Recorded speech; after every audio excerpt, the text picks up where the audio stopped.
Hello, I am the Ronan Pawn, and welcome to a twitch.tv/Ronan Pawn live stream on twitch.tv/Ronan Pawn. Hello, Simpsons fan. You're the first one in. Welcome. How you all doing? How's everybody doing today? It's approaching 8 a.m. here in the Detroits in the Eastern time zone of the Unite des States. No across second, indeed, at least by my count, which means you could be 6 to 12, I don't know, but I like these new stream times. I'm trying. I mean, it's just, it happens to be where I'm waking up, but I am making decisions in terms of, it'll be about noon, 1 p.m., across the pond there, Another sunny morning in D-Town. Is it? Let me just zoom in on my screen so I can see. Another sunny morning in my quiet mountain town. So, wow. Is it Sunday? It's Sunday, isn't it? Look at the lack of human traffic at the border.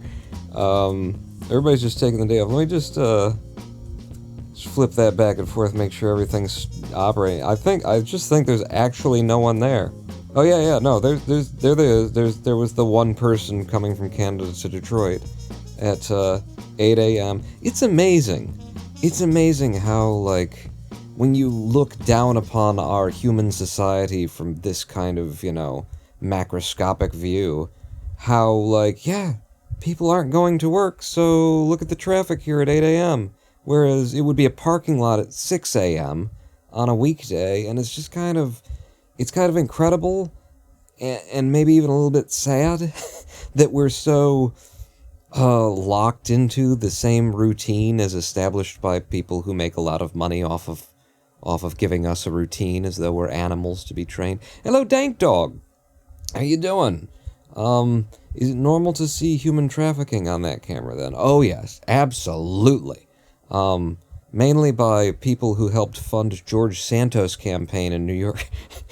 Part of the story behind George Santos, I don't know if anybody, like, caught on to it before they stopped giving a damn, but, like, the part of his campaign finance, like, the place where he and his campaign team met all the time, like, over and over and over again, and wrote down on their forms, like, this is where we spent money and stuff like that, is a restaurant, his favorite restaurant in Queens, that is owned and operated by a convicted gun runner and human trafficker. Yeah, that's for real. Well, it's not actually owned by him. Technically, it's in the name of, like, his brother and his brother's wife or something like that. It's one of those fucked up situations, one of those mafioso-looking things. And it's just like, oh my god, look at what surrounds this man.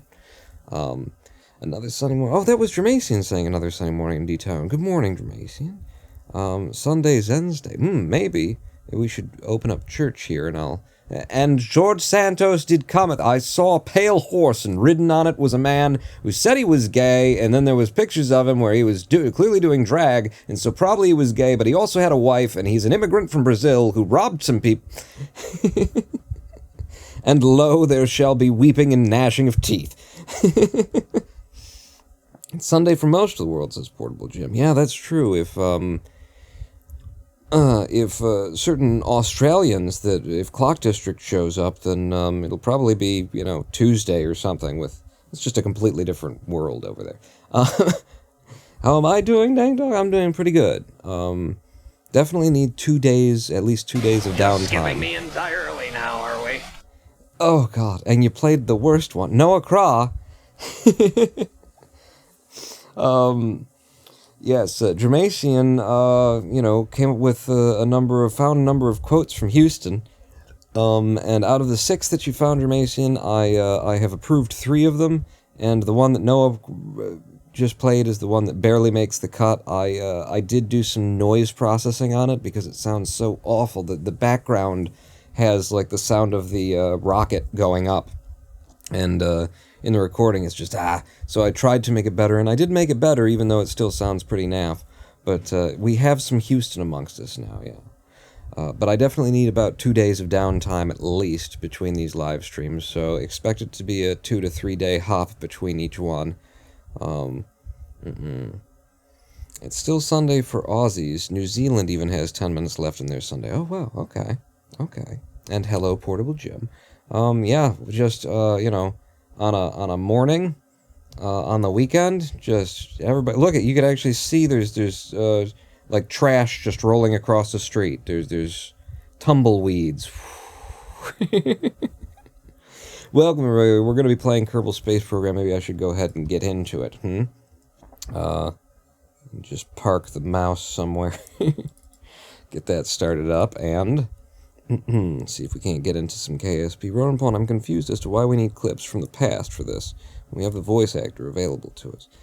Honestly, it has to do primarily with me feeling a bit breathless and not feeling kind of comfortable in doing Houston and stuff. I've also taken some of that functionality out of our modern build of how I have Reaper set up and stuff like that. I have to re-enable it. But I'm trying to just not push myself, When you're doing an impression, when you're doing, voices and stuff like that, you speak from the gut and clench and stuff like that. And it's a bit of an extra effort.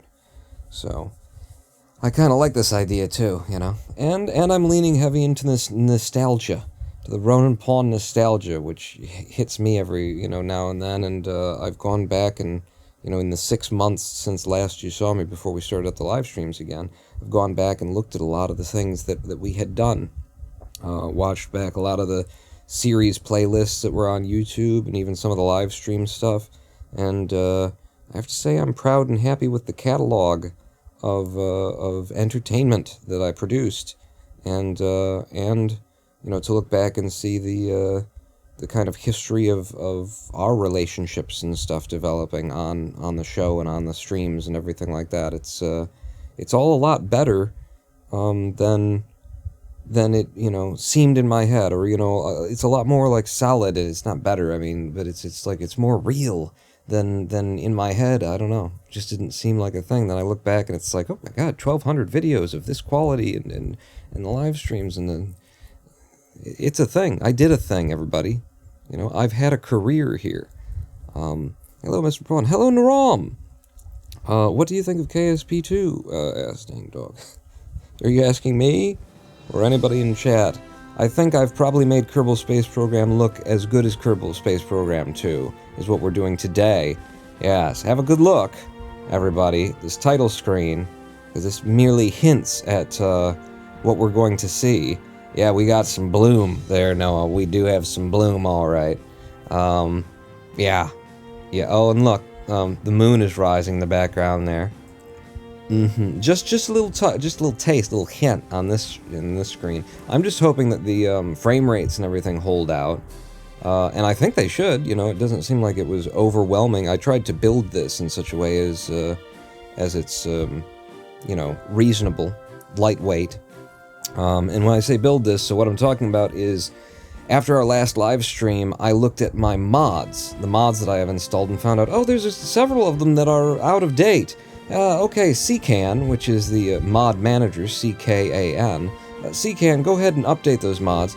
And it brought down a new scatterer and a new spectra, and I didn't like it. Scatterer, it was just really, really dense with its atmospheric haze, its fog, its volumetric stuff, really dense, and I didn't like it so much. And I think probably my old build had some custom assets in it, and they got overwritten when I updated them. So that set me on a 2-day-long process of reinventing my mod installation, and I now have potentially the most magnificent visual quality of Kerbal Space Program any man has ever had. Probably not, but possibly. Everything's possible, really. I have not just pieced together, downloaded this mod, that mod, and the other mod. I have taken pieces from old stuff that was good. This texture that's on Kerbin right here is like a 2014 redo in 8K of Kerbin or something like that I downloaded and shoved in next to the other mods. I have put in Astronomer's visual pack and then ripped 2/3 of it out. I have brought in pieces from Spectra. I have brought in pieces from Oinkers. In fact, you'll notice right here, I mean, you won't notice right here. See how black this is? How black space is? Oinkers produced the skybox here. I have pieced together all kinds of different resources and assets that have been created for Kerbal across, 10 years in order to make this. And then I have created my own custom configurations for things like Textures Unlimited FX, which is why we're getting the beauty that we're getting right here. And let's step into, this is Just Goofin', was where I was actually setting things up. I didn't want to play the game without y'all. Let's actually step into the world and see what we've got here. Seems like the rabbit hole you fell down contained everything but Wonderland. Hours burnt away fine-tuning shaders. Yes, indeed. That's what we're talking about here. And for my efforts, here's what we've got at the KSC anyway. At this particular time of day.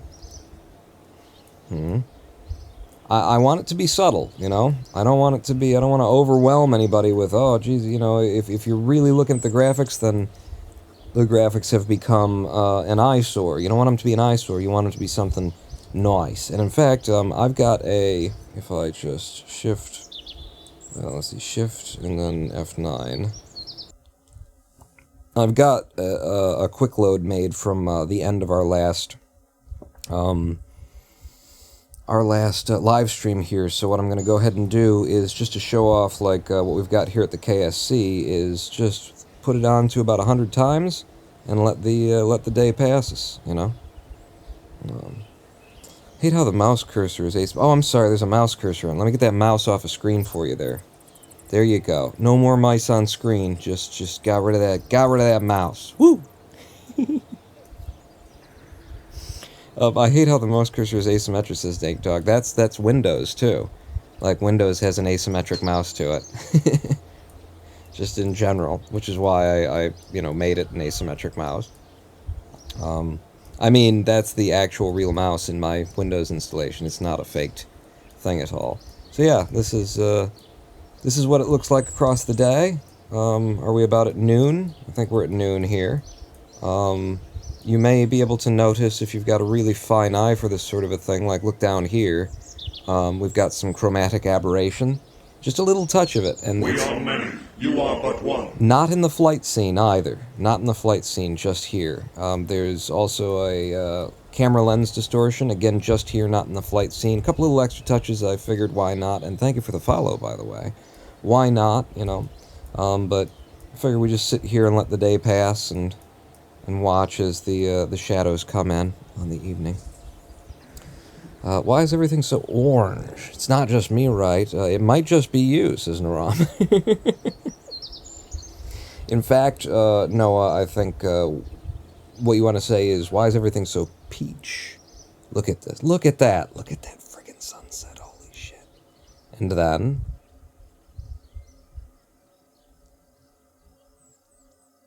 it's rather dark out. In fact, potentially too dark. Why is it so damned dark? I have also minimum ambient lighting has been reinstalled, and maybe just a little bit more, huh? I mean, it is the middle of the night here. I don't, it's a live stream, so you want to be able to see it, but at the same time, it's like the atmosphericness of it. What do you prefer?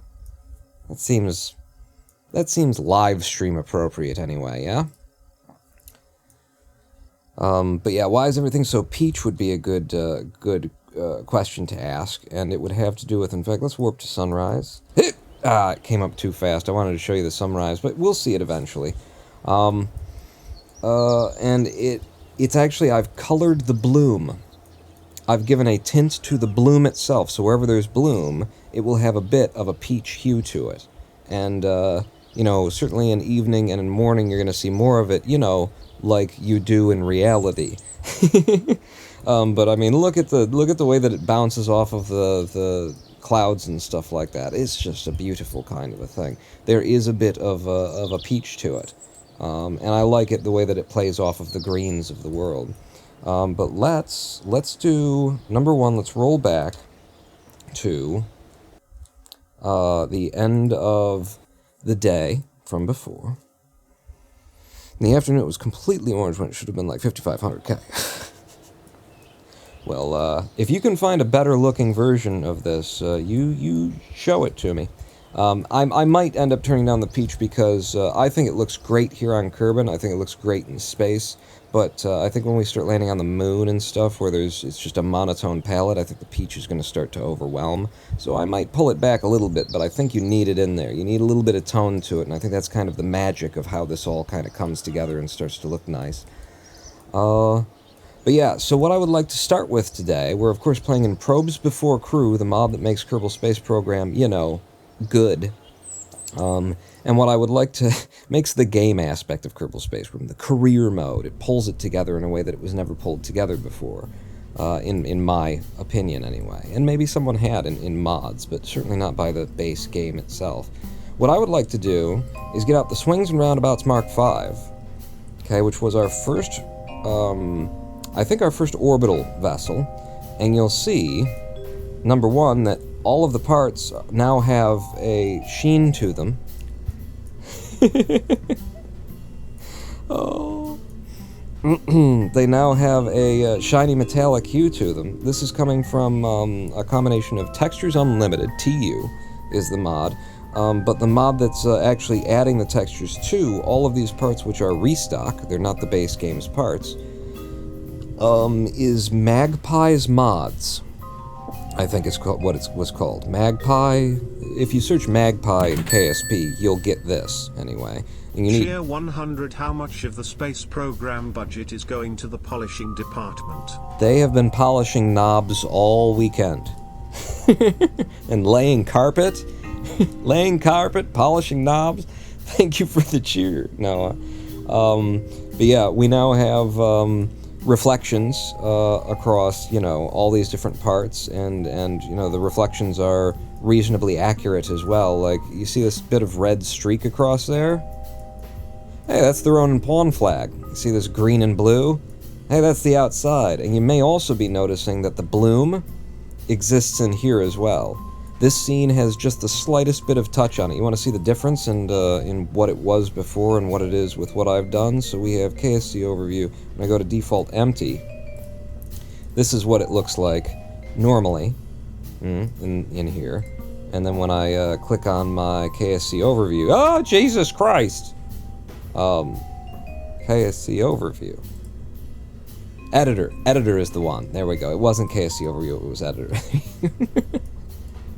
There's 4 different scenes set up for the different things. Just that extra little bit of bloom, the lighting that's passing through the windows there, as well as, you know, bloom off of these and outdoors, and it's casting again that nice little warmth of just a slight peach into the room and stuff onto the floor. I love it. You prefer without the bloom coloring? Well, too bad.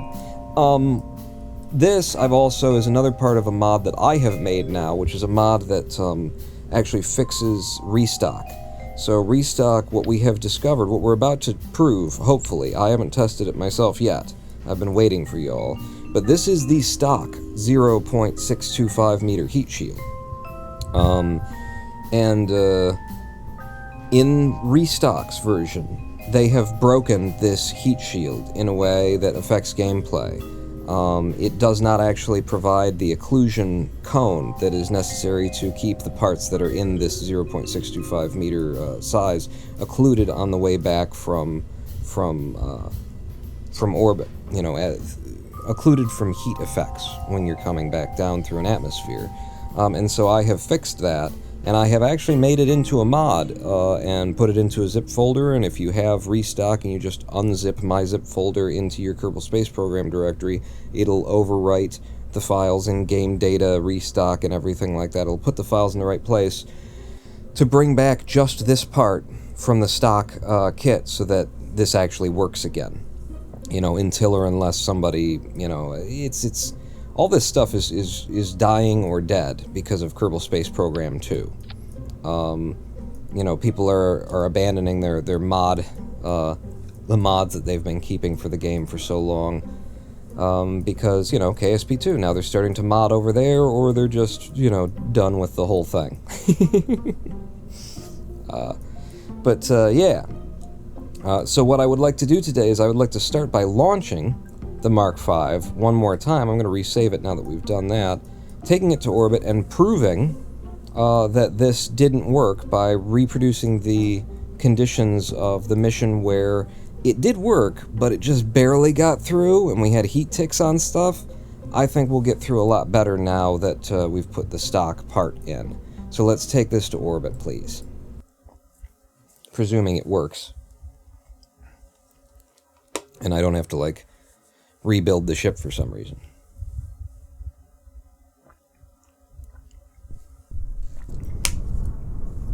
And this will be our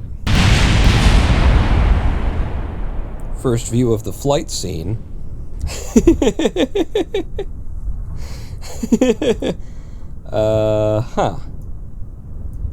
Yep.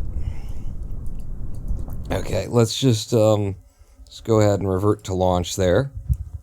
I think that has something to do with the 0.0625 meter thing. Like, the first time that it loads in, Impressive. something goes a little batty, and I think it's because it used to be the other one, and now that one's gone, and now this one's in here. I don't know. I've seen that before in my testing, anyway.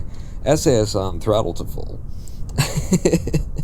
In 3, 2, 1, fire! Okay, it's just rushing me through. That's gonna be a problem. So, you know, you may notice with the bloom there that the engine exhaust is fucking gorgeous. Now, we're also using waterfall for our engine effects. And the only thing that I'm a bit bothered by in waterfall, I love waterfall, it's looking great, it's a different thing than I've used to use, but what I'm a bit bothered by is the smoke particles have a tendency to get, like, Z-fighting. Oh, Jesus, I'm not flying this ship at all. They have a tendency to start Z-fighting each other, and then it just doesn't look, you know, the way that I'd like it to. It doesn't look that great. What's going on in terms of flying this thing? We're up at a 9K on the app at 6K over Kerbin. All right, let's start turning down. This isn't bad necessarily. I just wasn't paying the slightest bit of attention, and now everything's really bad necessarily. Really like the expanding plumes of KSP 2. Okay, don't look over at chat, Pawn. You don't need to be looking over at chat here. Let's just 45 degree and hold that for a minute, okay? Yeah, loving the changes here. I mean, it may just be that it's something different, but here's waterfall. You can grab the random and snap it to just one and that kind of thing, but that's waterfall for you. Changed out from real plumes. And like I say, it might just be that it's different than real plumes that makes me happy. Because, you know, I've seen real plumes, we've had real plumes, we've done real plumes. Real plumes is just so 2000 and late. At least for me. Keep going up a little bit, Pawn. I want to get to space with this thing, you know, and not be completely dragging. Oh, hello. Yeah, I'm digging some. Oh, there's 72 kilometers. I'm digging some of the effects there that we're getting from from waterfall. You do get, like, proper comet trail particle effects. So our AppWaps hit 72.2. We still got 863 meters per second of delta V in this stage. And let's get up there at 4 times Fizz Warp. But yeah, just you know, have a look. Just, you know, with the... we've also got Planet Shine again. Noah reminded me. I honestly hadn't thought about it. If I would have, like, realized that I didn't have it installed, I would have already had it installed. But yeah, we've got Planet Shine again, so we're getting the reflection of the tone of Kerbin onto the bottom of us as we're flying above it.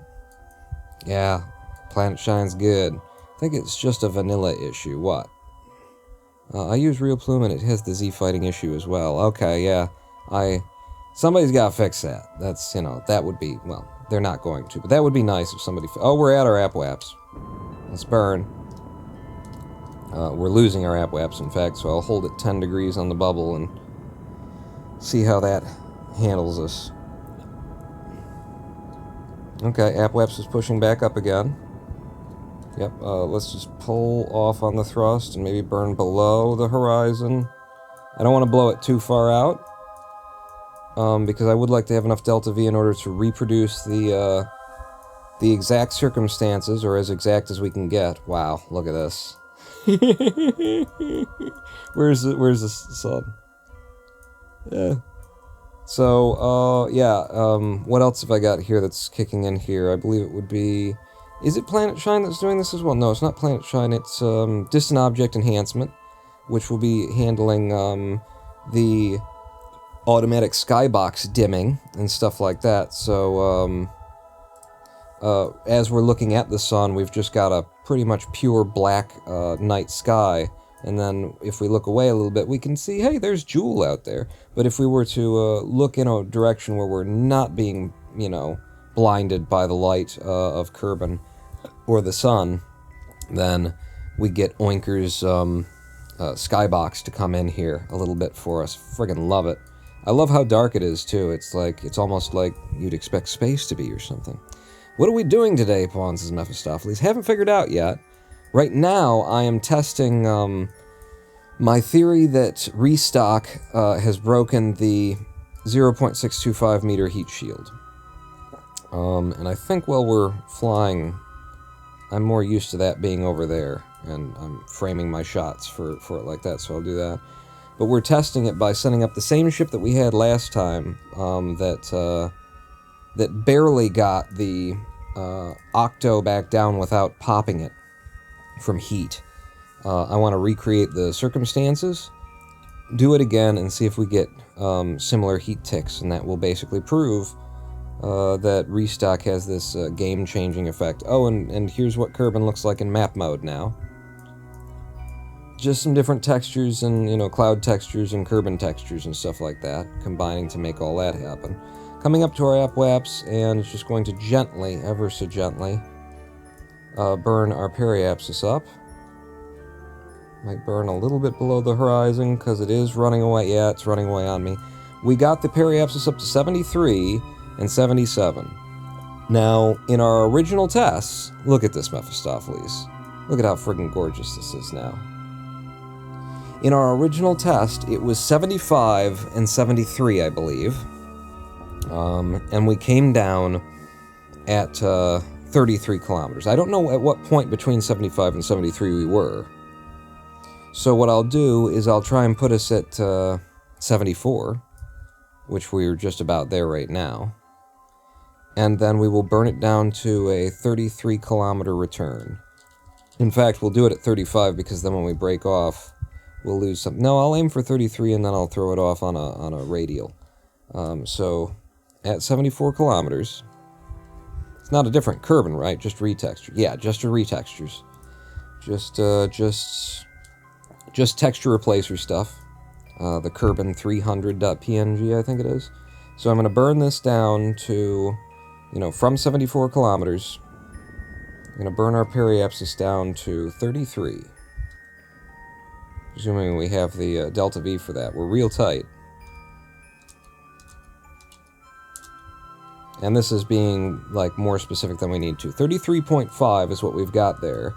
Okay, and now I'm going to put us onto a radial so that we're not making pro or retrograde when we do this. No, when we do, that's not what I meant to do. We're still at 74.3 and 33.1. When we do this. Yes. We have picked something up, though. We're at a 35 kilometer instead of a 33. Now, anybody who's played the game knows that that's not going to make a significant difference one way or the other, especially for the sake of this test. But I would have liked it to be, even more perfect. I was trying. We just didn't quite get it. Look at how goddamn gorgeous this is now. All these shines, all these glares, all the is what I'm saying. Alright, so I'll give us a quick save. For no particular reason. We shouldn't need it for anything. And then let's head down to atmosphere. Okay. And I'm going to put us on a retrograde. There we go. And then I'm going to turn SAS off so that it just holds our butt into the wind all by itself. And this is the thing now. I'm going to go to camera mode free. Thank you. That also is something that I would have called a bug and fixed at some point before I decided to stop developing. The camera mode changes that always do the, hey, are you ready to throw up? Wait, no. I want to get this a little bit more onto retrograde one more time before... That's good. Before I hit the fizz warp on it. Now we're fizz warping. And we shall just see. Look at this. Look at this. This is Kerbal Space Program, everybody. Not 2. KSP 1.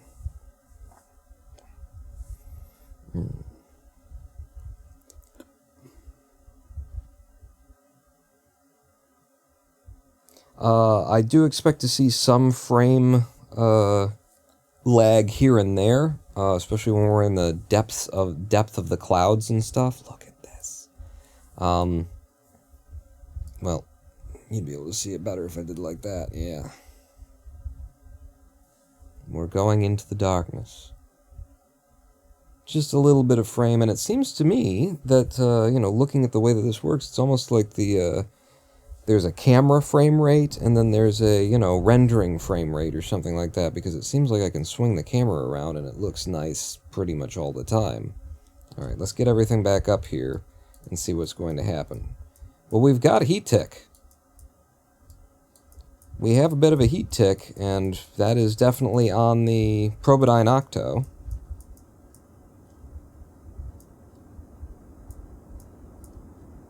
Oh, jeez. Oh! I accidentally hit a little rotation. We were in 4 times fizz warp. Remember when I said there's no real reason why I need to make us an F9? Remember when I said something like that?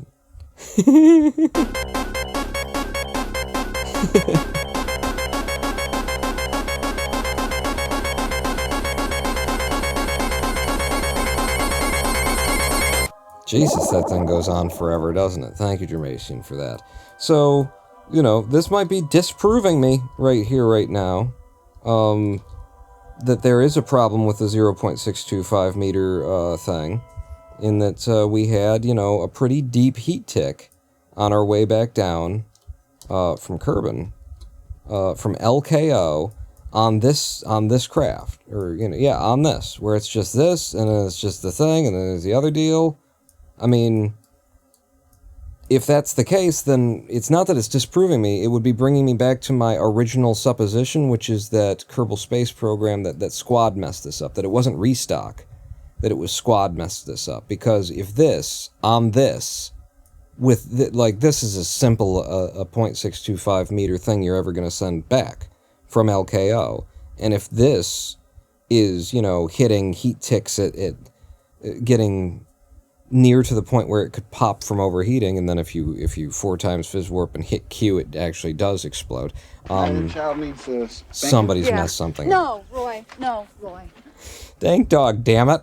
That one, you guys redeem that one, and then I have to actually do a thing. Time out. Dank dog.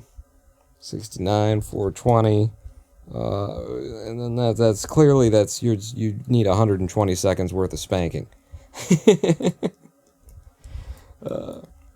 Yeah, let's get up to 4 times fizz warp. Get down into the point where we start making heat again. Yeah,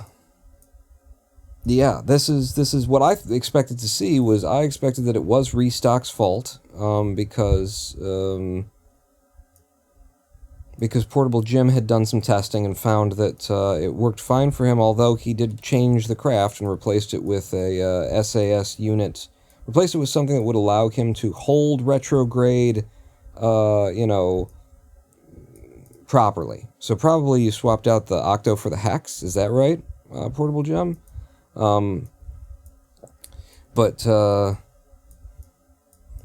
said that it worked fine, that there weren't problems doing that with overheating. But here I am, I have pulled the original 0.625 meter part back into the game, and sending this thing home, still, is getting us some significant heat ticks, at least it did that time. And, it's just holding itself into the wind. There's a perfectly, all of these pieces are on center. They're built on center kind of a thing. They're snapped to their nodes. There's no adjustments being made here, just snapped together. And, you know, if this is the case where you can't send this home with that on it, without seeing heat ticks emerge, I consider that a failure of Squad. Another, like, game design issue, not enough testing, didn't really care, that kind of a thing. That this needs to have a bigger occlusion area. You know, an unrealistic occlusion area if necessary, but, you know, you should be able to attach this and this and this and this to that, have it all central on the weight, throw it back at curb, and even if it's a little bit off, you shouldn't be seeing the heat transfer into this part. Replace the parachute with a fly-by-wire avionics hub. Ah, I see. Yes, I should really... Hang on, everybody.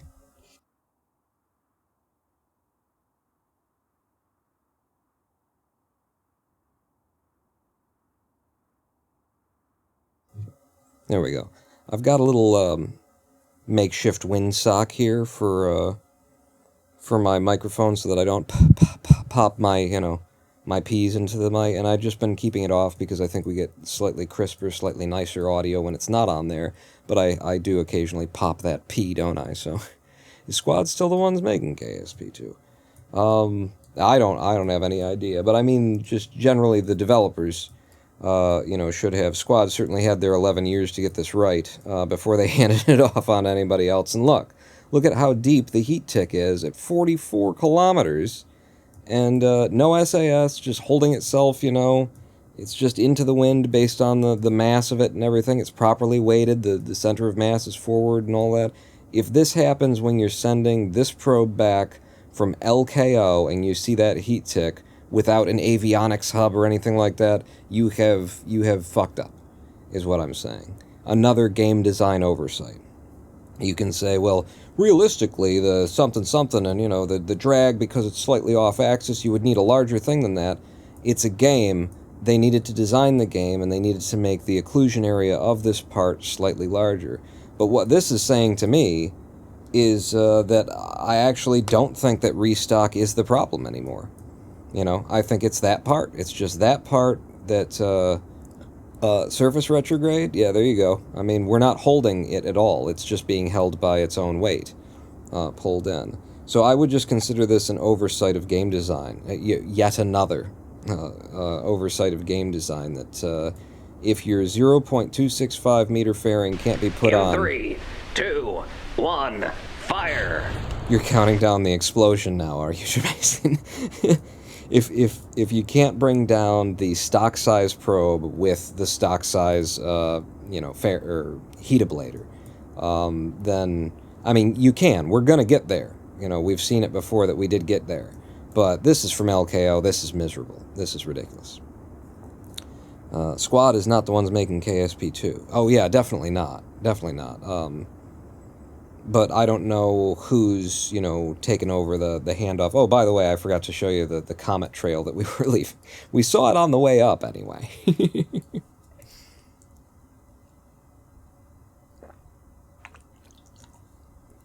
Think I've come across this in my game. Think I solved it by putting the Octo further back from the heat shield. Very possible. Very possible that, like, just putting a couple of parts between this and the heat shield would do it, but again, it's still just a design issue. You can't do that. Hang on. Where's my minimum ambient lighting here? Oh, the problem isn't that. I've got it. No, okay. Maybe the problem is that. Yeah, we're on a live stream here. So let's have minimum ambient lighting in this scene up like that, I guess. You want to be able to. It's a show, isn't it? Let's see, I'm going to set the altitude for deploy here at 400 and some.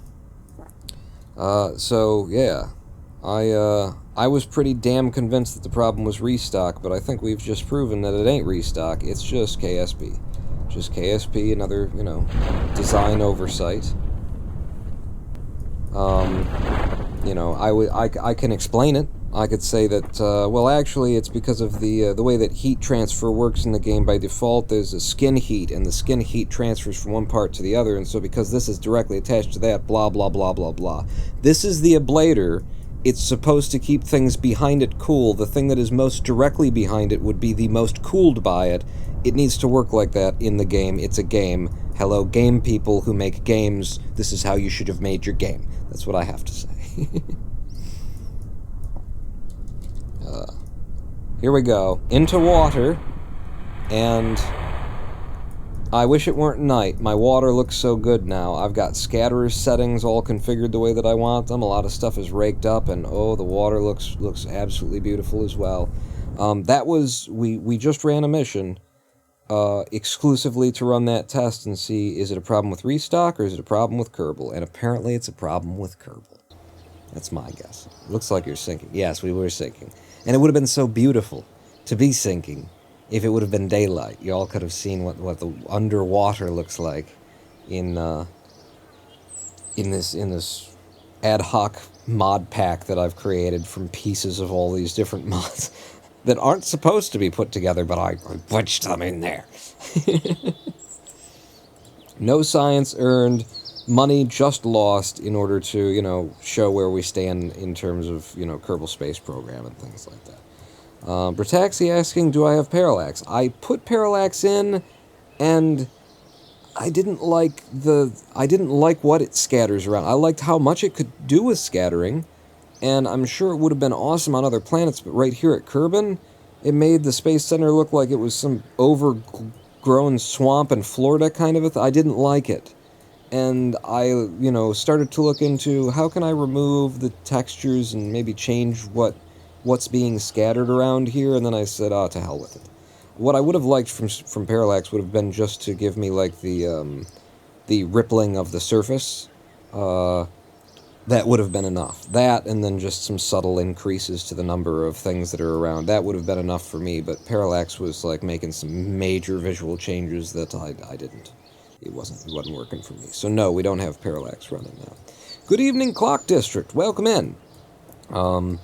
We just, and it's good morning to us, but we've just proved, well, I don't know, it's still, we've put a big chink in the defense of Kerbal Space Program in that I think the problem with the 0.625 meter heat shield is a problem in the game. It's a game design failure. It's not restock, which means now I have to go back to the restock forum and say, maybe we were wrong. Could have changed the density, I guess, says Brataxi. It was in specific, like, there were, like, these purplish cattails that were really bothering me, and there was a lot about the visual design of the scattering objects that I was like, that's not how I would have gone. But they didn't bother me so much, but collectively, it wasn't doing it for me.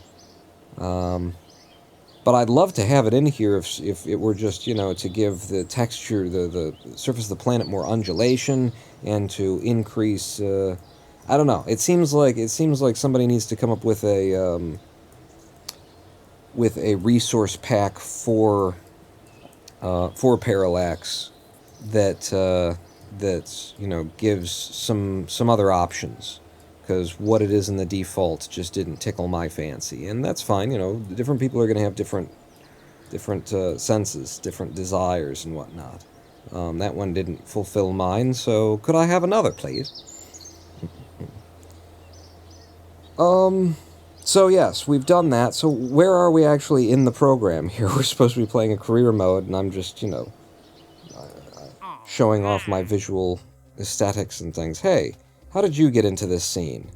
Where's the dam? Let's see if we, I think it's show border. If show border is on, then I have the ability to, no. Give me unlock position and size, put you right on the edge of the thing, and then, I hate Blizzy's toolbar. I'm sorry, Linux Guru Gamer, I hate Blizzy's toolbar because of this. And some of the mods just don't appear. You can't get control of them unless you've got Blizzy's toolbar. So this is what I do with it, is I auto-hide it wherever I have to have it. But okay, what are we doing? What have we got already in? Explore Minmus, explore the moon, the thing where we send a decoupler to solar, and then we've got the same things for crew and crew. What's available in terms of things that we could do that don't push the game forward quite that quickly. Ferry to tourists. We've got tourist missions. Hoorah! I would love to do some tourism. And there's another position satellite in specific orbit. Let's first off step out here. See that I do have the ability to buy one more tier of science. God, look at that! It just snuck up on me. It looks so nice. Space bus time? Maybe. Maybe. So we can afford one more 45 tier. And this is the 90 level, so we can't get into that. If we were to buy basic science, we'd get the radar altimeter, we'd get some ScanSat stuff in. The Hex, the Science Junior, storage unit, radiators, and the high gain antenna. I don't think we can do tourist stuff yet, because we're gonna need like the 2-seater plane module, which might be under planes, Pawn. And it might not. Where would they keep that? In this mod. This is, of course, the probes before crew mod, and changing the R&D center, the tech tree, is at the core of what's going on here. So, if you think you know where it would be, you know, tell me. But also, you're probably wrong, unless you know probes before crew. Fuel systems. I don't expect it to be in these tiers, but I feel like I've already looked in the usual places. Have we already got it? Is it possible we've already bought into it? Everything looks like super ridiculous metal shiny in here, in the thumbnails, and that's wrong. It doesn't look like that. Maybe some of the parts do, but everything looks super metal shiny in the thumbnails, but that's not what it is anymore.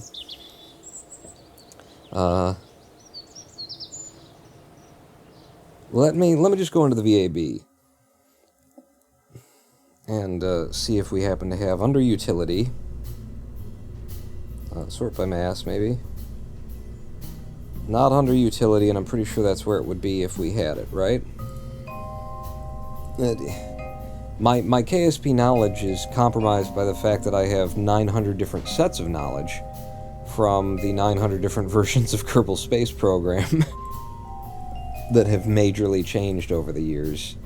And now some of this stuff you just can't even tell what the hell it is by the look of it because it's so damn shiny. But it looks really good when you get it out in the game. Oh, and I'm sorry, you guys can't see what I'm mousing over. Yeah, it doesn't seem that we've already got it. Where the hell is it then? I've got to go back to R&D and keep looking till I find it. Germacian says the capsule picture.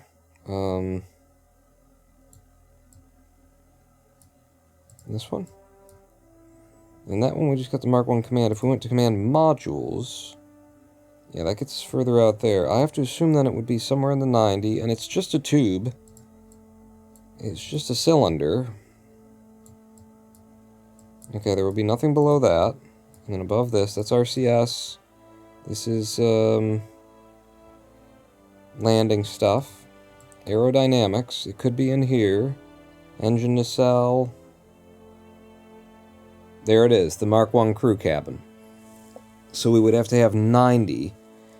And we would have to buy into aerodynamics, and then we'd have that. So what we're going to do instead is I'm going to buy into basic science, because we're going to get the relay that we didn't have, along with the hex and a whole bunch of good stuff. And we're probably going to do that launch another satellite to orbit mission. But that was definitely going to, you know, that was going to be a purchase one way or another. Let's go see where they want that satellite.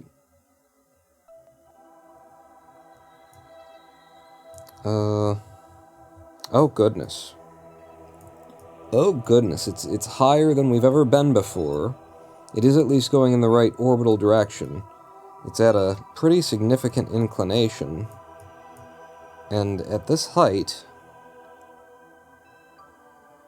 29 and 23, that's nothing in particular. That's not like a Keo stationary, or not Keo stationary, Keo synchronous, I don't think. I don't know, let's go back and look at it, but that's at least a doable mission, but it is higher than we have ever been and we're still on the 30 parts count limitation. Bear that in mind. Retrograde orbit? No, it wasn't, was it? I was saying it's not a retrograde orbit, right? Now you're making me look at it again, Clock District. It is retrograde, damn it. We come off and we go that way. I don't like retrograde orbits. I hate these missions. They're idiot. They're stupid. I hate them. I don't want them. I'm not going to take it. But that means I don't know what the hell we're doing right now, then. We might just be going to Minmus. Scene changes do take a second for everything to snap in. We've got Textures Unlimited, and TUFX, and Scatterer, and I don't know what, environmental visual enhancements. They're all doing the thing. All doing their things. Test the skipper. Woof. We could get access to the skipper already. So that's that satellite there. Observational surveys. We could build something to fly there. Time to grease up the probe. Grease it up. Yeah, I would like to do some tourism, but we're just not ready until we have more science. We're not going to get any science by doing a conduct temperature surveys or Kerbin mission. I think we're going to Minmus. And we will find out together. Oh, that's very jittery. Whenever you mouse over the top of some of that stuff, yeah, I see what's going on there. We will be finding out together what my new visual mod pack looks like on the surface of Minmus. Because we're probably going to the surface if we're going at all. Alright, this is going to be a little bit tricky then. Because when we go to Minmus, we want to be able to have this active. And we can have it active. Requirements are all met. But I have to get rid of To Boldly Go, which we paid $15,000 for. It did pay us back $15,000. We've thrown money away so far at Strategia.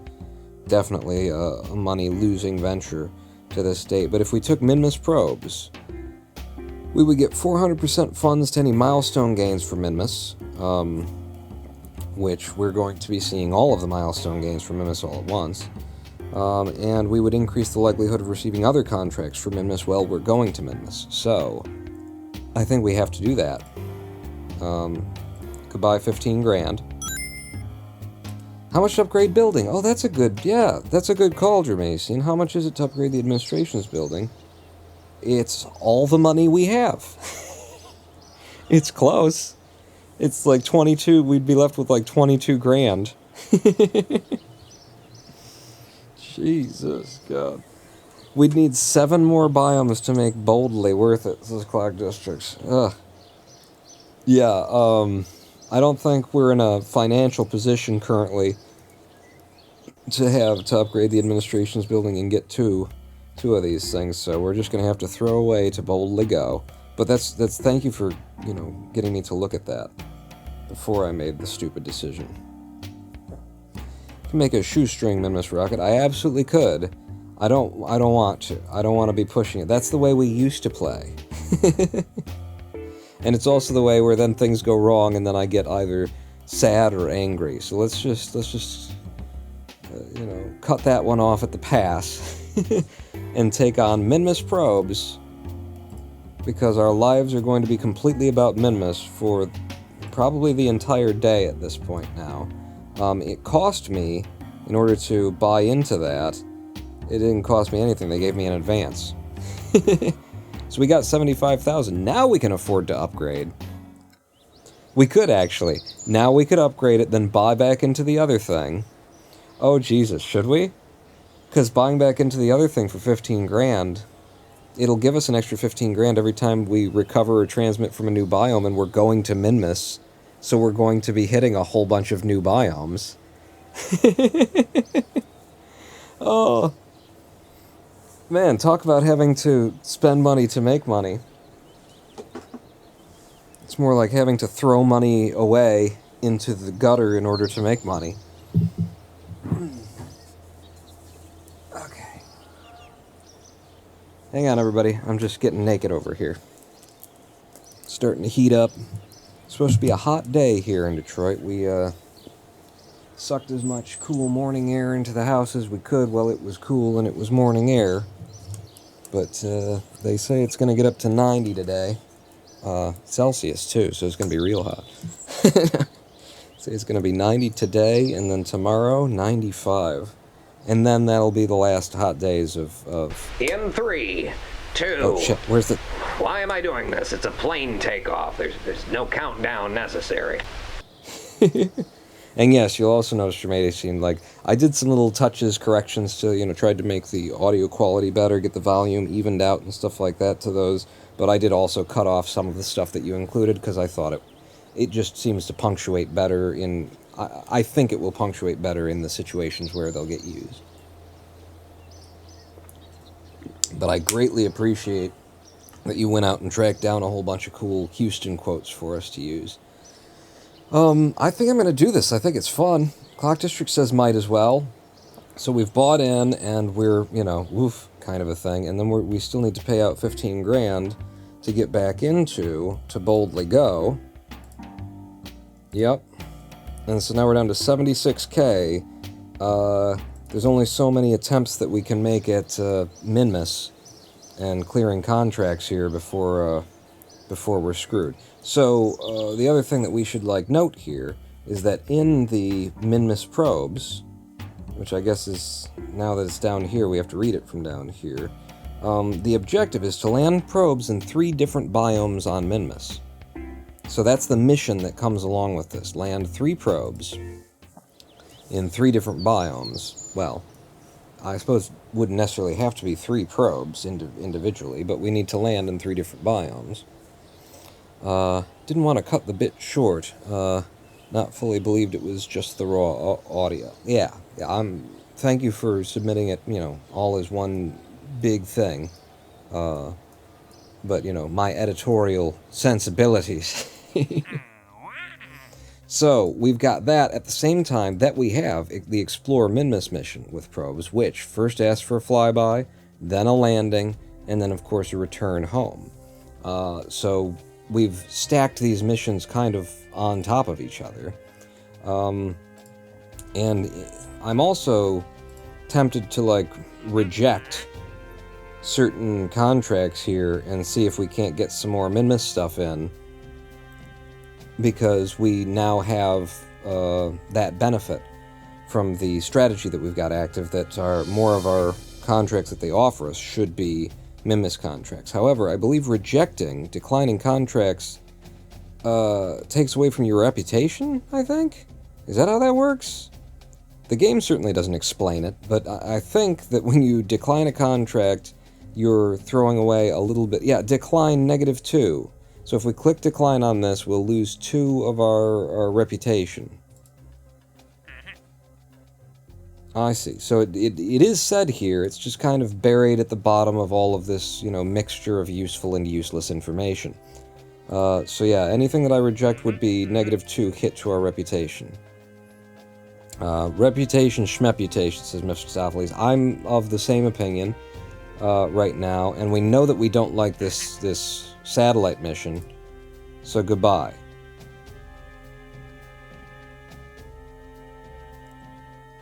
What? Aha! Then I click over, I click back, and it refreshes, and now, instead, we've got another observational survey near Scientist's Pit. Alright, well, let's just go and build a ship to Minmus. And then we'll see. And then we'll see. Will we see? We will see. Let's buy into the hex. Ooh, I don't have money to just be spending either on buying into new parts. I've got to think about it before I do it. You can't just right-click and take it like you just did there. So we'll definitely be using the hex now that we've got it. The hex has 250. No, just 100. The next one after this has 100, but 100 electric charge instead of the 50 that the Octo had, instead of the 10 that the Stay Putnik had.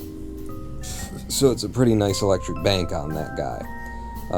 So our first thing will be, let's not try to land on Minmus yet. What we want to do is drop some relays into orbit around Minmus. We want to create some comms networks so we don't get comms blackout while we're running the big mission. How about that? You know, I want to stretch this out. I don't want to, like, I could do, like, all the mission at once. I've kind of done it before. But I want to stretch it out. I want to enjoy. I want to savor. So I'm thinking if we send a ship up that's got 2 independent probes on it, and then the third mothership can be its own little probe as well, and so we've got 3 that we're sending up, but we don't bring them back, would be the idea. You send them up there, and all of them remain in orbit, creating, you know, some kind of satellite network. Be sure to set your hibernation settings in the VAB. Thank you, Jermation. Hibernate in warp to auto. That needs to be done every time. Oh, Portable Jim, you did you make a video out of your testing of the heat shield? And it's up on YouTube? Cool. Did my Minmus landing mission without relays. Severely limited where I could land. Yes, and I've pulled that off too. But you know, we want to do it like we mean it. We want to go through the steps that a space program would go through if they wanted to do this kind of a thing, and that is going to start with, in fact, what we're building in here. Let's put you over there. It's going to start with, you know, putting up a comms network of some kind around Minmus. So, what do we need for that? Well, you're going to need comms. Okay, comms for the comms network? Yeah. Now, I have tried in the past. I've spent almost a ridiculous amount of time in the past trying to counterbalance the weight of one of these guys, the high gain antenna. Let's do it like that, because that's how I like it. They are 0.07, right? 0.07 tons. And so if you combine something that's 0.05 and 0.02, it's a waste of time. Don't ever do it. Don't ever, like, even though you can get there, don't ever try it, don't ever do it. Just put 2 of them on and, you know, be happy that you didn't waste the hours of your life like I have done. These aren't coming back, so they don't need any kind of return stuff. We don't have a mission to do, you know, specific, like, it's got to have this kind of science on it or anything, so that's not a problem. We will put science, what we'll do is we'll put science on the mothership, and then these will just be relays. So the simplest thing that you could do for a relay pawn, that's what you want. So let's have a panel, and when we're talking about simplest, we're talking about simplest, you know? Don't need multiple panels on something that's this small. Might even say that we don't really need an additional battery on the thing, because it's got 100 battery, and once it's in place where it's going, it's just going to be, you know, a relay. It's not doing science for us, it's just bouncing it off of itself. So the game isn't, you know, doesn't do math on what kind of electricity it would really need once it's a relay in orbit, as far as I know.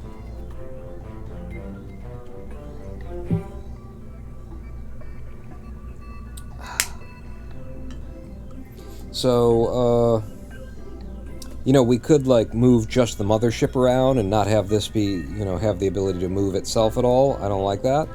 Ooh, look at the little nipples. Look at the little nipples on the hex there. That's nice. I like nipples on my hex. We didn't get any RCS, did we? I mean, we've got the inline reaction. We didn't get any monoprop. That's a problem, honestly. Like, we really want monoprop. If we're going to be propelling these things around, I would do it with monoprop. That's the first smallest thing that you're going to get.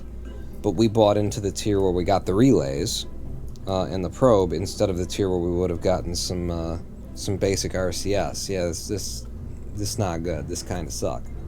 Remember point, don't spend all of your money without thinking about, do I have that money to spend? 1,550, I have that money to spend. Eh.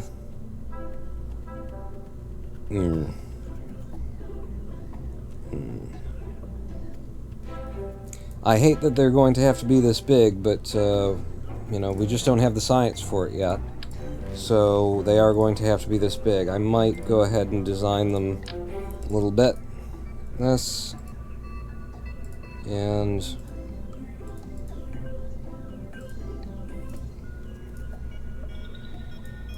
you can have a streak of orange on you. I don't mind it. So if we did something like that, and then like that, it's ridiculous. And then if they each have... no, we're not dragging up on you. You can't... we're going to have to do... I mean, you combine to the thuds, and then the thuds are a little bit smaller. We're going to have to actually drop these off where we want them with a mothership, just like I said we weren't going to do. And then we'll never be able to reposition them when we get, like, you know, missions where it's like, hey, would you like to reposition this? Which is fine, because I don't like them asking me to do that with my relay network, you know? It's just me saying no anyway. But I think we are going to just have to drop these where we drop these. Oh.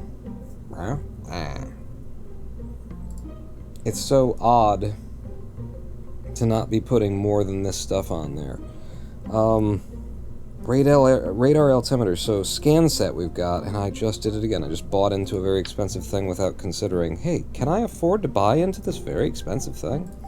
One of these things should go polar and should have this on it. You know? Absolutely. Oh, are you radial only? Wow, this doesn't attach with a node? Excuse me? ScanSat. That's weird. Why wouldn't you put a node onto the part?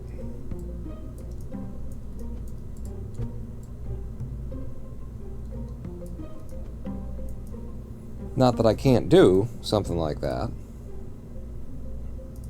So yeah, I want one of them to have that, definitely. And I did actually move you guys in. I snapped you into place there, because I liked it better. I like it better when it looks like that, but then like that, you're perfect.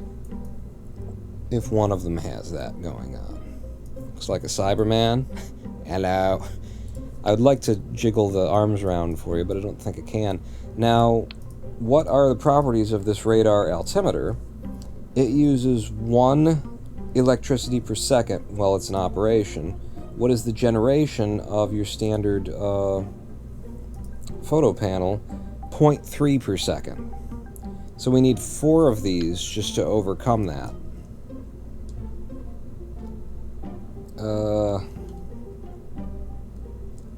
Which I'm not opposed to, just for this one. And here's the problem, Pawn. What? Not all 4 of those will be into the sun at any time, so they won't actually generate 1.0 per second. Oh. Yeah, they'd all have to be on one side of the thing.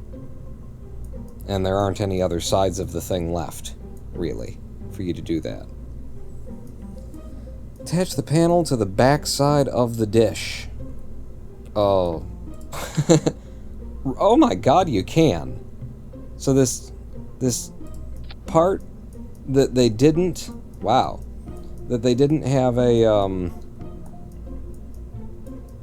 node on, an attachment node, they made it physical that you could attach anything to it. That's some weird design for Kerbal Space Program. That is not usually how that is done. Is the opposite of how that is usually done. I mean, technically, you know, technically anyway.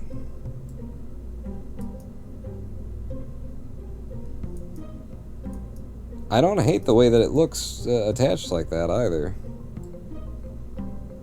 And this does get them all pointing in one direction where, you know, in theory it could generate the power that it needs, but only at certain times of day and stuff. I don't like how the solar panels aren't aligned with the octo surfaces. Yeah, me neither. Hex versus quad. You know what I think this means? I think this means that we're not doing ScanSat stuff yet either. That's what I think this means. We've looked at it.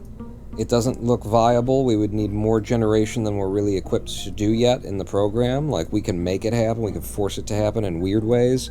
I think we're just not there, is where we are. So, we have the comms, and I will have them actually as low as I can have them. That's good.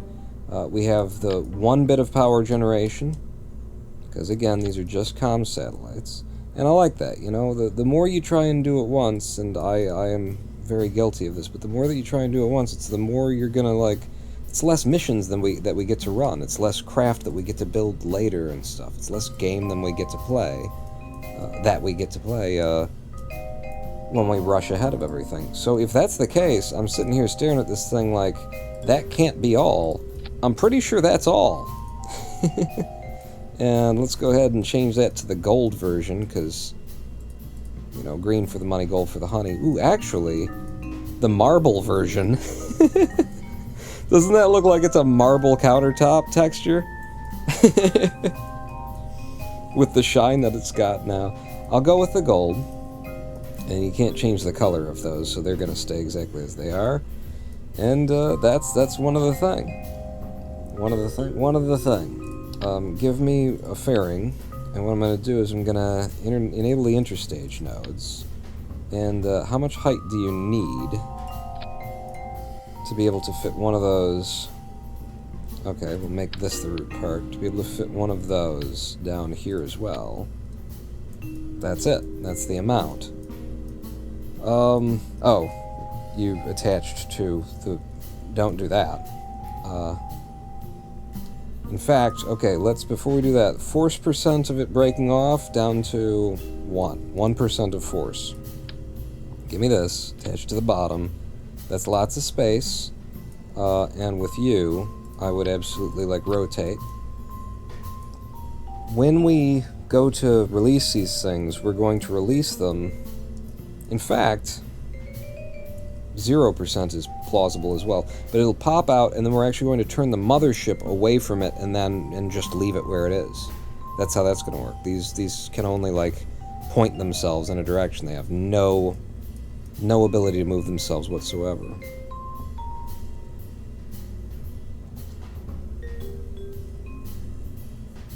Better heat reflectivity might survive re-entry right now. The cold. Well, we're not bringing them home, Noah. But I'll bear that in mind. Mephistopheles says, did decide to play with life support stuff in your own Kerbal career playthrough. Haven't started any missions that will be long enough to need life support stuff added though. I don't. Yeah, that'd be something for, you know, our playthrough in 2045. Well, we're still playing KSP, because KSP 2 just didn't go well. And I figured out a new way to mod the visuals that it really doesn't matter. KSP is now as good as KSP 2 in terms of visuals. Does Octo have reaction wheels? It does, yes. Yes. Yes? Yeah, because the Hex has some lightweight reaction wheels, some 0.5, right? There they are. Torque of 0.5 on the Hex.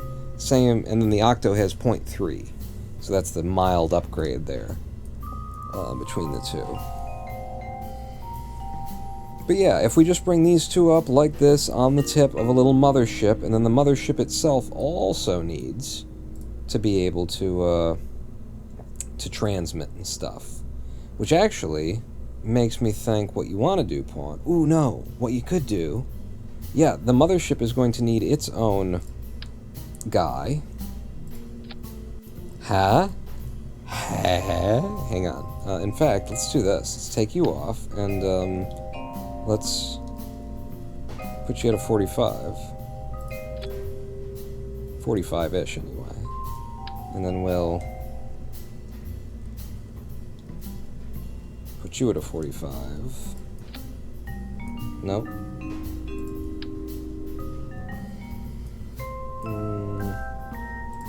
Yeah, that's 90 to that one and 90 to that one, and then up top you'll be straight up and down like this. And then this isn't decoupling, this is our, you know, this is this ship.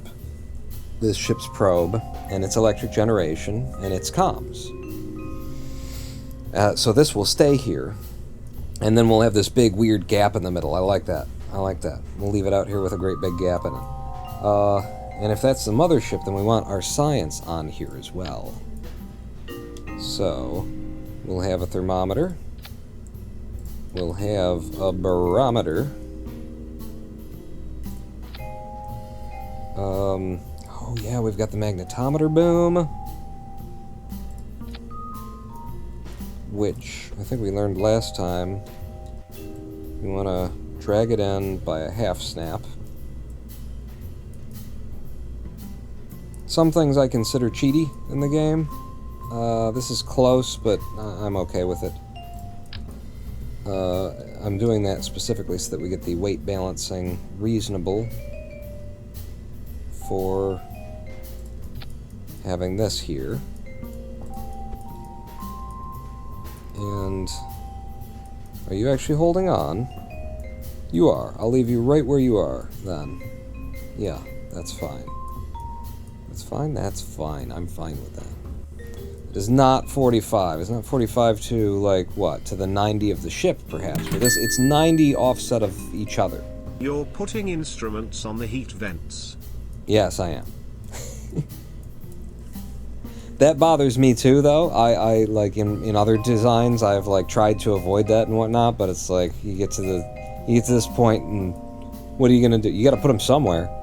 You know, I need all 6 sides of this damn thing. I could put the smaller instruments there if it's going to.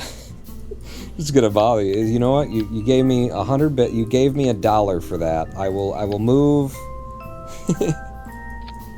I'll make it ever so slightly better by doing this. In fact, I'll leave it with that snap too on that. But the smaller ones, that's no, you got to be there, and I leave you exactly where you are, and then this guy snaps on over here, and the thermometer will now be on the heat vent. Is that a better solution? You like that?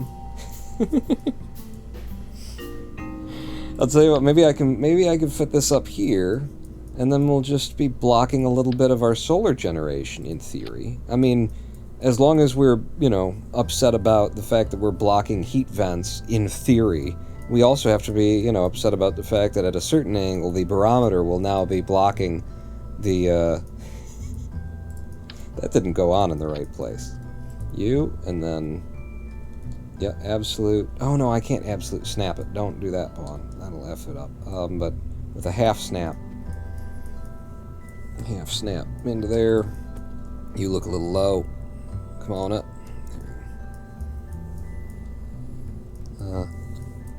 Mephistopheles didn't put instruments on their initial relays. Well, this is going to be the mothership, and it will be left out there as a relay, but I figure, you know, we need the science. The reason why none of these will be able to move themselves around is because we don't have the science to buy into the 45 tier that has the monoprop in it that would allow us to make real satellites. So we need it for the next batch of drones, absolutely.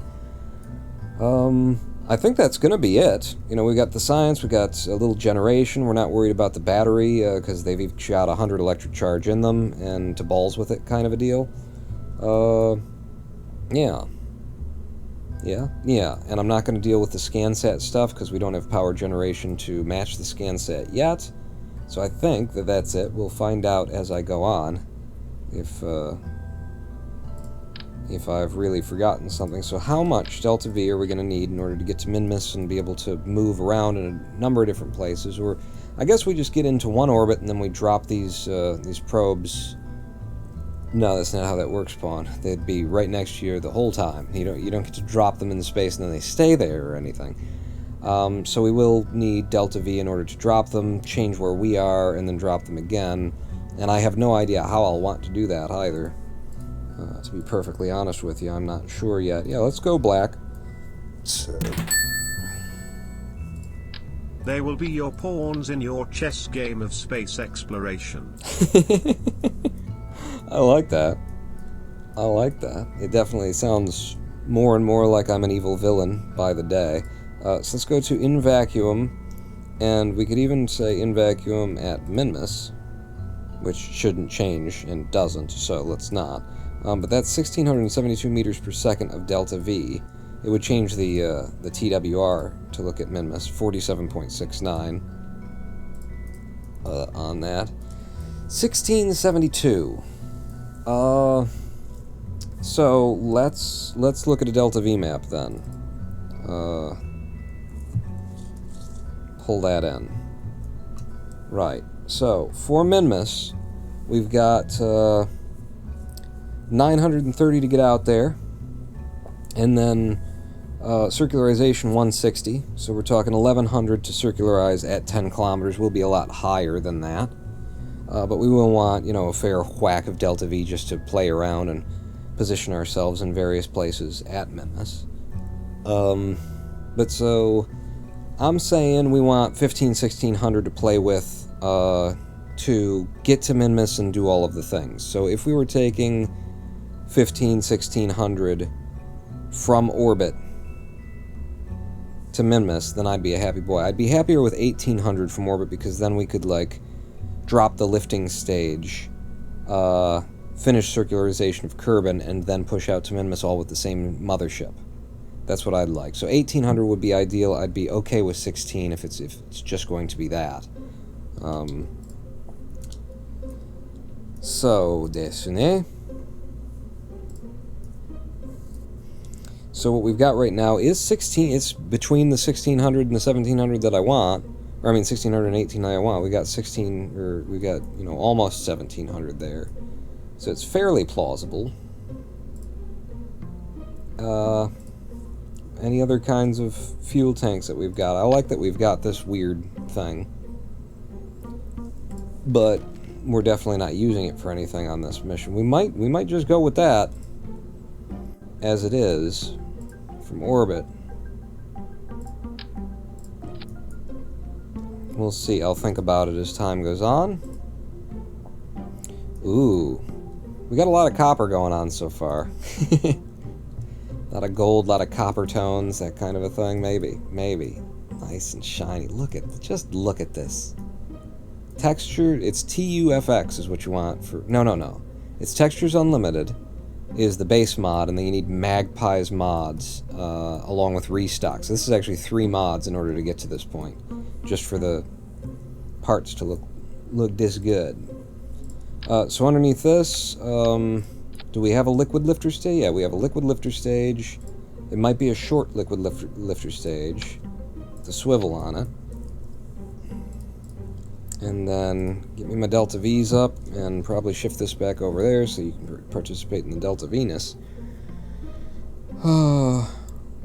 We want, not from sea level, from altitude. Let's assume that we've got SRBs that get us up to around, 10K, so I'll say 9 kilometers to be conservative on the thing. This short little stage would then have, apparently, 1900 meters per second of Delta V. So we need 1300, 1400 more. Yeah, and I don't want to need that much more.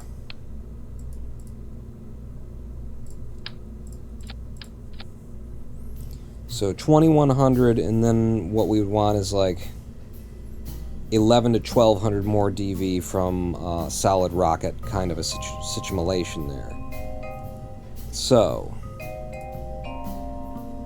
grab me some, and bear in mind we're still parts count limited. Jesus, there might be some issues coming up here. We might just barely get away with this too. That would be neat.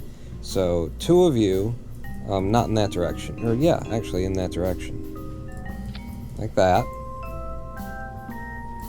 and then the thumpers. 2 thumpers at once with no aerodynamics on. They get us 1300, which is more than we want, actually. What are the audio mods you have, like the Kerbals talking and the helicopter blade noise?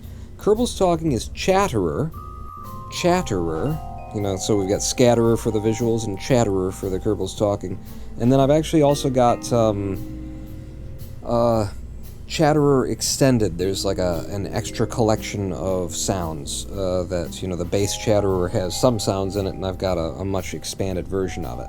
So you'd look for like Chatterer and then Chatterer expanded or extended or something like that. And then for the engine noises, it is Rocket Sound Enhancements. That's what it is. RSE, Rocket Sound Enhancements.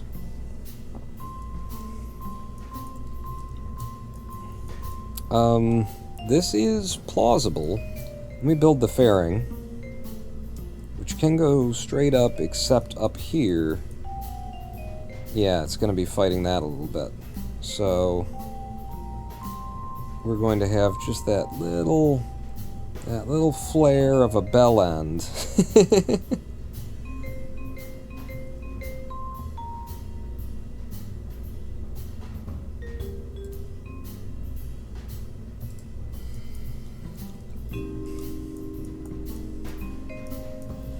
And how does that affect our delta V's?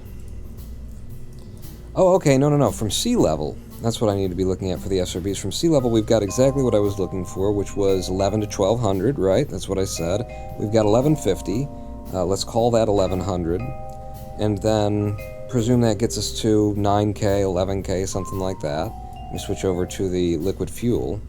And we've got 2000 from there. So that's, in fact, we got closer to 2100. So we're looking at almost orbit, which is what we want because we want all this to drop back into the atmosphere as we're switching on to our final engines, which we should be kicking on after we blow off this fairing, which will then have 1381, no, we'll be in vacuum by that point, which will then have 1672 meters per second in delta V to take us to Minmus, get us some different orbits. I mean, that's my concern, is will I be able to change inclinations? Like, how are we going to do this orbit? And it might have to be as simple as nothing goes polar, nothing goes interestingly, eccentric in its orbit. It might be we just sit at the equator and we, drop it, blow our apoapse up so that we're going slower, and then come back down to the periapsis and drop another one, and then, do it again, and then leave ourselves in orbit, because that would probably be the cheapest way to do it. It depends on what we've got left, but 1600 meters per second is the low end of what I said I wanted, and this ship is launchable with our 30 parts count limitation right here, right now. I would love to have, nose cones on here. And you know what? Don't do this, Pawn. You know what? No, listen. Don't, Pawn. Listen to me, though. These things don't move themselves. They're never going to fly, which means, even though... Don't do it, Pawn. Even though... Right? Even though that's fucking ridiculous... Huh? Because they don't move. So it doesn't throw their centers of mass off. Collectively having one on one side, well, I've gotta fix that. I gotta have it so that, alright, the thing that I did where I was being cute and I spun them all around in different angles and stuff, that was cute and all. And Noah, you're gonna hate me. But that's the flat side of the hex, of the hexagon. Hate the people who hate the people who did restock and made the side that is going to most often, face a cardinal direction easily, the one that also has the graphic for the vent on it. Hate them, not me. What is he doing? Why? Because if I do this, we get, number one, we've just reduced the weight of the craft. But more important, we get 2 parts back, and we are 28 of 30 parts right now. And that would mean that I can actually have the reasonable aerodynamic profile going up on these things. I threw money at you, yes. And do you see how that investment worked out? I have been trying to tell you.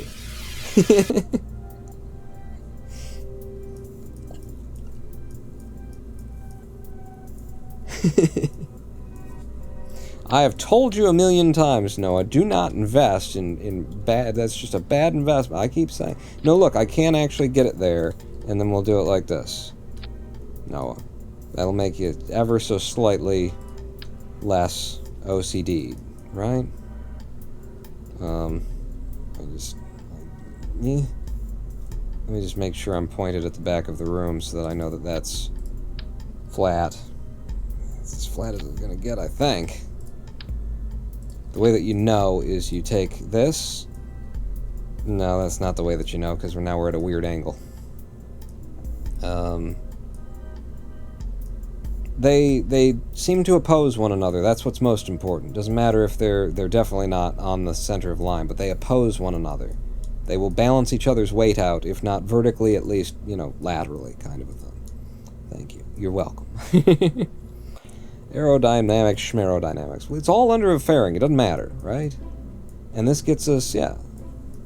Oh no, you're saying aerodynamics. No, we need that, is what I've decided today. And look at how pretty and lovely that becomes. I think this is making an eyesore of itself now, though. That it's black there, or that it's not black there. I think I'll leave you silver, because then you blend in with that. But now the black and the black and the black and the black, I don't hate it. I'm going to move the SRBs down just a touch, which would mean when we throw them off, they'll want to peel away. They'll get caught by the wind and throw away, as opposed to, you know, randomly deciding whether or not they want to slam inward and blow our engine up as they pass down below us. Any change that you want to make to the body of the vessel? We can make it all orange. No, we can't, because orange is not an option. We can make it all white.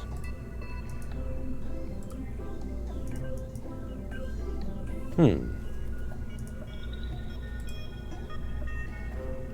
don't mind having a couple of lines in there, huh? It's pretty. It's pretty. Could also change the tip here. Ooh. Ooh. Ah. Oh. 뭔데요? I kind of... Ooh. Yeah, let's maybe just metal. I liked this. I think I liked that. Tabusi? Tabusi? Tabusi? Can you have that name on Twitch? Yeah, interesting name. Welcome in. Tabusi! Lurker here. Ballerman. I think this is worth trying to launch. Let's look again at the delta V that's on the damn thing. So from sea level, we've got 1150 meters per second to start. Let's look at the TWR and let's get it down to a 1.4. Make it something controllable. It's not pushing against the dense lower atmosphere unnecessarily and losing delta V because of it. 1.43, come on, baby. 69. Okay, it's going to be exactly 69. I should have known. I should have started with that, knowing that it would be exact. Of course, it's going to be exactly 69. 69 gives us a 1.4 off the pad, and we drop the SRBs and fire up our liquid fuel stage, which will have a TWR of 1.75. No, we'll have a TWR of 2.1. So we're going to be losing something when we drop that. There's going to be a sudden deceleration, which does not help with stability, generally speaking. We also have no fins, and we don't have any parts count left to add fins. But that, if we can fly it, it will get up there almost to orbit would be the idea with the delta V that it's got. And again, let's just 1150 plus 2100. We're really close to orbit there. We drop the fairing, and then we drop the lower stage and fire up the last part of this engine to finish off circularization, and we'll have... Holy crap, we reduced the weight so much. Now we've got that 1800 meters per second of delta V that I said that I wanted. And that all came from just dropping a couple of these unnecessary comms systems. Unnecessary relay antennas.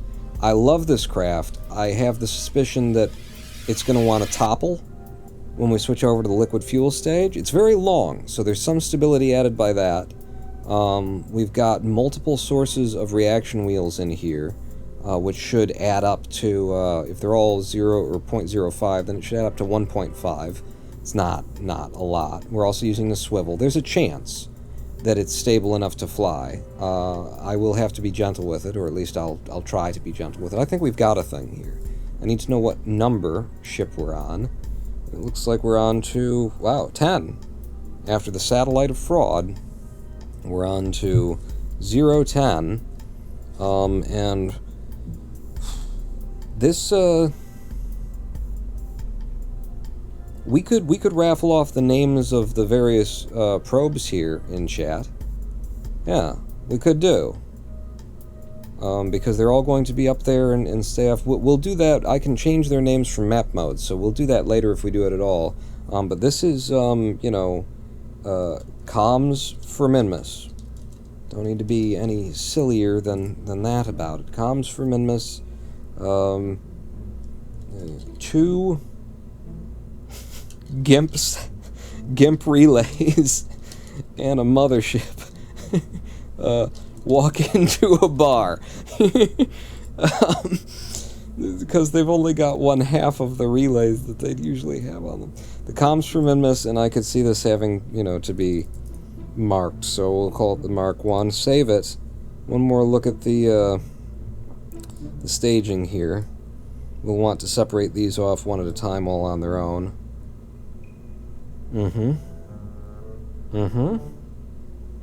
I think we're good. I think we might be ready to launch. Don't need to be so silly about it, he says. And then turn it into a two GIMP relays walk into a bar with their mother joke, or whatever it was I just made it into. Are we gonna launch? We're gonna launch.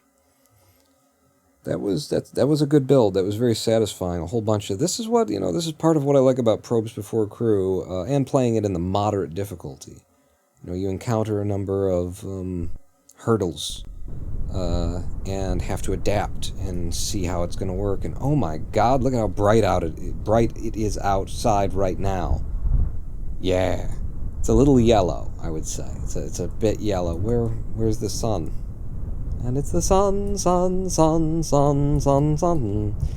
Alright, so I'm going to put SAS on. I'm going to hit throttle to full. I'm going to pull up some of our things here.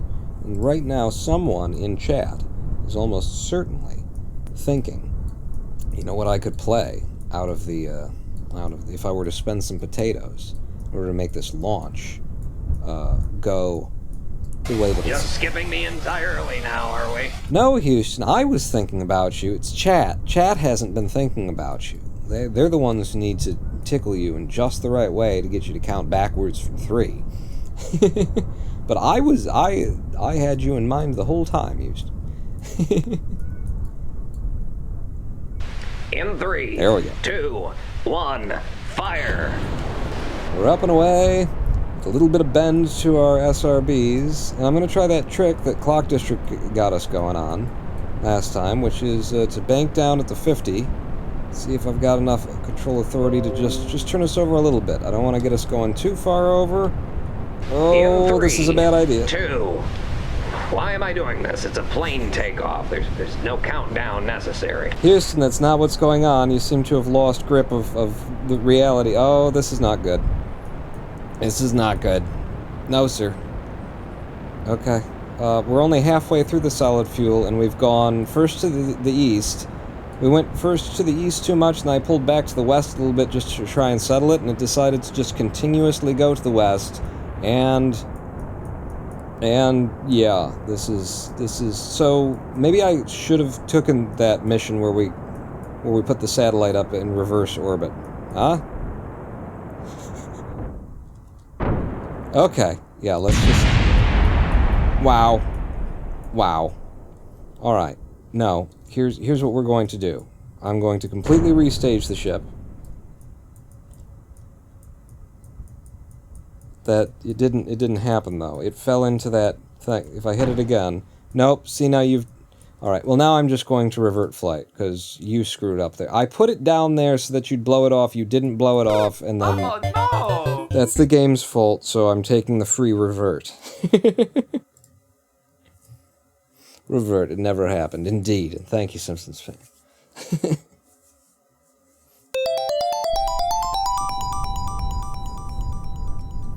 And continue. Now there is a refresh time on on how often Houston can count backwards from 3. He's got a refractory period, so I'm just going to do it. In 3, 2, 1, fire. Yes. Look at that. Look at that. In 3, 2, 1, Fire! You're a little late, Houston. Bit late. I did try and make the refractory period very short on Houston so that we could use it when I was, you know, when we were running like this.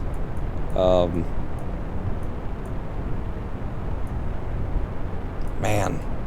Just, things look so beautiful now. Things look so beautiful. I may make little subtle adjustments, you know. The peach hue is a bit much. I knew it was a bit much. I agree. It is a... Oh, shoot. I tapped it just ever so slightly to the right, thinking there's no way that it will, you know, that we'll lose it that hard to the right as much as we lost it to the left. And, yeah. Don't tap it at all, Pong. You've got precisely no fins on this. Bear that in mind. We have made it to 9 kilometers.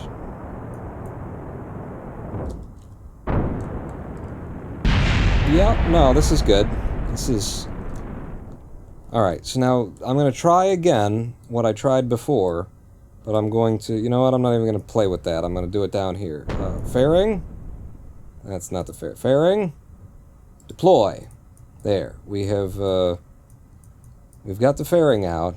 Great shot, kid! That was 1 in a million! Oh, and we can hold progrades and retrogrades. I didn't even remember that we had that now. It's our first time buying into the hex. We are many. You are but one. Thank you for the follow. What I was thinking, I blew that fairing off because then I was like, and then we'll pop the parachute and then I'll land it nicely in water and we'll save all the money, but we won't just revert. And then I remembered, this doesn't have a parachute. Because it's not, it doesn't do that sort of... So we're going to try and land it in water with the power of the engines. Wow, look at how nice that looks in, like, lower atmosphere. Oh, I love that. It's a friggin' welder, is what it is. Are we going to make it? I think we're going to make it. I think we're going to be able to slow ourselves down and land gently into the water. 20 meters per second now. Slow down, slow down. SpaceX, but, you know, just without the raft.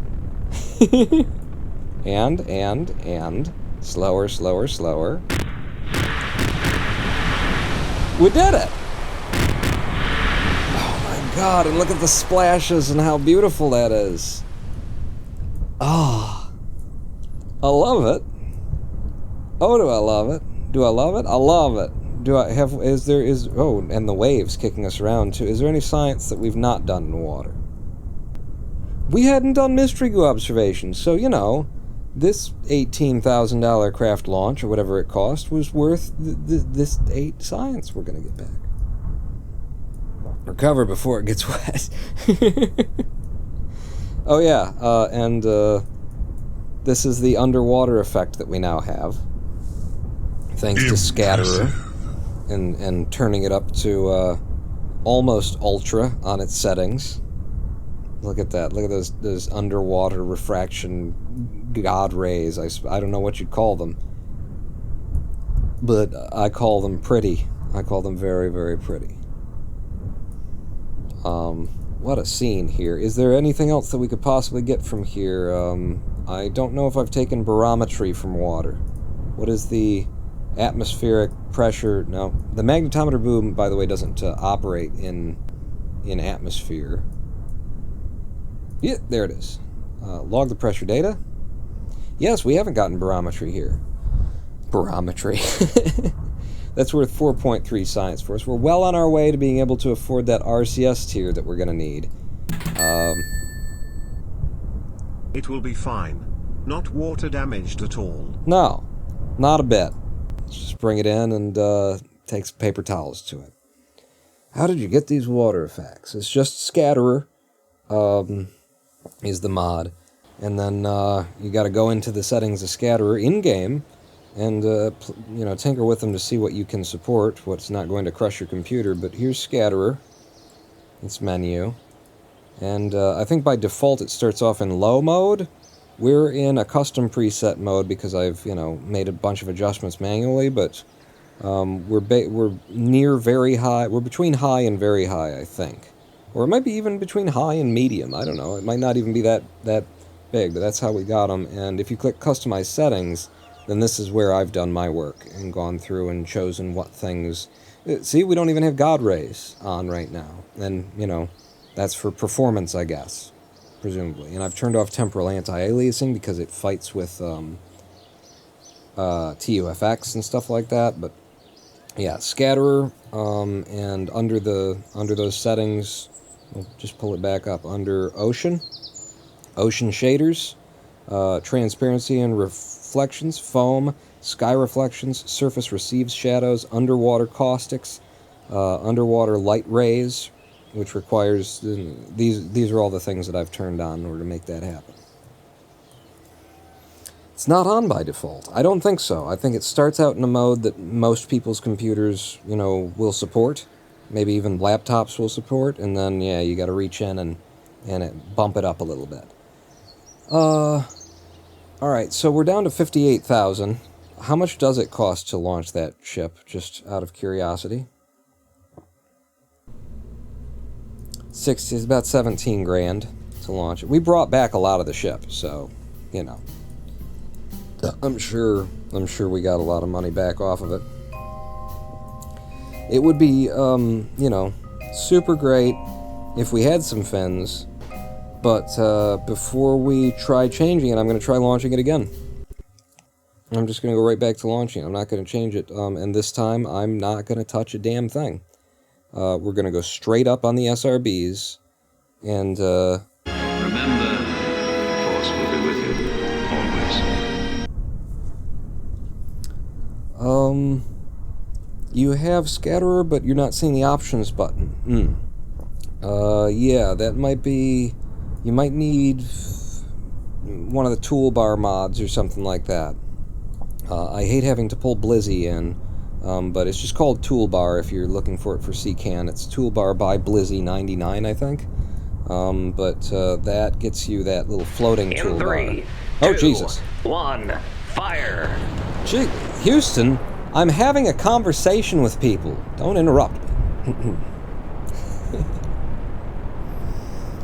But yeah, if you're lacking the button, I think look for Linux Guru Gamers toolbar type stuff or Blizzies, and that's probably what enables it.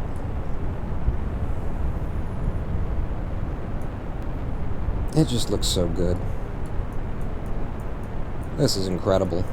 Look, just look at that.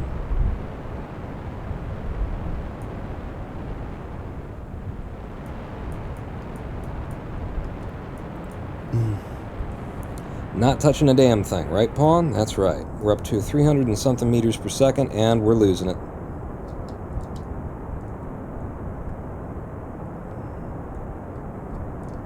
I mean, the ship is just automatically turning itself down to the place where it ought to be. That's all. This is by design. Nope, nope. Hold it, swivel. You've got this, swivel. You've got it. You've got it, swivel. It does got it. It did got it. Okay. Okay, now just hang on. Where are we? 23 kilometers on the apoapsis. I need to be rolling us down. Nope, nope. Oh, man. Yep. Whoa. She's a little bit flighty. 31 kilometers on the apoapsis. Wow. Look at this. 35, 36. I'm just going to hold 20 degrees for a minute here. 40 kilometer apoapsis at 26 for us.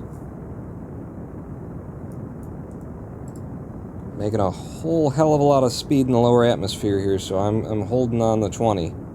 Oh, hello. Okay, watching the apoapsis and killing the engines now. From work because one of the bigwigs thought it would be okay to land in the sea and didn't think about the guy who has to clean up. Anyway, how's stream going? Very good, El Gavo. So are we low on paper towels now? We have made space, at least, on the third attempt, launching this ship. And see, that's why I was so hesitant on the previous live stream to try and roll those SRBs over, as I thought we'd get this kind of reaction that we got from this guy. It's kind of ship to ship, and the best thing, the safest thing you can do is always err on the side of just don't touch anything until you're up above, 16K. 16K? No. But, that is certainly where you'll be safe anyway. Start playing with things. We still don't have tracking, so we will be going to Minmus without tracking. Ugh. Are we really going to... Oh, damn you, Blizzy. Damn you, Blizzy. Where is it? Unlock position and size. I hate this friggin' toolbar. I hate it. Because it's just everywhere. It's just everywhere, and I don't want it for 9 out of 10 things. Activate auto hide.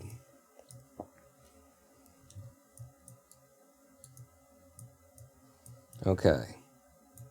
We're about to hit space, and then I get to drop this fairing. And before I do, I'm going to F5.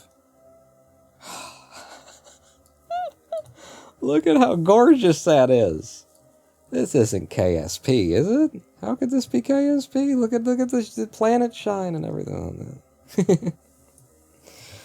that. Yeah, so our apoapsis is 72.7. We are approaching it. We've got 1,500, almost 1,600 meters per second of speed still as we approach the apoapsis. Instead of holding your prograde, just nose up a little bit off of it and burn. Okay, we're losing the apoapsis. That's fine by me. Lose it a little bit. It's easier to get it back than it is to, pull it down once it starts running away on you. And we're out at exactly the right time that I wanted to be out. 32 kilometers on the periapsis. Dropping the next stage. Oh, it looks so good. I'm sorry, I'm trying to keep it all on screen. It looks so good. And finish this orbit. Just get on your prograde and hold it. And we'll just burn gently. I'm holding the apoapsis perfectly right now. Holy crap. There you go. We have a circularization of Kerbin with 1,763 meters per second of delta V left in this craft. F5. God damn, it's pretty. It's fucking pretty up here. Deploy main antenna. Okay. Extend. Extend. And in fact, I'm going to deploy them all so that I don't forget later when we're dropping the probes. Double check all probe hibernation settings. That's a good call, too. Extend. And hibernate on warp auto on the main guy, on the second boy, and the third boy. We are good on the hibernation stage. Look at that. Look, it's a friggin' Kevin Pollak paint. It's not a Kevin Pollak. It's an MC Escher. There's just a lot of things jutting off in different directions is what there is. Oh, this is beautiful. It's lovely. Give me an F5 from here. Keen Bob. Hi, Ronan. Do you know the orbit tactic? Tilt to 10 at 100 meters per second, then hold prograde, then throttle to keep it at exactly 1 minute to apoapsis. Then circle your orbit as the desired altitude. Very excellent orbit to save some delta V. No, I'm not familiar with the hard numbers on it. I fly by sense of smell. But 10 degrees at 100 meters per second. Throttle exactly 1 minute. Add exactly to 1 minute to apoapsis. Okay. Do we even have those readings yet?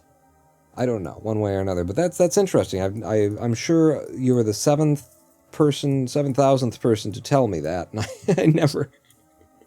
Thank you, though. I will, look at that when we've got the tracking and stuff up. Yeah. Okay, where's Minmus right now? Because that's where we're going, without any tracking, so I can double-click on it all I want. And the most difficult thing is going to be getting into its angle,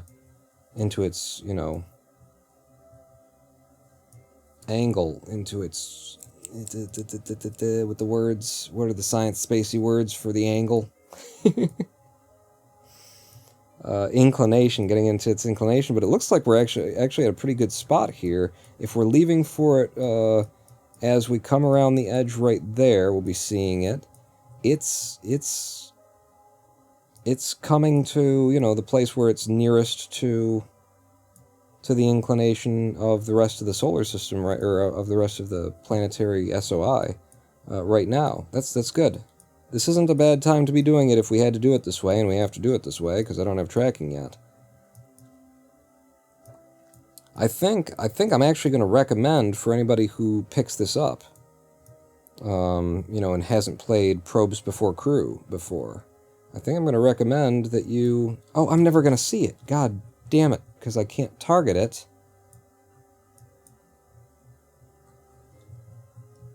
And it fades out automatically. Go! We're burning prograde now. Where's my ship? Okay. Minmus is at like 45 million on the Apoapsis too? Right? Yeah. But I think I'm going to recommend playing this in normal, not moderate, not hard. Like we're doing here, because, yeah, it's a bit tricky. It's a bit, like you would want to be running more missions. More and more missions. So what am I looking at? Which one do you want to be? I think there, 45 million. I'm going to go up a little higher. Go up to 46 million. That seems good to me. And then, yeah, we're really close to like the perfect time to leave for Minmus, honestly. This is going to work out pretty damn good, I think. I'm going to F5 again. So it was Ronan. It auto-corrected to Robin by accident on my phone. I didn't say nothing about it. Because I'm aware that that sort of weirdness happens.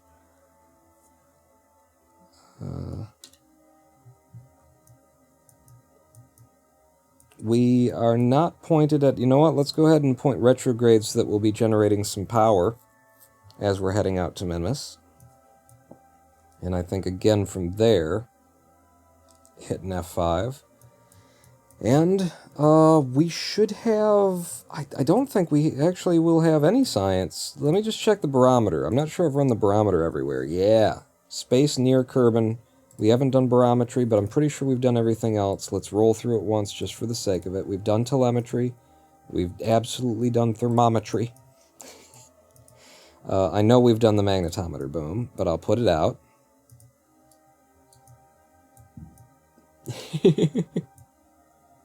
Yep, we've done that before. And mystery goo. Indeed. But since we've just done the barometer, review the data, and I will transmit that data. Why am I showing no resources? Ah, it was stage view. Okay.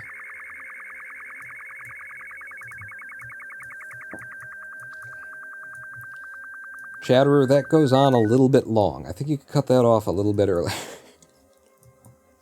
Alright, we're on our way to Minmus, and without any tracking station or systems whatsoever, we have no upgrade to the tracking station either.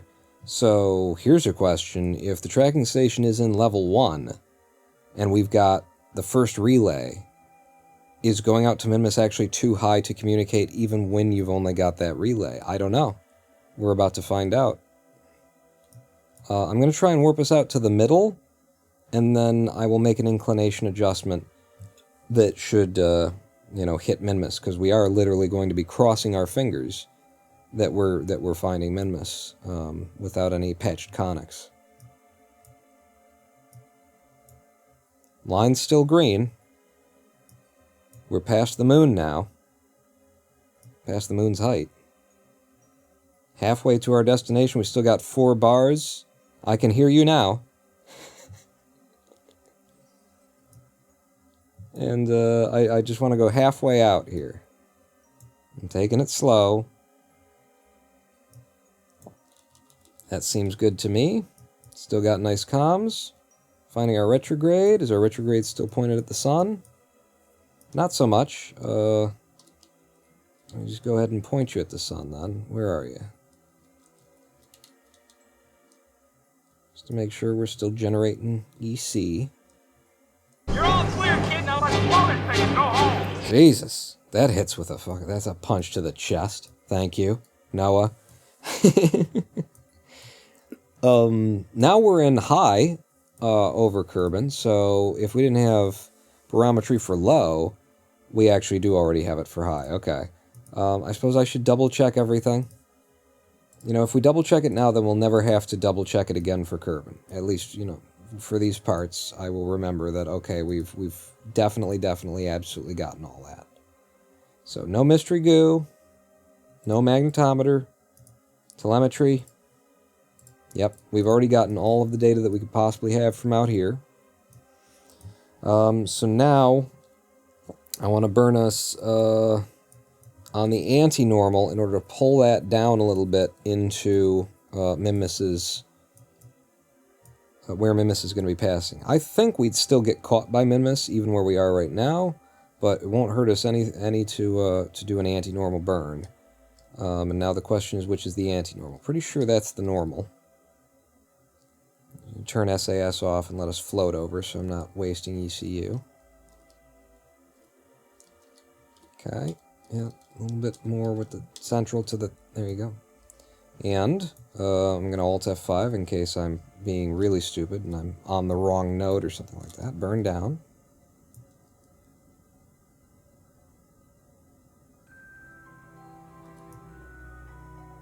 That's real close. That's real closer. In fact, that might be dead on. I think I'm going to leave that there, and look at that. Look at that. We're going to get caught by Minmus. Now it's just a matter of, you know, how late we were for leaving because Minmus kept disappearing on the horizon. Thank you so much, developers of KSP, for that convenience feature that makes it that much more difficult to fly without tracking. Although, you know, probably they don't want you to be flying without tracking. F5 from here as well. And without any patched connects, we just have to have faith that in about another day, actually it's going to be about 2 days from now, I would guess, because we're slowing down as we approach the apoapse. Yeah, more than 2 days. How long does it take to get to Minmus? 4 days now? Where are you at, Minmus? Holy shit, you're way back there. 5 days. 6. 7. 8 days. We'll be right back. You want to take a live stream break? No, we're not... Should we? Before, like... Did I miss Minmus entirely? Look, we're at our apoapse and Minmus is way back there. Oh my god, what do we... Ah! Let's hit the Minmus SOI. I believe. I have faith. Minmus is moving a lot faster than we are right now.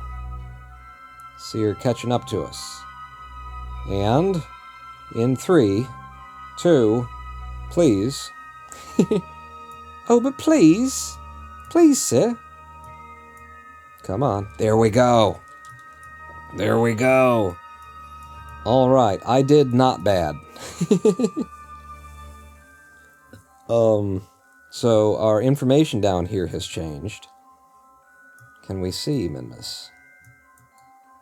Yeah, it's just off in the distance. Alright, let's do some science.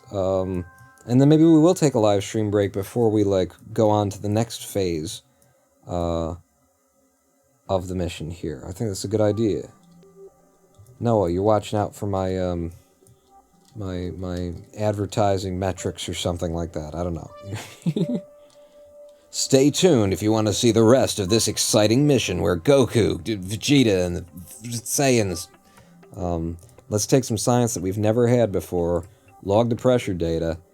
The instrument reads 0 as if it were in a vacuum. Here, high over Minmus were 13.5 signs. Log the temperature. Space high over Minmus. Measuring the temperature is impossible. The R&D guys will be thinking about it. We've read it before. And I said I'll read it once, and then never again. Telemetry report, please. The probe's onboard computers have successfully recorded the data. That's worth 4.5 science. And now, some big data. Magnetometer, head on out there. Boom.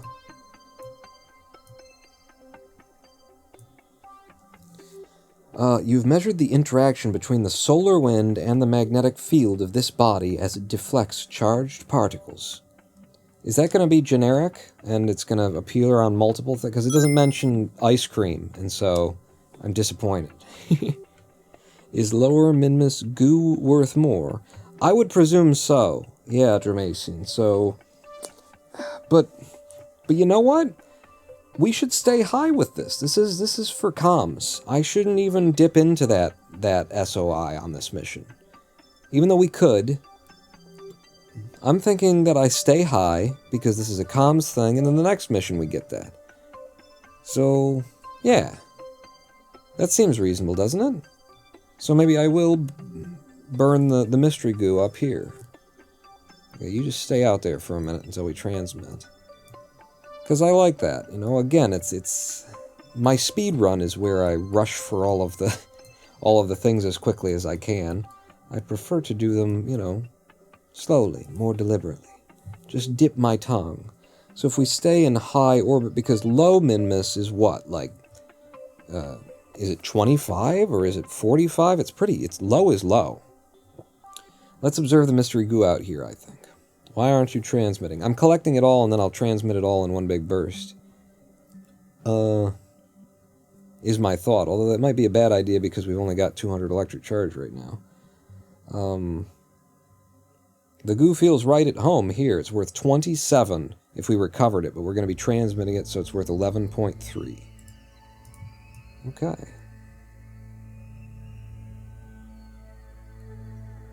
Are we good then? That's all the science we brought, right? We thermometered? Yeah. We've collected all of the science, and we are facing the sun. We're drawing a little bit of power. Let's see how much of it we can fire off before it dies. I think it's going to die on us while we're transmitting. Transmit the data.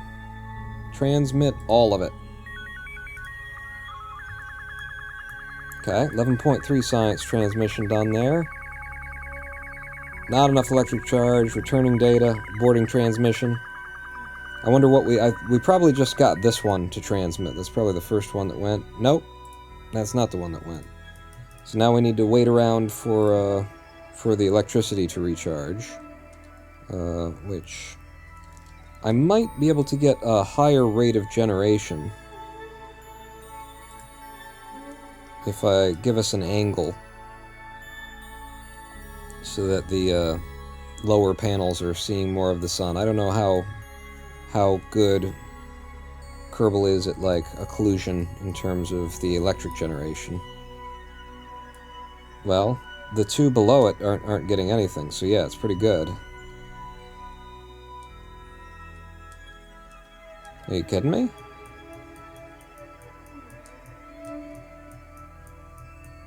Oh, well, they're all bringing it in. You're looking at the wrong thing. You want to look at this. Yeah, they're all in direct sunlight right now, so we're making electricity as fast as we possibly could. Got it. I was thinking about one thing and doing the other. Let's just time warp a bit. It's a long way to Minmus, so a little bit of time warp isn't going to be like, oh no, now we're past the periapsis. No. And let's try that transmission again. Transmit data with full batteries. That's another thing that we got out complete. In fact, that's all of it, I think. Yeah, we might have gotten all of it sent back if I would have started with 300 charge there.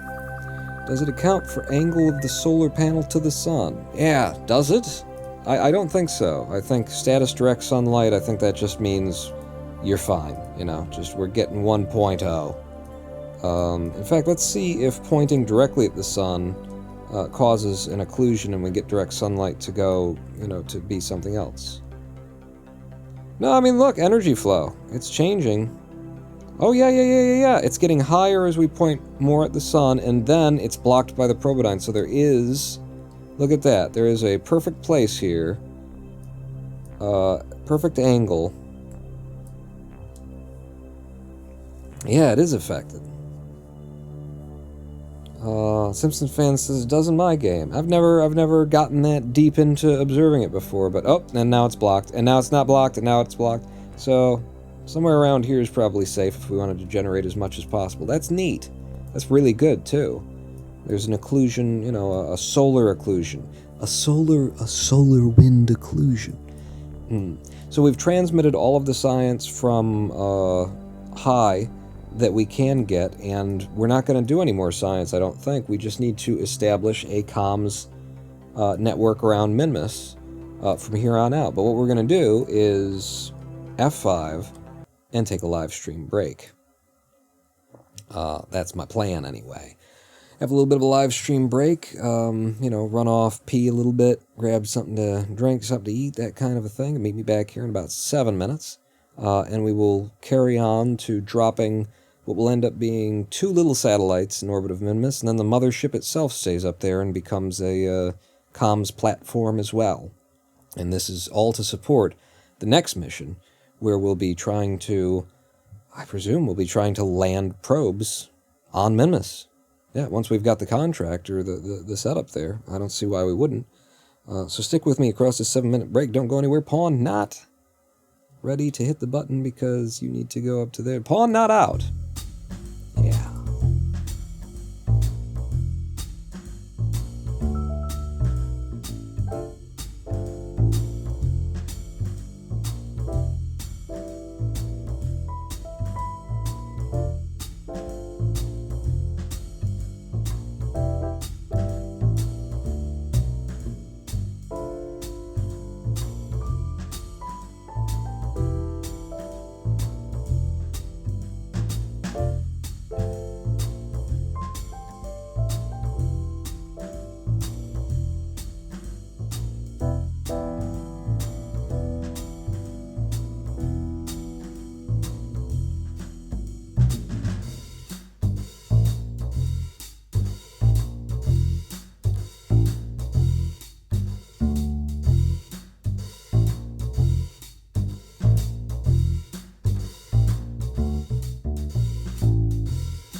not feeling alright today. I'm not feeling that great. I'm not catching on fire today. Love has started to fade. I'm not going to smile today. I'm not gonna laugh. You're out living it up today. I've got dues to pay, and the grave digger puts on the forceps. does all the work. The barber can give you a haircut. The carpenter can take you out to lunch. Now, but I just want to play on my panpipes. I just want to drink me some wine. As soon as you're born, you start dying. So you might as well have a good time. Oh no, sheep go to heaven, goats go to hell. Sheep go to heaven, goats go to hell. Alright, oh no, yeah. I don't wanna go to Sunset Strip. I don't wanna feel the emptiness. Bow marquees with stupid band names. I don't wanna go to Sunset Strip. I don't wanna go to Sunset Strip. I don't wanna feel the emptiness. Old marquees with stupid band names. I don't wanna go to Sunset Strip.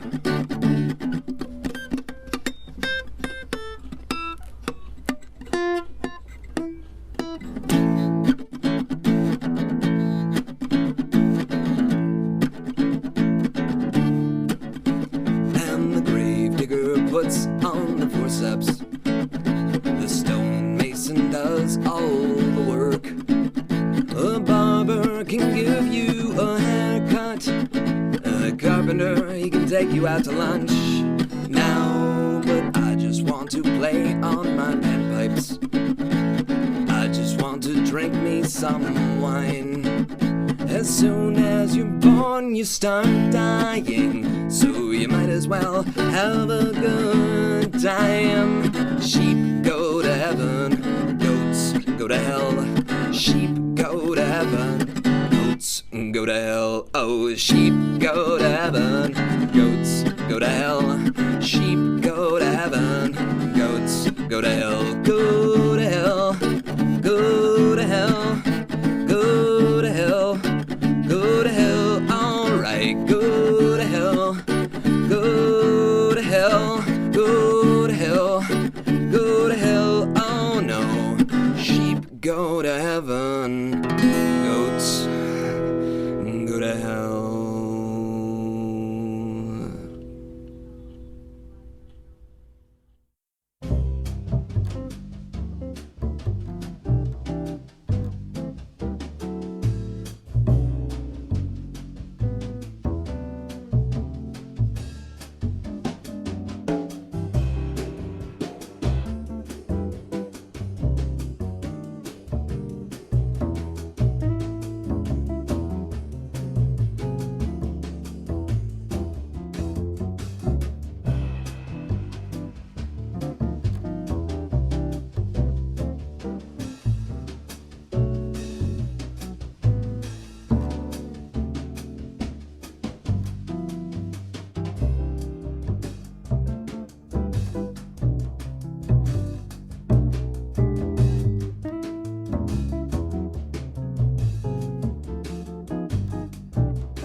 Hello, I am the Ronin Pawn, and welcome back to a twitch.tv/Ronin Pawn livestream on twitch.tv/Ronin Pawn. Yeah, smooth jazz. Yeah, you just can't help but talk like this. We're in Kerbal Space Program, but before we get there, I want to take a look. I want to join you in having another look at Detroit. You know, I never get to see these webcams except for when we're live streaming together, and yes, it's still no traffic. Goodness, it's now 10 a.m., and there's still just so not a lot of traffic down here at the border. Just nobody coming to America from Canada. I mean, I can't blame you. I wouldn't. If I were over there, I would not be coming over here. I'll tell you that. Oh, now they're coming in. As soon as I say that, everybody starts coming in. Sure. Any boats on the river? Is that a boat out there that you're showing, or is it just you zooming in on the bridge? I think that's the camera's in auto mode there. Oh no! Yes! I mean, I think it is in auto mode, but there's a barge right there. There's a barge right there coming toward the bridge, or actually away from the bridge. I don't know which way the boat is going. And is there a train coming through that? No. Alright, Pawn, that's enough. That's enough. Get back into the game. You don't come here to spy on the citizens of Detroit. Yes, you do. I'm one of them. Back into the game, you say. Back into the game. Alright. That would be this button, wouldn't it? Indeed. Oh, God. We've got space mice. Space mice. What are they called? In the Star Trek universe, there's trouble with tribbles. We've got tribbles on the ship. Tribbles on the ship. Tribbles on the ship. Where's my mouse? Can you guys not see my mouse? Why can't you see my mouse? Where's the... Oh, I know why. Because I'm not actually in the game. I'm looking at the screen you're looking at. We've got tribbles on... That's what I was flailing the mouse. This mouse, not the other one. The other one I'll flail later. I'll fry it. Oh, Jesus. And the game's music. So welcome back. We are mid-mission. Mid-mission to Minmus. With marmalade and magnesium. Mid-Minmus mission, where we've come to drop 2 little satellites into some kind of an orbit to act as comm satellites. It's these 2 down here, and then this mothership will also be left up there to act as a comm satellite as well. It's a bit dark, isn't it? Yeah, it's a bit... I mean, it's bright where it's bright, but it's dark. The downside of things looking so good is that they're also fairly real in their representation of light bouncing and stuff like that. And so from the wrong side, it's like, where the hell's this... What are you even looking at? But so we've just hit Mimus's SOI, and we need to go up to our AppWaps here, which is negative 572,000. Okay. We need to go to our periapsis, rather, around Minmus and burn against our exit of its SOI in order to keep the encounter that we've just gotten. So let's watch our height here as it comes down. So at 383 is what you're looking for, Pawn. That's where you'll start burning on your retrograde. Okay. And I'm just taking things slow. We don't have any tracking yet. We don't have patched conics. We don't have the ability to warp to a specific point. So what are we looking at? 383, Pawn. 383 is what you're looking for. 3 and an 8 and a 3. Getting close to it now. Go ahead and find your retrograde. And a little bit of speed to get us there faster. 385. 3. It doesn't have to be perfect either, but you know, as long as we're here. 384. 38. I was looking away, so I didn't want to go past it. Oh, we're still at 383. It's 3837. We were still at 384. And 3839. You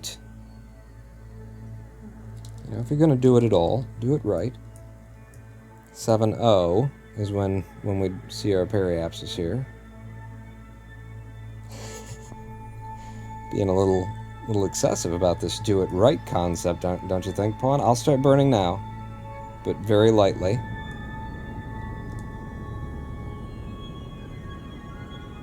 Yes, this is a nice pace for the burn. Whoa! Okay. And then ever so slightly, ever so gently, burn this down to where do we want to leave this? Like 300 sounds good, actually, to me. Ooh, what is Minmus, like, parked? Minmus geostationary. In 3, 2, 1, fire! Again, just slightly late on that, Houston. Just a little bit late. I mean, we launched 9 days, 5 hours ago, but close, nearly. I think Minmus parked geostationary is like right at 300. I think it's like 296 or something like that. Shall we try for let's just park it at 300. 300 kilometers. That's my thought right now. So watching our periapsis, which my eyes were not on the periapsis, I was still looking for it while I was burning, and I've managed to park us right at 300,000 anyway. That's just so how good I am. That I can accidentally... It's 357, says Clock District.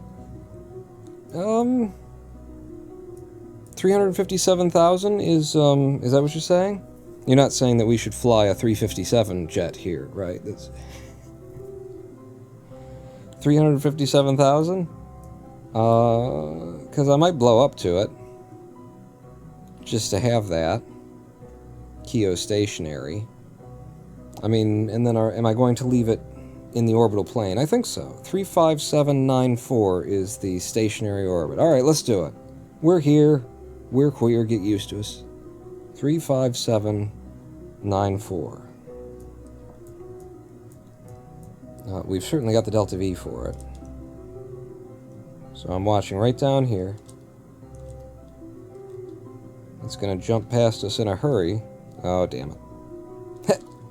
Yes, 3576. That's as close as anyone could ever ask for. And now, around to the other side, round to our apoapsis.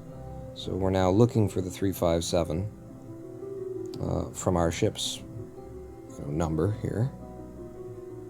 And then, obviously before we start leaving anything, dropping anything anywhere, we will... We're pretty much there now. Then you drop a relay and move on. Well, I want to get it... I want to fix that, too, our inclination. So, 357... 3576 is what we're looking for, would be our periapsis. So we're actually still a ways away because we're moving so slow. Or our apoapsis. No, this is our periapsis now. We'll be affecting the apoapsis.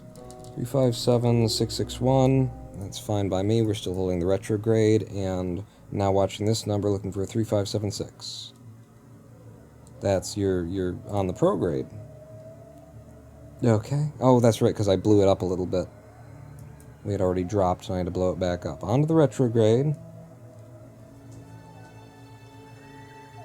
Okay, here's the one where you gotta just roll it. Yes! 3579. I got it kind of perfect on one side, however we have lost a bit of the periapsis there, down to 353. Without tracking, it's good luck on getting this kind of perfect. We're gonna screw it up even more when I try to do the adjustment that will... the inclination adjustment here, which I can do at any time because we are, circular, more or less, anyway. Oh no, 3579 and then 353, so if I blow it back up a little bit, that's become our periapsis. That's what's happened. So I might just be able to roll this back to the 357 that we're looking for, or at least just a little bit closer. So I'm going to do this with 2 fingers, in fact, this time. And 357 on one and 359 on the other, I'm happy with that. That's pretty good. So now, what I would like to do is find us whichever normal that it is that we need to burn. And we've been going around this way, so we're on the descent. So I think we want a normal to burn up, not the anti-normal. That's the anti-normal. So I'll go to the other side of the ball. How's our EC holding out? Oh, it's just fine. Just fine. Yeah, if we're coming from this direction, going that way, then we're headed down, and we want to pull up. Then we're burning normal, because normal's up, in reference to the orbital plane. And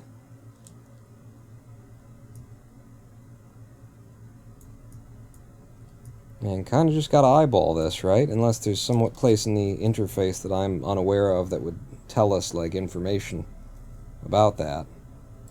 Maneuver node kind of stuff or something like that. I don't really know how to read any of this stuff anyway. That looks real damn flat to me, and it's wrong. It's very, very wrong. It looks real damn flat from your perspective on the camera. And you were just real damn wrong, weren't you?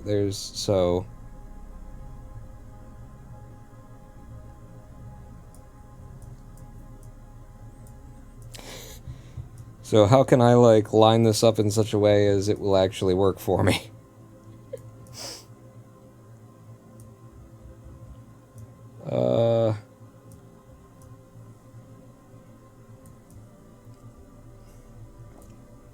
Alright, so if we come out to here and try and burn one, and we did lose our 357, like I said we were going to do.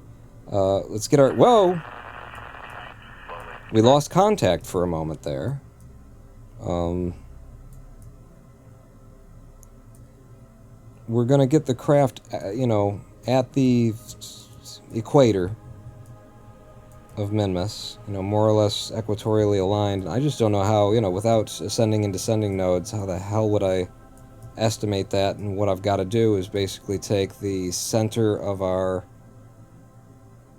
I don't know.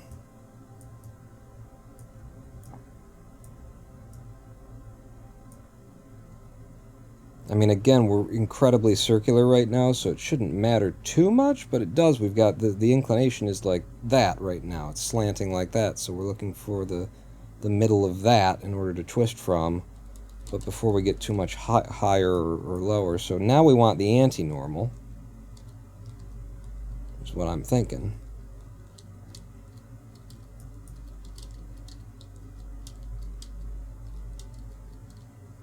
And we've got the delta V to futz, so I'm futzing.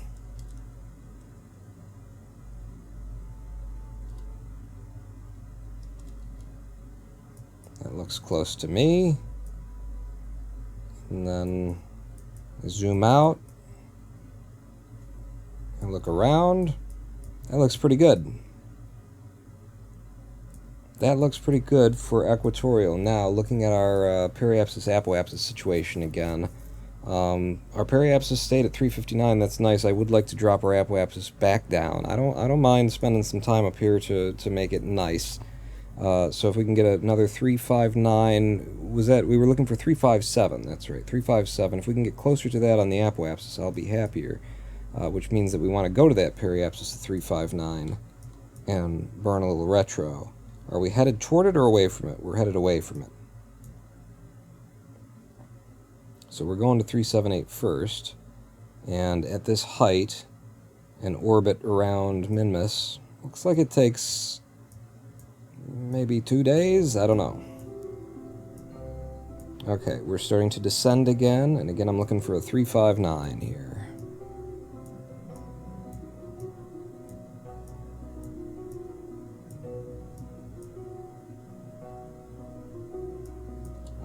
Getting close now.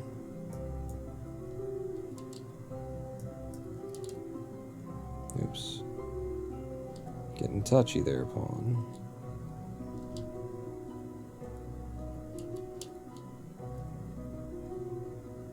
No, yeah, we're looking for the 359. We want to make the burn from the right place, and it's 3598.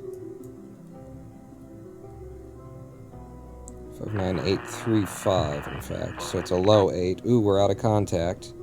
I might not be able to do this from where we are. We might just get line of sight again.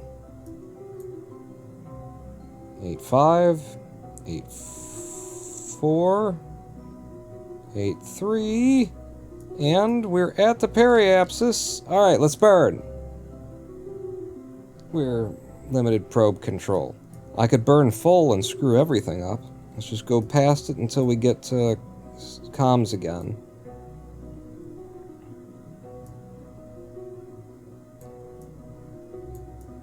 After all that, like, being gentle. Okay, we had comms again. We have comms again. Get onto your retrograde. And pull this down. I would just like it to be nice, you know? It's going to be up here for a long, long time. I was thinking about naming them after some of y'all in chat. 359, so 378. We're looking for that to be a 357. Something like that. Roll it. Oh good, the periapsis is coming down too. Thank you for the follow. We're real close now, so 2 fingers, one on shift, one on X. And now we have periapsis of 357, apoapsis of 36. I think I'll live with that. That's real damn close to being perfect. And so now the idea is, give us an F5 point, and we want to drop one of these probes that we've brought up here. Yeah, it's real. It's kind of dark. Kind of dark out here. Let me just play for a minute with minimum ambient lighting and see if a little bit more. We are real high on the minimum ambient lighting, but I think that helps a little bit. So now we want to drop one. Again, give me another F5 before I do this, because I'm going to reach in here, I'm going to grab our decoupler, and I'm going to click decouple. Okay, and then the idea would be just roll away from it, pawn. Roll away from it.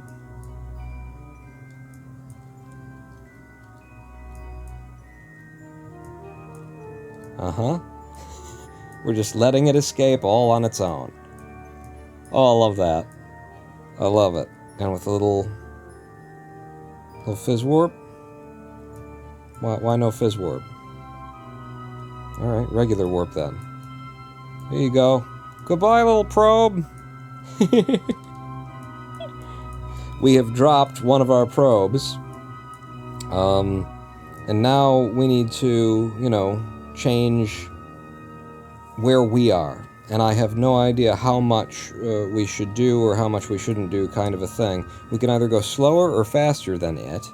I think it's better to do, we blow up and then we blow it back down. Let's see, if we blew it down and then you come back to the same place and blow it back up, I guess, would it make any difference one way or another in terms of delta V? We've got way more than enough. It's not that I need to worry about it. I like to figure things out in my head. What feels right to me is we'll blow it up, we'll make ourselves slower, and then we'll go around once and see where we are, and we'd like to drop these in thirds if we could. Clock District, you have to go? Good night. Oh no, are you waving goodbye to the probe? To the relay, rather.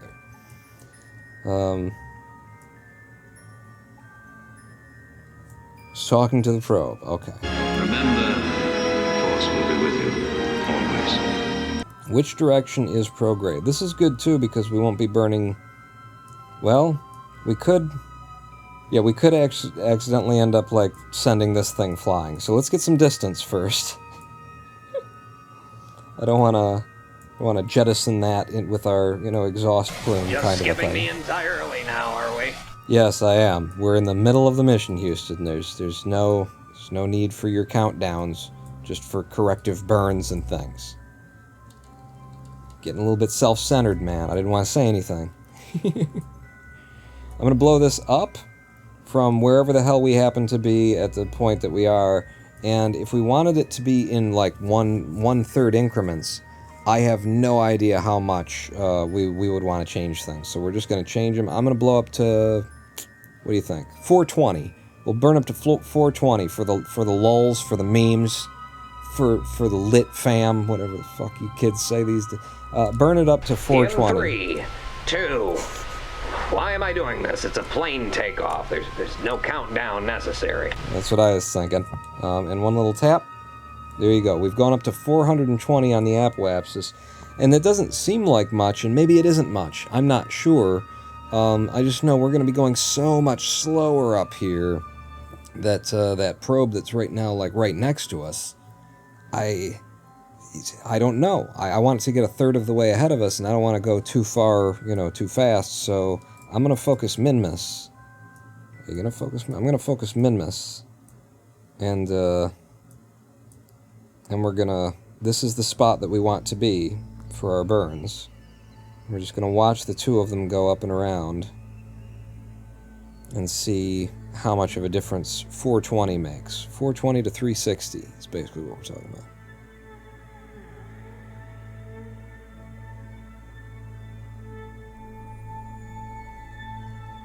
Clip would be funnier if it was cut after why am I doing this. It would be usable in more situations, certainly.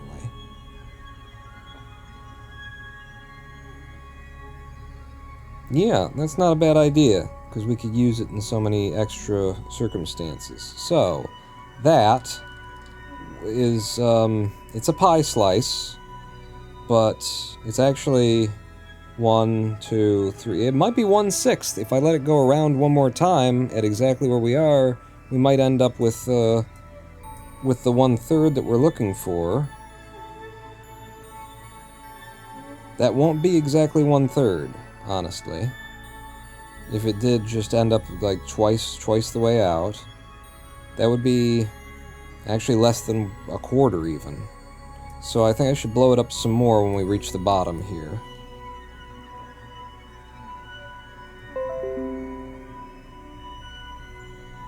And look, it's already working. Right now we have comms even though we're behind the probe, or behind Minimus, because we're going from here to here, and then that probe is sending it off. This is working very well. It's going to work.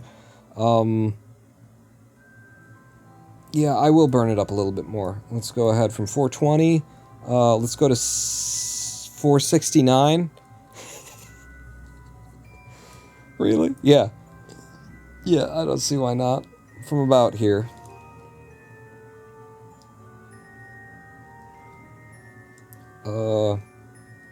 It would be nicer if you moved a little bit forward, because I think you're a little bit before your periapsis right now. I don't really care that much, because it's a little touchy. Little touchy.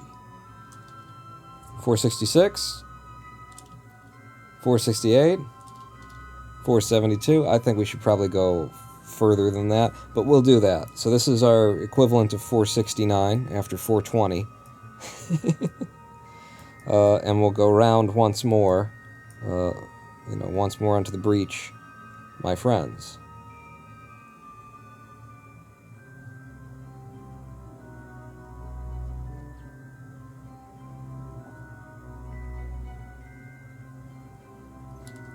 Ooh, this is looking good now. Yeah, that's looking good. Okay, we are dropping one here. You know, it may not be perfect, but we gotta... Okay, so if we are dropping one here, then make sure you're at your periaps 362, and we're going to 360.09, and we're going to, not just drop it, we're going to first lower our apoapsis back down to where it needs to be. So, at 360.1 and going toward 360.09. In fact, let me focus the ship.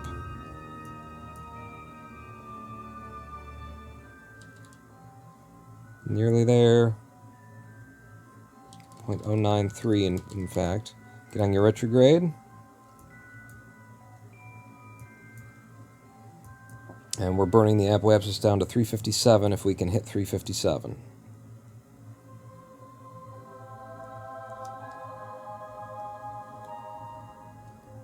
Okay, 393. It's right here is where the apoapsis is.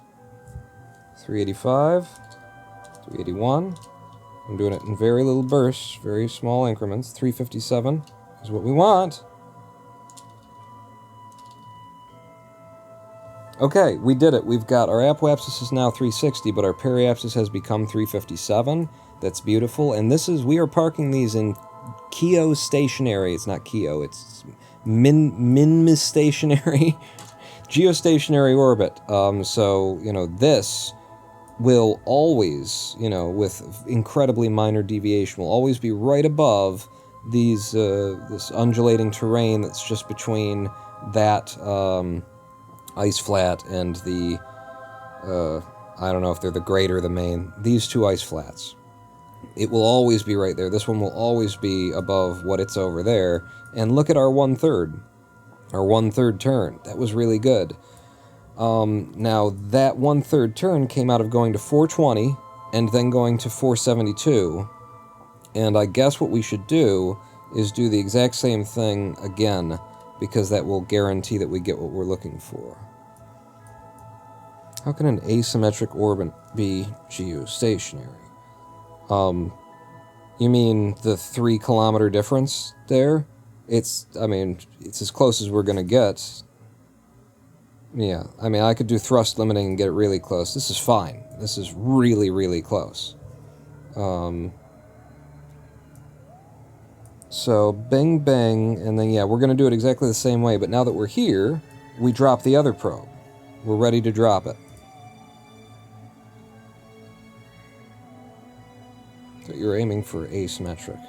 No, it's just hard to get there, and I don't want to be bothered. I would bother with it now that you've reminded me, but we've already dropped one, and it's, you know, within 3 or 4 kilometers on either side is going to be as good as I want it to be. Decouple here, and we've decoupled there, and then which direction do I turn in order to let it go? Like that. Look at that. That's so handsome. Every time we do that, we get even more delta V back, too, you know, from having dropped the thing. Oh, I'm loving this. What a good mission. I mean, it's a slow, plodding kind of a thing, but it's the way that it's... What are you doing? Stop with that. You go where I tell you to be, and then you be there. Alright, let's move away. And let's get well away, so that we're not hitting it with our thrusters.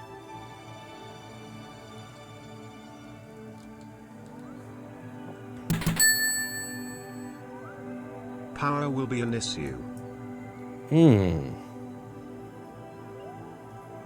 Why? I mean, everybody's got their 100 now.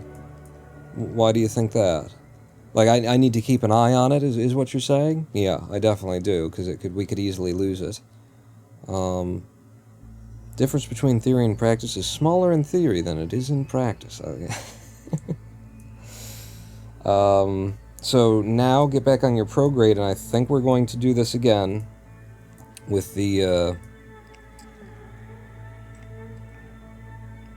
420 first, followed by a 470, because otherwise I'd have to be guessing again, and we did pretty good with that 1/3 drop when we did it this way. So yeah, blow it up to 420.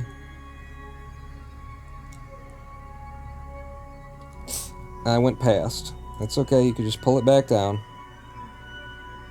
I went to 440. And who wants to blaze it at 440? We got to be at the 420s, people. And 433, 429, 423, 419.9, 0.88, which rounds up to 0.9, which rounds up to 420, 0.0. Well, don't put the 0.0 on, because then you're lying. But if you don't put the 0.0, then that's 420 right there, baby. So we'll go around once, and again, I want to just park this at, like, this is my low point. Is that how rounding works? Yes. In Ronin Pawn Land, that's how that's absolutely. That's how you get the numbers that you want, regardless of what the numbers are. So once round at 420. Whoa! Don't go too fast. You can go a little fast.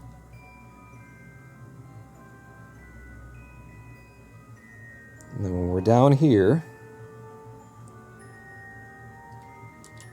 I might even hit it with a little bit less than 470, because that was a little wider than a 3rd turn, but not much. Like, I just want to be less than 470, like 468 is what I'm talking about. So from here, again, we're on our prograde, please.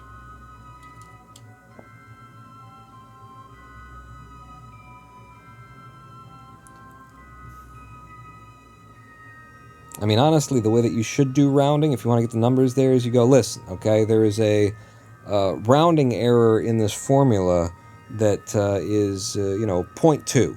So the fact that we're at 4.3 means that the rounding error could be a 4.5, which means essentially it's a 5.0. That's how they do voting math, I'm pretty sure. 420.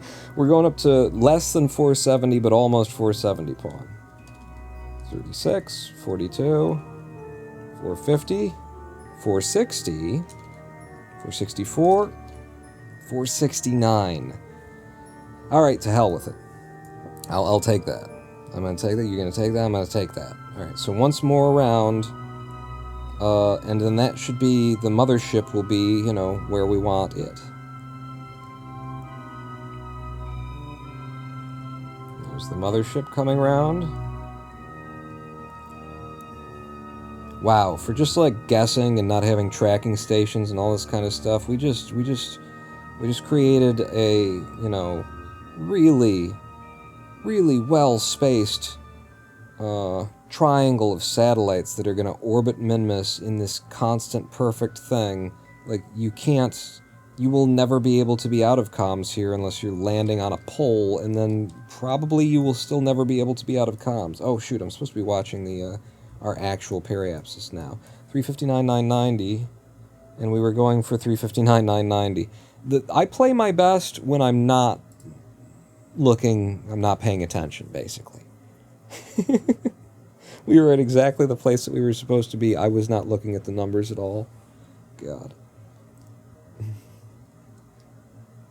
Okay. So we're going to pull the 469 down to 357 is what we're looking for. Okay, 400.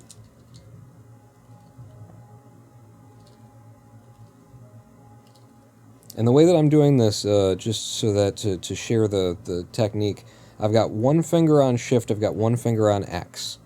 And every time that I hit shift once, I just keep tapping X over and over and over again, because this game has a tendency to drop your input. And so you can, you know, keep blasting off into space, you know, even though you just hit X, so I just keep slamming X multiple times. Going to 357 pawn. Okay, thank you. I need to be reminded. 362 and 360. And now the periapsis is at 356, the apoapsis is at 360. That's between the two of them. If you round them in just the right way, they're both 357, actually. So, let's have a look at it and see that our network is now bing, bing, bing. We have trapped Minmus in a triangle of relays. Impressive. Yes, with such marginal deviation to them, they're always going to be, you know, more or less above. This one is directly above the... Is that the butterfly? No, that's not the butterfly. So I don't know what they're named, but it's above one of the flats there. That's beautiful. That's absolutely beautiful. I think we have made it impossible for any vessel to ever lose comms at Minmus. Am I damning us to have said that aloud? I think we've done it. Now we still want to put one in polar orbit for the sake of mapping Minmus when we've got the electric generation to support that with ScanSat. So there's still a lot more to be, you know, done in terms of satellites at Minmus. But for now, I think we've just established Minmus's entire relay network as we will ever want or need it. And I am fucking thrilled, baby. Let's have a, you know, another quick look at our ship, at our position in space. Get a beauty shot, maybe. In fact, I'll tell you what I'm going to do. I'm going to get rid of y'all. Look at that. Look at that. Huh? You got the stars in the background, too, just coming in. Oh, I love it. Oh, I love it. Alright, y'all can come back.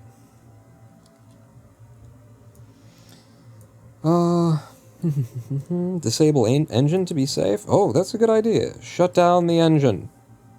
Beautiful. Thrust limiter, 0. Alt F5. Not Alt F5, just F5. Is there anything more that we need to do out here, then? I think we're done. And this vessel, incidentally, has 789 meters per second of delta V left in it, if we did want to do something with it, which we never, ever, ever, ever, ever, ever will, unless... unless at some point in the future we, like, if I installed Kerbal attachment systems as a mod, and we were, you know, around Minmus and we needed a little bit more liquid fuel, we could park next to this guy and siphon his fuel off. I don't intend to do that. I think we're done with this mission. I think it's time to go back to the Space Center. No, it's not, because we can rename all of these comms after people in chat. Shall we run a raffle? Set everything to hibernate after tilting to not quite vertical. In my experience, it doesn't end up mattering, really. Let me start up the bot here. Potatoroid is what I've called it locally.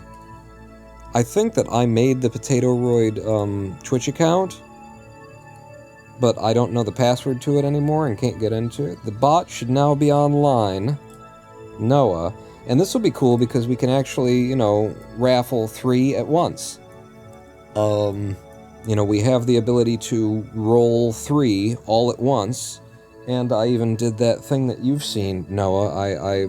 I programmed our bot, just this new little one. Noah programmed the old one that had 1,000,005 features to it, and was way cooler and did a whole bunch of stuff that Twitch finally caught up to us doing, you know, 3-4 years later. But this little one that I've made just for the sake of the raffles,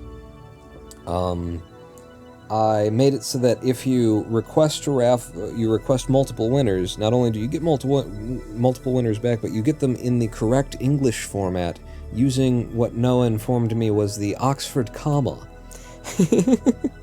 I didn't know that that's what I was doing, but that's what I was trying to code was, you know, and it's very tricky to figure out how am I going to make it put the username here with a comma if it's, you know, if there's just 2 winners, then there's no comma at all. It's Bob and Tim. Period. But if there's 3 winners, then it's Bob, comma, Tim, comma, and Andy, period.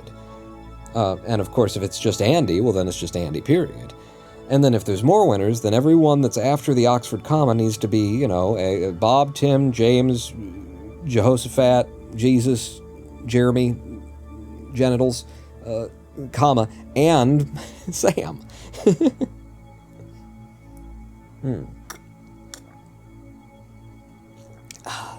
But yeah, so the way that the raffle works is right now in chat, if you're watching, if you type !raffle into chat, then you get an entry into the raffle. That's all you got to do. It's not going to spend any of your Twitch points. It's not doing anything. It's literally just you were here, and you typed !raffle, and that puts your name in the list, and then maybe we name one of these things after you.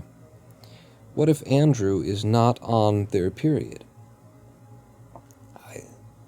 Then it would be Sam. Sam would have their period. I don't know. Just sipping at some tea. Got a bunch of lurkers here. There's so many viewers for this stream, and nobody wants to type !raffle into chat, apparently. That's fine. You don't have to. I don't have to name these things after you, either. You know what? Screw it. Never mind. Cancel the No. But I will do this. We will go back to the Space Center. Give it a couple of more seconds. Give it until I get back to the Space Center, at least. And we'll do the renaming from the tracking station. That's the easiest way to do it. How do roll multiple? It'll be !roll and then the number that you want. So in this case, 3. With a space there. !roll, space, and then the number. Oh, God. Just, it jumps up and kind of surprises me every time I see it. The graphical quality, the fidelity, the beauty. The beauty of it. And I managed to tame Scatterer down to where we still have the atmospheric, you know, haze going on, but it's not bothering my eye in a way. So into the tracking station.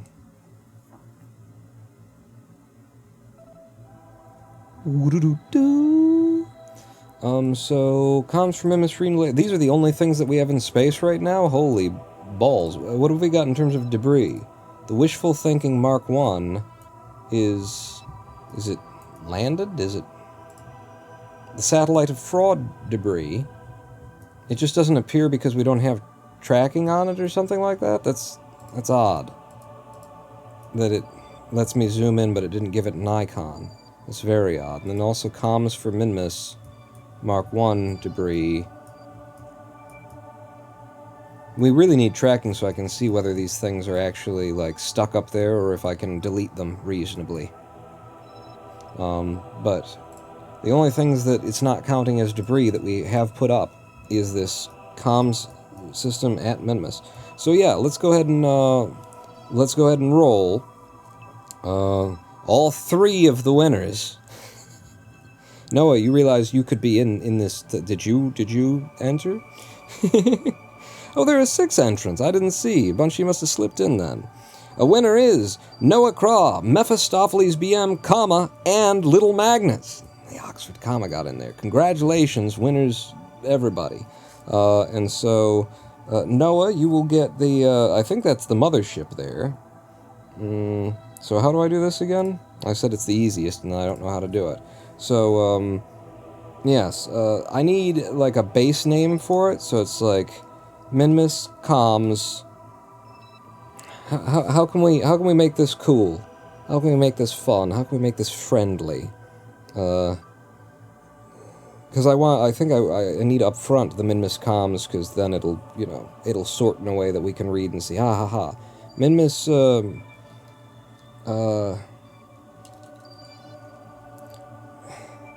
give it an acronym. MCR, that's not bad. Yeah,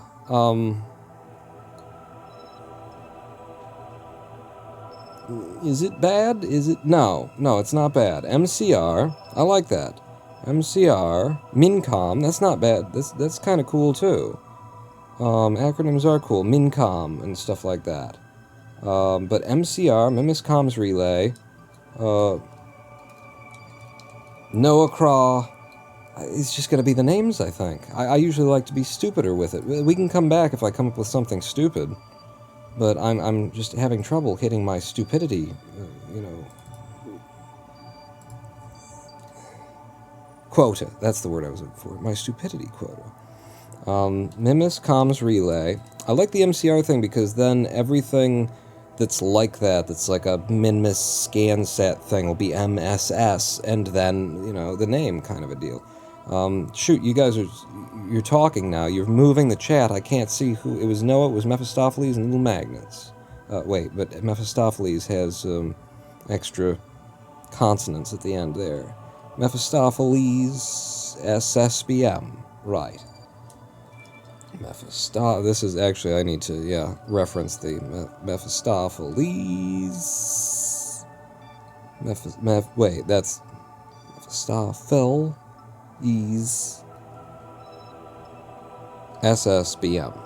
Yes? Yes. And then you're probably in chat saying, you can leave the SSBM off, right? And then, but I don't know.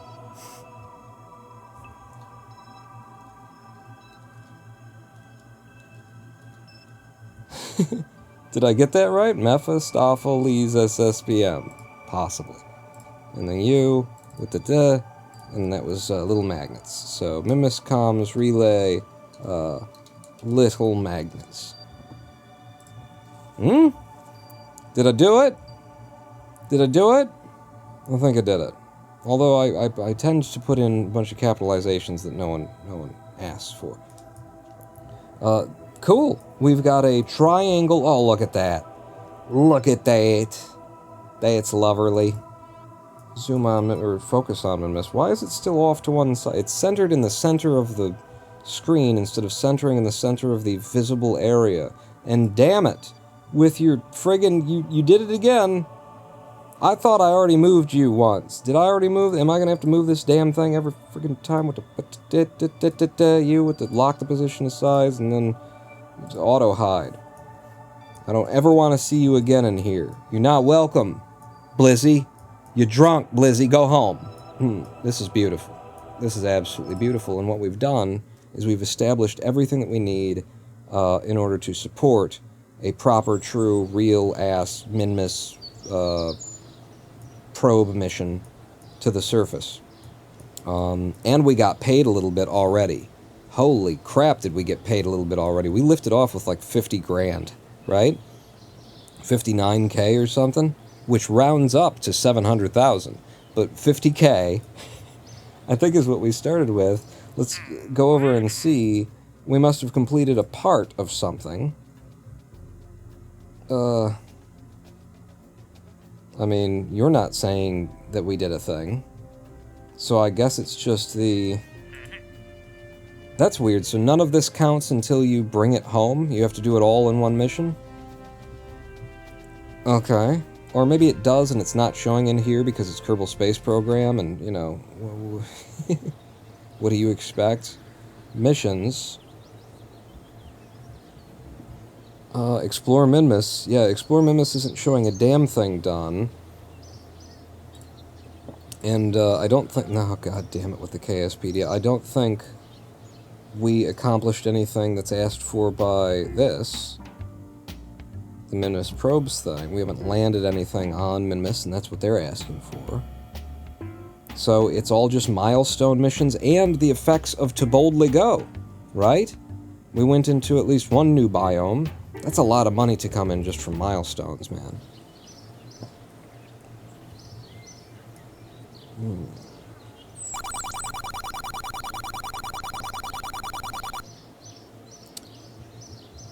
Add Joe... I'm sorry? Add John? No. Don't add John. Whatever you do, don't add John. It's just gifted 10 subs to the community? Add John? No. Adjano. No, John. No. Tsapef, TGSH, 24. Moozes, Floricidler, not Floricidler, Floricidler, Portable Gem, Chronos, Baked Bean, Blue Rhino, LOL, Pato92. What are you guys doing to me with these? Pato92, you've all just received, and Simpson Fan, you all just received a sub based courtesy of Ad John No. Thank you so much. 10 gift subs out of the blue from a name that I don't recognize, don't know how to say. Thank you. Thank you. Who are you? You know me. You changed your name. We used to hang around 7 years ago, and you changed your name on Twitch. Now I know how this works. Thank you so much. Adjurpawn? Adjano. Perhaps. Perhaps. So with 203,000 Kuros in our pockets, 0 messages on the channel, out of nowhere. 203,000 Kuros in our pockets. We're building, what are we building? We need science. What are you doing? You need to go into the R&D center and buy some stuff, I'm pretty sure. That was a beautiful ship. You just gotta not touch it while it's flying up, or else it likes to flip on you. We've got 92.3. We can afford one of the 90 tier things. Holy crap. I was gonna come in because we were gonna get RCS fuel tanks and RCS, and we're probably still just gonna buy that. This is a 45 tier. We'd get some winglets. We'd get the big inline stabilizer, which won't be used on a mission, on this mission anyway, but we would get, you know, the ability to make the same probes that we've already got, the same sort of comms relay things, although we'd put all the science on them. They would be able to just have one of these, and that would give them all the Delta V that they would need to land on Minmus. We just take them out there with a mothership and then drop them into the area. But now we've got 90, and I feel obliged to look through all of this crap that we're not going to buy. We're not going to buy it. You buy flight control, Pawn. Just buy it. Yes, sir. And save the rest of your stuff there. Damn Twitch notification made me miss 2 hours again. Oh, well, that's okay. You got something to watch on the VOD at pawnlive.roninpawn.com. That's pawnlive.roninpawn.com. Get you to the VODs, Livestream VODs channel, where all these get uploaded to YouTube. You can watch them back at any time. And hello, Nerd God, by the by. Ooh, now that we've done a mission, do we have any more, you know, available for Minmus that don't suck? Position satellite in specific orbit. And ScanSat surveys and shit. Oh, fuck. How many? We've got 5 active. I can only take 2 of these. You expire in 4 days, you expire in 4 days, they're not going to expire immediately. Okay, we can take our time and review what we've got here. So, we wanted to scan Minmus anyway. Perform a simple scan of Minmus. They'll give us 132 grand when we complete it, and an advance of 18,000. And, there's no... Yeah, actually, that's fine, because what we could do is if we take a mothership up to Minmus again, and this time it's got 3 probes on it, all 3 of them can detach. so that we can do the mission that we've got open right now, which is, you know, Land 3 on Minmus, Land 3 probes on Minmus. We take them up, we park ourselves in a polar orbit, and then the ScanSat stuff is on the mothership, right? And then we can just drop all of our probes from polar, and they can pick their spot wherever they want to land, which will be onto 3 different ice flats, presumably, is where I'll want to go with that. That's not bad. If we can get 3 probes. We probably won't be able to get 3 probes because of our 30 parts count limitation currently. That'll be the problem. Yeah, don't forget the part count limit. Jermacian and I, working, our brains are working. You were a little faster because you're on a delay. But yeah. Yeah. So it'll be a certain number of probes with a mothership. It might even just be 1 probe with a mothership. The mothership stays in orbit and does the ScanSat thing. I like that. I like that. We can absolutely do that. Let's go out and look at the satellite in a specific orbit of Minmus thing here as well. What do you want? Oh, you want a fucking Science Junior. It's just not going to happen. It's not going to happen because of the size and the weight and the awkwardness of hauling a Science Junior up on a comm satellite. Well, but we're only taking 1. If we were taking multiples of them, and they were all tucking under a fairing, and one of them had to have a Science Junior, that bothers the hell out of me. But if it's just 1 on the tip of a ship that pushes us up and turns into its own satellite, I could probably deal with that. We might be able to do both of these. Yeah.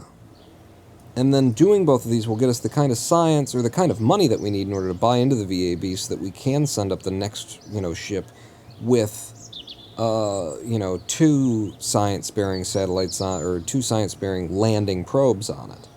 That's what I'm thinking. That's where my mind is right now. But let's go into tracking and look at what they want for this Minmus satellite. There's not a lot that they could want at Minmus that would be like, no, I'm not doing that. Although, anything that we put up here is, honestly, I don't want to leave anything else up here. We've got such a clean, perfect little satellite network, you know. Leave it where it is my thought. Leave everything where it is. And don't add to it. So it would be more, the idea would be when we come into Minmus with our mothership, we park here, go around it, you know, sit there for 10 seconds. That clears that contract. Yeah. Which means the mothership has the Science Junior on it that the mission is asking for, and it just sits there. We'll be able to get science high over Minmus with the Science Junior, or actually we'll take it to low anyway, right? So we might as well wait for low. This could all work out. Yeah, this could all work out. I don't hate what we're looking at here.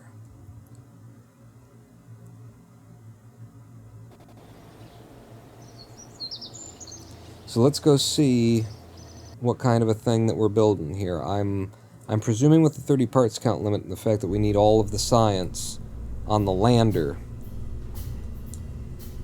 and we're going to need ScanSat stuff, that we'll only be taking 1 probe, but we might be able to do 2. Let's like, this is what we need basically right here.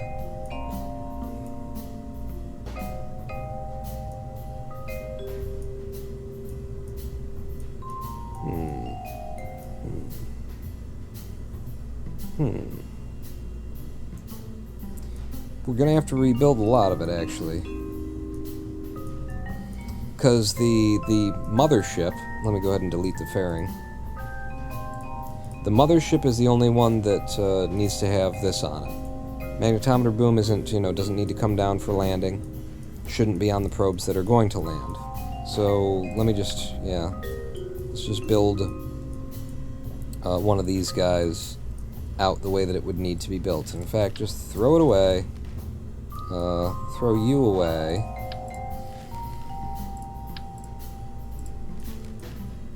In fact, I just gotta throw the whole damn thing away, because it's got all the weird rotations to it and everything. Hex is what we want. And I'll build one here, just to see what it's about. Go ahead and auto-hibernate and make you gold. Or maybe because you're landers, you should be rough and tumble with a marble skin.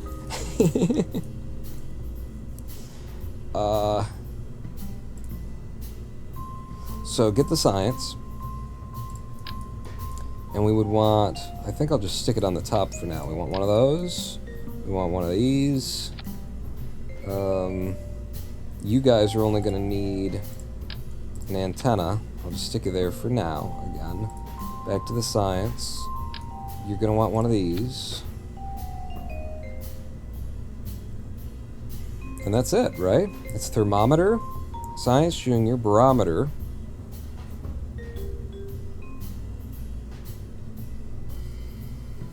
And that's all we've got in terms of science to send to the surface. Yeah. So then we need, you know, generation and stuff. Let me take you off. And what I want to do is,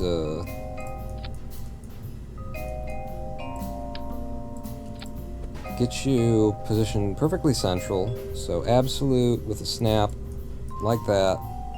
Pull you up. And then you're dead center of the thing. And then this guy,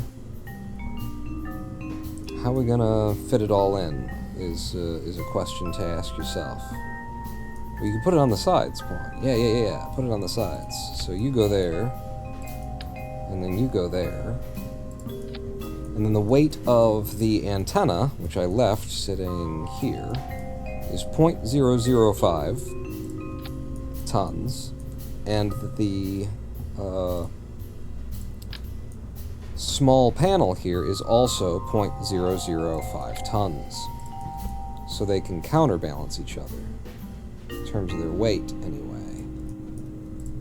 And let's just snap that to a point, an absolute snap point. Let's snap you to an absolute snap point. Make sure you're not floating or anything. I get the feeling you'd have to come out a little bit further. Maybe these absolute snap points aren't serving me as well as I'd like.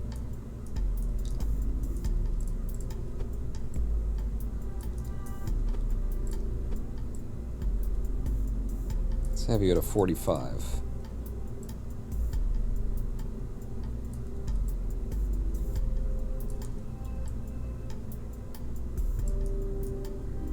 I want you to hang over the edge a little bit. I feel like that's more believable in terms of you are actually mounted here. Just to have you like that. Nope, you're poking through a number of different things. The better way to have it would be to have this guy like that.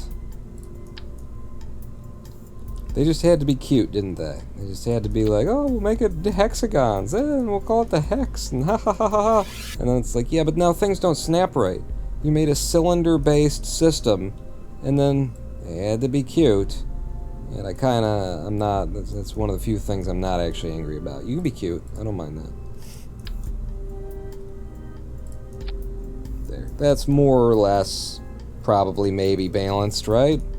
And that's all of the science, the power generation, and the comms that would need to be on a lander.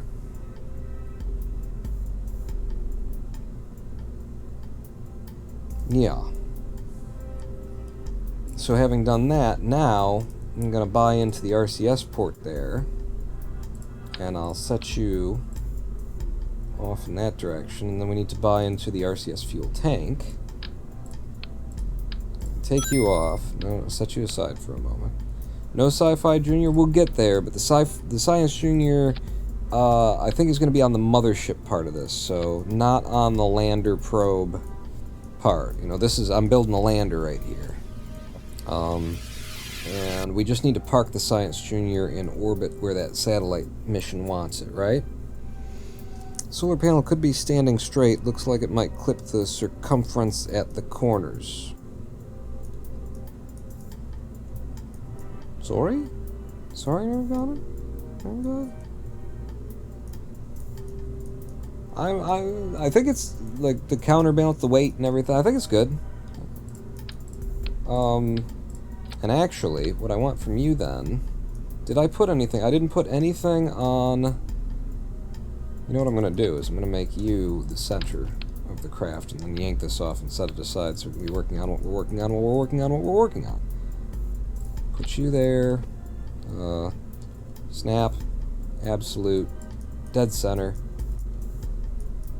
And that's actually pretty damn good right where you are. I don't hate that.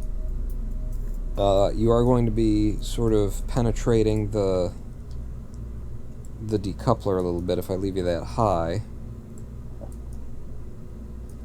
And I can also like change this to the mode where it's just a it has no ball on it, but I kind of like the ball in there. Doesn't bother me any. It's going to be penetrating the decoupler a little bit. So when it kicks off, even though that decoupler only has 1% force, it might have a lot more force because it's going, hey, there's one thing merged inside the other. Physics cracking me. Bottom corners look like they're protruding to me.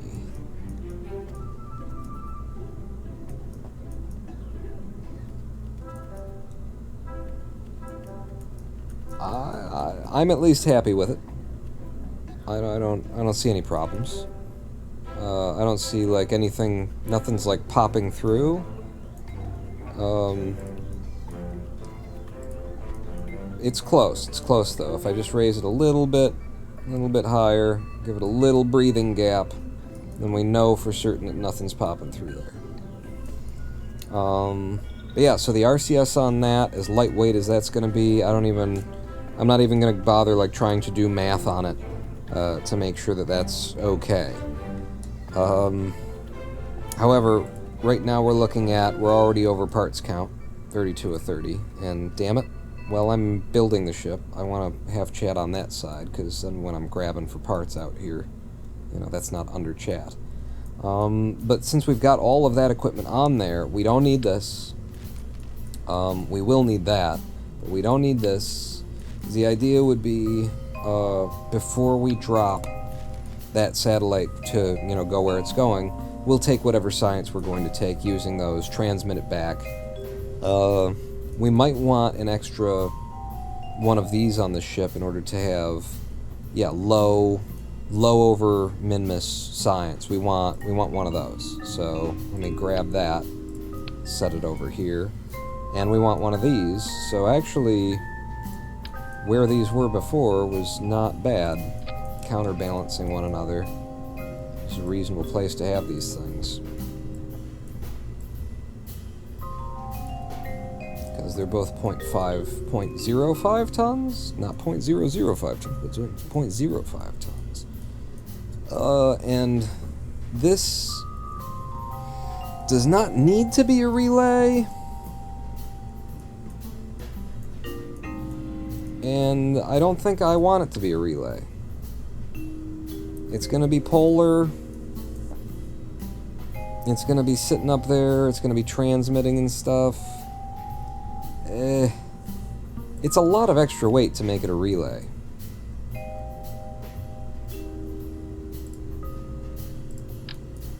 A lot of extra weight.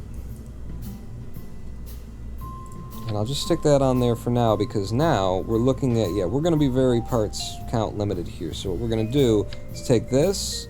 This is going to be, nope, don't need that. That's another part we get back. This is going to be, you know, the mind for the mothership. And then this is going to be the lander, the only thing that, so in fact, change this to the root part. And then the lander probe that we're taking could be as low as that if, yeah.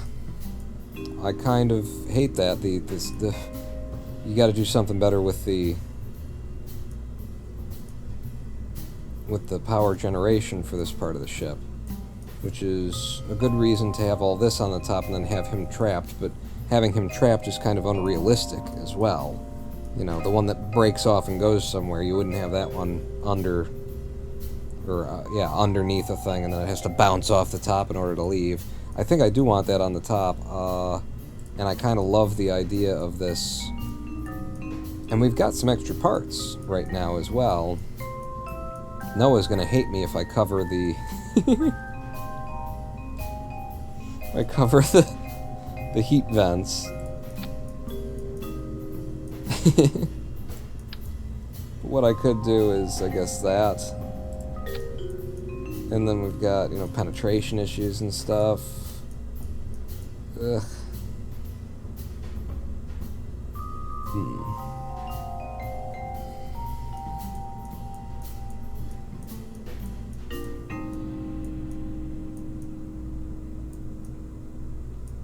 And the antenna needs to go somewhere else as well.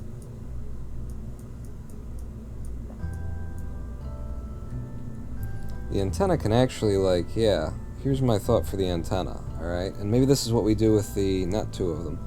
Oh, Jesus. Yes, 8 of them. That's what I wanted. Here's my thought for the antenna. I've attached that to the decoupler. And the decoupler isn't going to decouple from the mothership. Oh, shit. Why are you in such a weird... Yeah, you're supposed to be... Alright, throw that one away. I think it's got some weird shit on it. I just want you coming off of... Why are you coming off at a weird angle? Is the decoupler on weird? That's very... Oh yeah, I spun everything around, didn't I? Alright, Jesus God. When I was rotating the things from the last ship. Get rid of this. And then bring you on. And then you there. You there. And now, this will go on in the place that I expect it to go. And then roll up. Roll out. Roll out. Over here. See, and then that's going to be a part of the mothership that stays with the mothership always. And then on the other side, we could just have the one... as a weight counterbalance, which the weight of these is so paltry, it doesn't really matter. But I am just that kind of guy who will sit here and waste his own time. And yours. You're watching. I'll waste your time. Don't think I won't waste your time. Yeah. And then, yeah. And I'm only doing this because they won't let you, like, attach to the friggin' thing. I don't like that. It's gonna be really hard to make that fit somewhere that's gonna, yeah, no. That's just a, that's a hard no. That's a no from me, dog.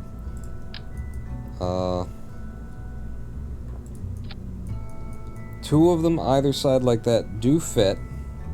And the only issue I have is where the, you know, support beams are. So if I could move the support beams to a different spot, I'd be happy with it. I'm gonna make you the thing again. No, I make you the thing, and then you gotta stay where you stay. So if I grab this, and I rotate the entire rest of the ship, so that these are in line with the vents. Don't worry about it yet. Okay, and then I grab the entire rest of the ship and put it back on normal-wise. And same for you. We are many. There You you are go. but one. I know this editor pretty damn well. Thank you for the follow. Thank you for the follow, and let me just check because it gets inconvenient to do, but I should do it occasionally. Let me just check. That was the disaster. Ooh, thank you for the follow, the disaster. You've just increased the amount of disaster in the universe by following. Hello. Yeah, so now there's a little bit of an asymmetry in the weight, but hey, that's, yeah, there's a little bit of an asymmetry in the weight. I'm fine with the asymmetry in the weight. 0.05, it's on the mothership. It's not on that. It's A-okay. It's A-okay. Is this all of the things that would be needed? We've got the magnetometer boom. We got mystery goo for low over Minmus. We've got mystery goo for landed at Minmus. We've got all of the science that this little lander would want. We're down to just one part remaining that we could put on here anyway. But We probably have reduced our weight quite a bit. Oh, we need the Science Junior. He says we've probably reduced our weight quite a bit before he's put a Science Junior on. Science Junior for 5,500, we buy into that. And that's all we would want from it. It's gonna be a big weird mothership up there when we're done. But let's start looking at some of the Delta Venus. So switch over to the other side. And my name indeed is more of a description. The disaster. Like that Jersey Shore show, right? Wasn't one of the guys named the really bad decision for a woman to make when she's drunk at a bar or something like that, right? One of the guys from that Jersey Shore show. So don't look at sea level, look at vacuum. What have we got in this stage? Presuming the staging is all still right. Solid fuel, followed by liquid lifter, followed by... what? Yes, those break off and then this engine fires. Yes, okay. And then we break that off and we're onto the mothership. So we have 1,800 meters per second in Delta V. Again, we're going to be massively over Delta V on this. So let's not be, right? I mean, this ship, once we're done with it, it could go off and do other things. The game likes to give you missions where it's like, hey, since you've got a thermometer on that thing and you left it there, why don't you go take a reading of a blah-blah-blah-blah-blah-blah. In fact, oh yeah, this mothership is going to be parked in polar, which means we should leave science on this thing because you get all those missions where it's like, do some observations over blah blah blah, blah blah blah blah blah, and if it has extra, we can do those missions. Yes, I'm a smarty not every day, but today I'm being a smarty. And, you know, the easiest place for me to put stuff, not two of them, to put stuff on at this point is probably attaching it to the, that decoupler that's not going to decouple on our side. It's going to stay with us. And so I would also want a barometer. I want every kind of science that we've got on this part of the ship, just in case they start saying, hey, take this mission for the take some data over there, take some data over here. Okay, don't do that. Did I... yeah, no snapping. Just drag you up to a place where it looks like you're not penetrating. I'll pull you a little bit away. Maybe not that far away. And then I'll pull you away a little bit and up a little bit as well. Maybe not that far away.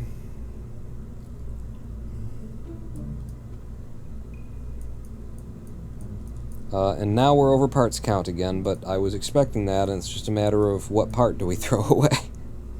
There goes the nose cone, Sister Mason, yeah. But yeah, if we can leave all the science on there, then more's the better. If we went down to just one solar panel on it, then we can keep the nose cones. And we've got the antenna on that side, so let's have just the one solar panel on this side. Sorry? We were over by 2 parts? I thought we were only over by 1. Son of a biscuit. Have I made an oopsie here? Did I actually put 2 things on? Because I thought I had a count going, and I knew what we were low on, what we were high on. That's odd to me. Shoot. So what do we lose then?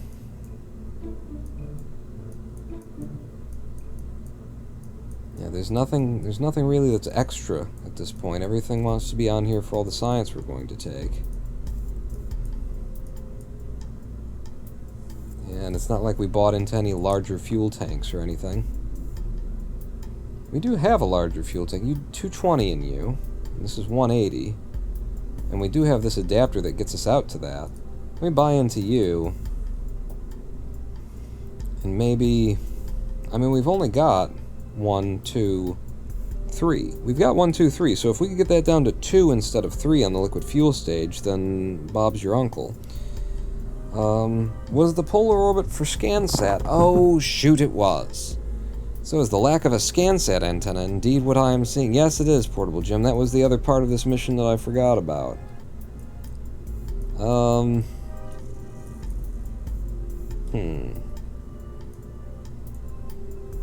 I mean, the only thing that we can't do that yet, can we anyway? My whole thing about that was that we weren't going to do the ScanSat until we had the ability to generate enough electricity to support the ScanSat. ScanSat takes one whole unit of electricity per second. It was 1.0, and this panel only makes 0.3, so we'd need 4 of them on whatever had the ScanSat on. I was going to wait until we had deployable solar panels, and then I got all excited about doing, 17 missions at once, which I don't want to be doing. I want to be taking my time and savoring and suckling, I keep saying, and sibilancing all over the place. So I think we're just canceling that part of the mission for now. Yeah, it'll go up with the next 2 landers, right? We get the science, we get the money, we get the bitches.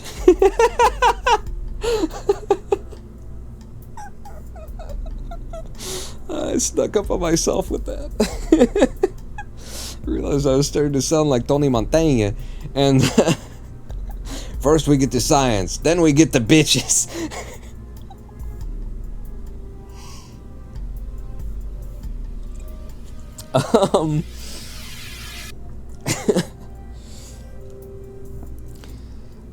But yeah, so that'll go up on the next show. Let's forget about ScanSat for now, because I love what we've built here. It's beautiful, it's chunky, it's got all these different pieces on it. I love it. I absolutely love it. We just need to get rid of one part, and I was thinking it could be in the liquid fuel stage of things. I don't think it can be, Pawn. Why not? Because you need the length for stability, number 1. Number 2, you need the length for being able to attach it, and if you were to, replace it with 2 parts, you would be attaching it with that, and that would be your liquid fuel stage. Which probably isn't enough anyway. So that's not how you're gonna get your one piece back.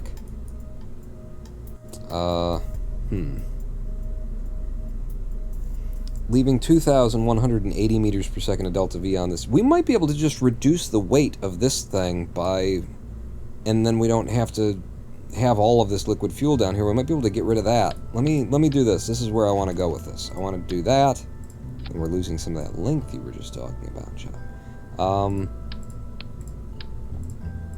Because I want it to have some, but I don't need it to be monstrous delta V. Once we're up there. If this is pushing us all the way with that, is that what I just pulled off? That's the same thing you just pulled off. Put this on. Is that vacuum? That is vacuum. Wow, really? Let's check your staging, because that seems implausible. So this would be... You want to be down here. But still, 1,000? It's only 1,000? I mean, I know that's double. I guess that makes sense. If it was 2,000 and that's 1,000. Does it make sense? Good God. 1,000 meters per second of delta V. That's everything that we need just to get out there. Push the SRBs further up so the center of mass is further up. For more stability while we're going up. Yeah. We'll get to that part. But yeah, push the SRBs further up so the center of mass is further up. Okay. I'll consider that. How do I get one part back without having to lose...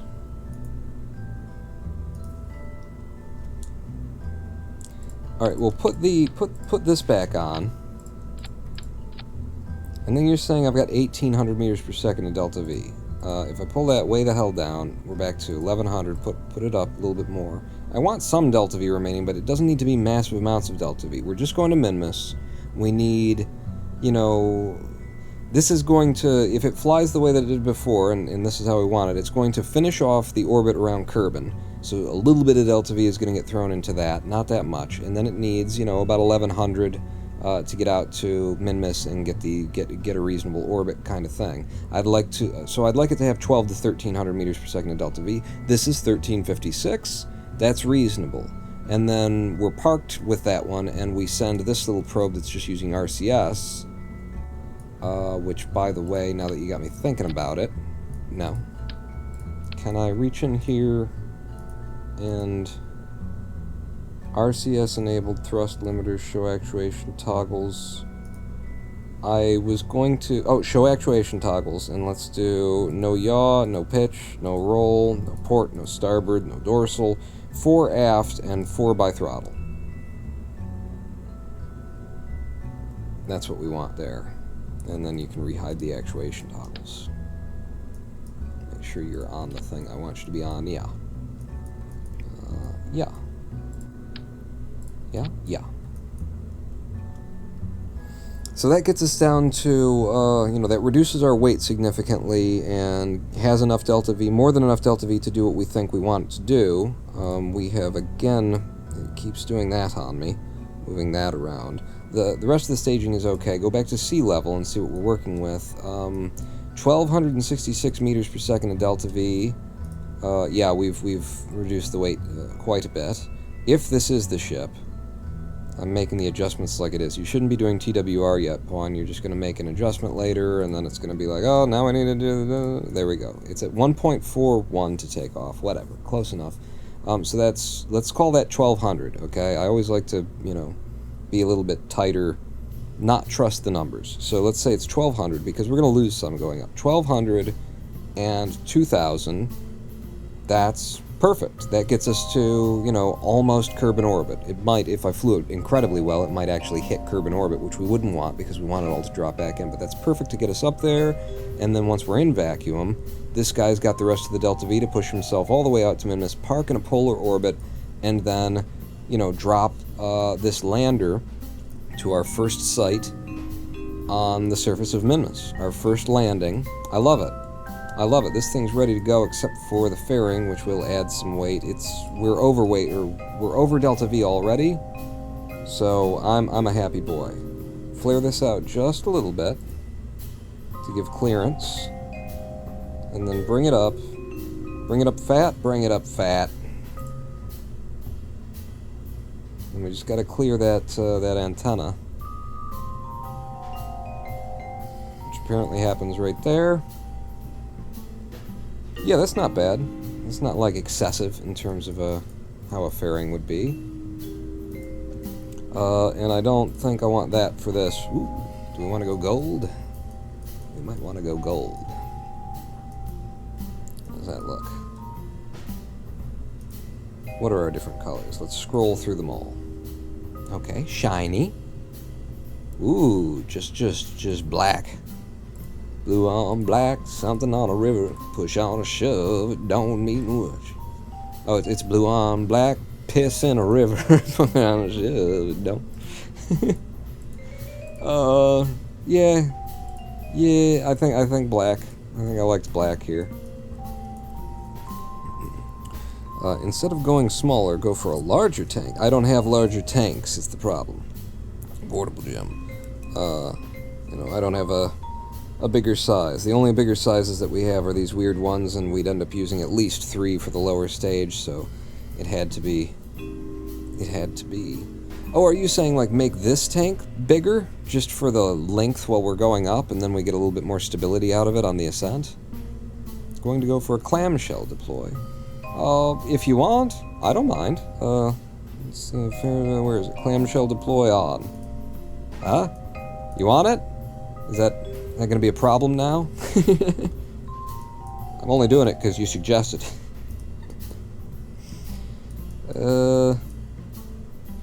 We've spent so much time coming up with this. Let's make it pretty. A little bit of copper in there this time.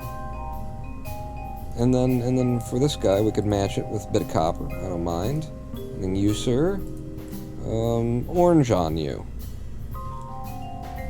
Yeah. It's weird. I like it being weird occasionally. We could also be fun with that. put one of those on. Doesn't change the weight, I don't think. It's just a visual thing, then sure, why not? I would add the liquid stage to the SRB stage. Don't have to give it max thrust, but you get a little bit of gimbaling for steering. That's not bad. It's not a bad idea. I actually thought about that the last version of this ship that we sent up, too. But let's see about that whole stability, center of mass kind of an issue, kind of a dealio.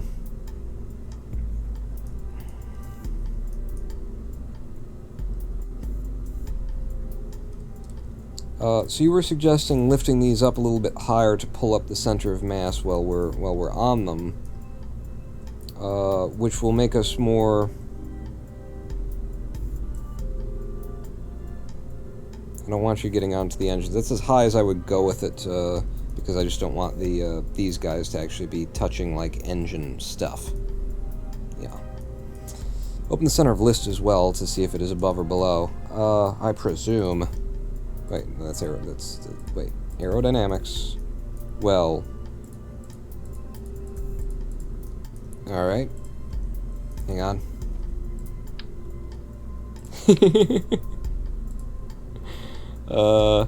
Yeah, the game isn't, it's not happy with me even asking about aerodynamics on this craft. Thank you, Kerbal. I mean, because we're just talking about body lift here, I'm just assuming that the lift area, you know, is going to be the center of the ship, basically. The center of all of our lift surfaces, which is going to be right around there. And so the center of mass will be nearer to the center of lift there. Ah, yes, as we can see, no drag. Excellent. That's going to help us going up. But yeah, this could work, or moving the center of mass toward the center of, you know, the craft could make it less stable. Because, you know, it'll be easier to be moved around by the gimbal, kind of a thing, but anyway, I'm going to fly it the same way that I did last time, which was to not touch it until the SRBs are completely gone, and then we'll futz. Man, look at all the friggin', wait, what's the delta V here? 1260. It's going to be, that's a lot of delta V to put into straight up without touching anything, Pawn, but that's what we got to do. We don't have the parts count for any fins or anything like that. So this is going to be our 11th ship. And it's going to be, it's bound for Minmus. It's bound for Minmus. Like, I'm working myself up to, okay, we'll describe it in order to try to figure out what we want to title it. Well, let's see, it's bound for Minmus. Let's just call it that. For Minmus Mark 1, with a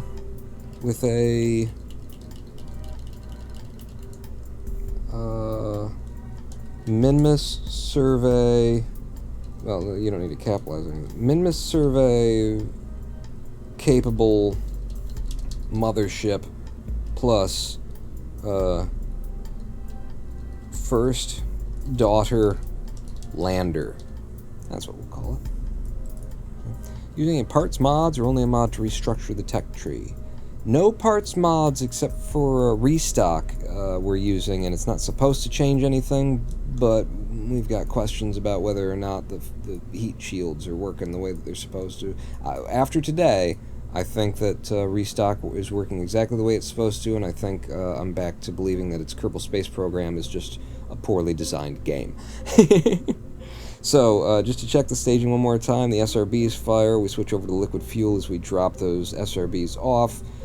We will be blowing the fairing before we're doing anything with this stage, so we have the fairing in there, and then we drop the liquid fuel lifter, and we're transferring to Minmus. And then once we're up there, we're sending our lander down when we're sending our lander down. Seems good to me. I'm ready to save, and I'm ready to launch. But I could also be ready for one more live stream break. I think we take one more live stream break. After these messages, we'll be right back. Yes, that's what I'm thinking too, Dramatian. So let's have a live stream break. We'll step away for a few minutes. Opportunity to grab a drink, grab a snack, grab you know, your partner and do-si-do. Do whatever, grab whatever you're gonna grab. So you'll watch my heat shield test after stream.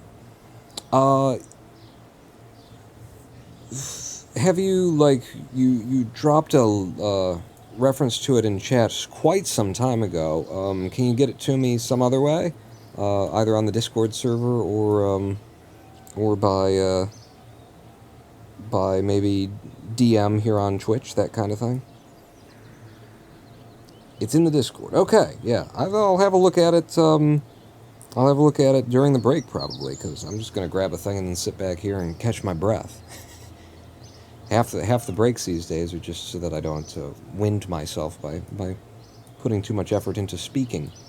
But yeah, we'll be back after these 7 minutes. Let's see if is there anything interesting going on in the city of Detroit right now. Anything? Is there any trains, any boats or anything? I don't see anything popping up, so without further delay, we'll be back in 7 minutes. Don't go anywhere, Pawn Not Out.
I've been hoping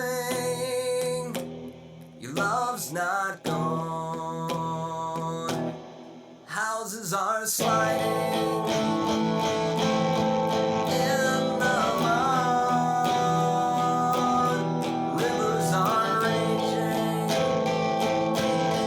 in your blood.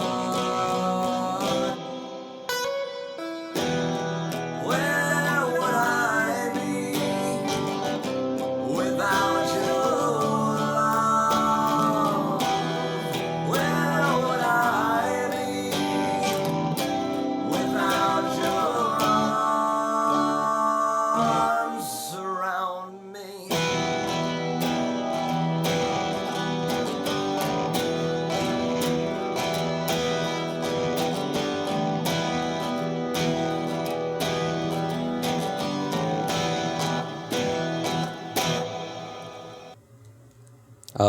Hi.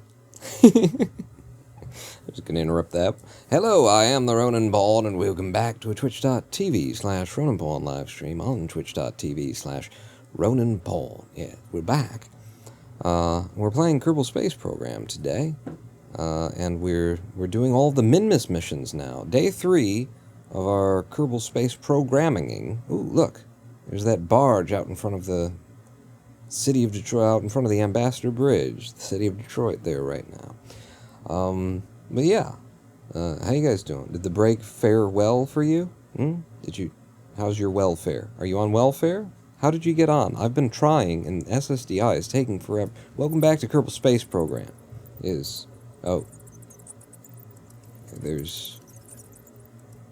I'm used to there being bugs in this game, but rats? Okay. It's a new one. Welcome into my new, hey, I made it a lot prettier mod collection, while still keeping it very performant for the sake of the live streamers. Nice little balance between how good it looks and what, that we only drop frames occasionally kind of a thing.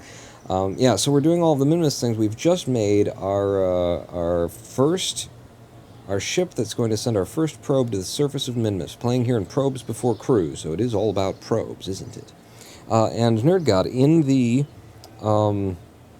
in the break I did watch your video, and, the fact that you can send that probe back from Minmus Heights as long as it's holding its own retrograde with the avionics thing on surface mode kind of a thing, and it doesn't blow up, it doesn't overheat to the point that it explodes. I'm sorry, not NerdGod, Portable Jim. Like, having watched that, then, yeah, that's exactly where I am, is that poorly designed game. Poorly designed game that, from LKO, you put that thing on there and send it back down with no parts pulling it off, axis, off-center, and, well, it's holding itself into the wind just by the fact that it's made with a central mass and everything like that, that it's near to exploding from LKO. Poorly designed game. That's where I am then. That is where I am. It's not an issue with restock or anything like that. It's just, it's Kerbal Space Program being Kerbal Space Program. But we've already made the ship that's going to Minmus, and I'm going to put it out on the pad, and we're going to take it to Minmus. I don't know why that happened in my brain with the NerdGod and the Portable Gem flipping. But it did, didn't it? It may happen again then. Usually that's how it works, is if you've got that sort of a thing where two names are reversed in your mind. Yes, very, very incredibly brightly yellow right here. I like a lot of what's going on in this pack, or, well, in what I've done to it anyway. But seeing it all, live and at play and whatnot, I may make some adjustments between live streams to the visuals, but I really like what we've got going. Hey, no, I'm not ready. Fire! Oh, okay. We're going. Thank you, Houston. Jeez. Simpson fan. It's a good thing I've got a revert button, that's all I have to say. I said I wasn't going to touch this thing at all as it was on the SRBs, so that's why I was willing to just slam it into SAS throttle full and go.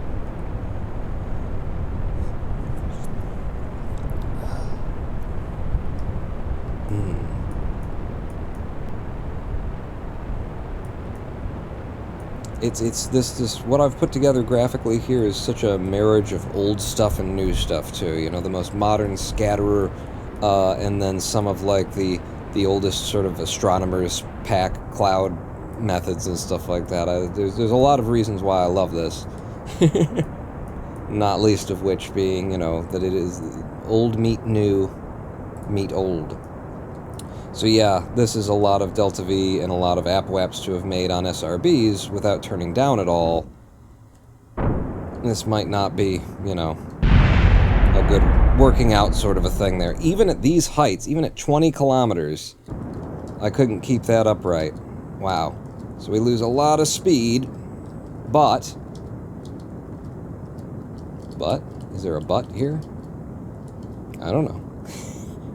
That was a flip for style points. We'll be fine. We're just going to min-miss. You know, we didn't need all that Delta V. My AppWaps is at 100K. This is your fault, Simpsons fan. I wasn't paying attention at all to anything.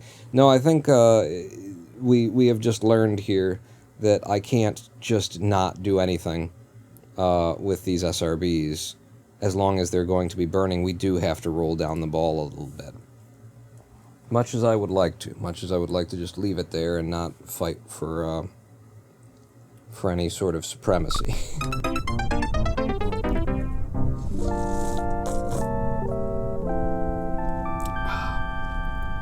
Lady Pawn just delivered me a smoothie that I can say it's green because there's actually like some chunks of greens sticking out of it even, but boy, is it not a green smoothie. It is it's a drippy. It is a very blueberry smoothie.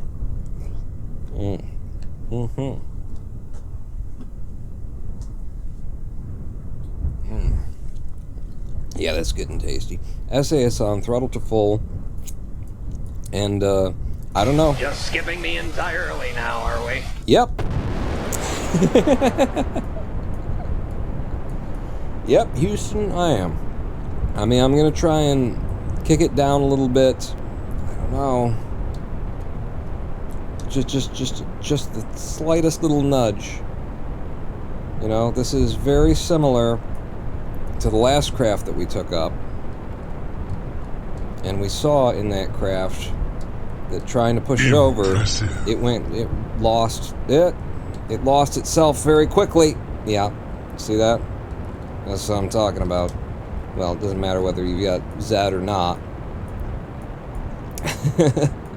That was the slightest little touch down the ball, and this is what we got out of it. So, what do we want to do for this? Because I don't have parts count to be adding fins for stabilization.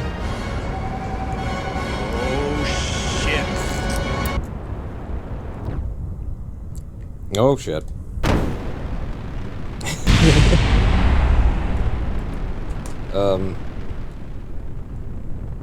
Yeah, you can keep coming down. We'll just land it. We'll land it back on the pad. It looks like that's where we're going anyway. I'm eating the smoothie. That's what we're doing. Great shot, kid. That was 1 in a million.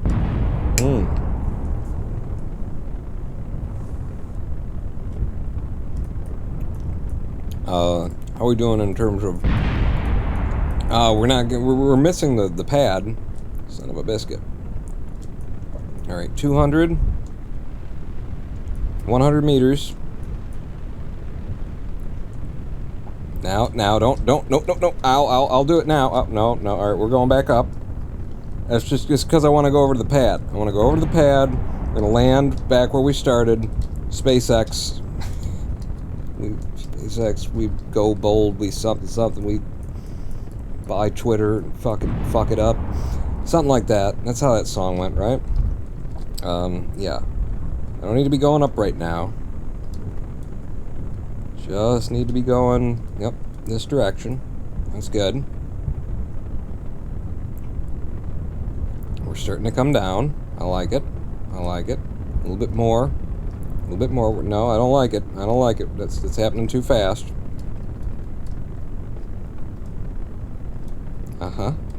Okay, okay. Now that part's happening too fast. I got it.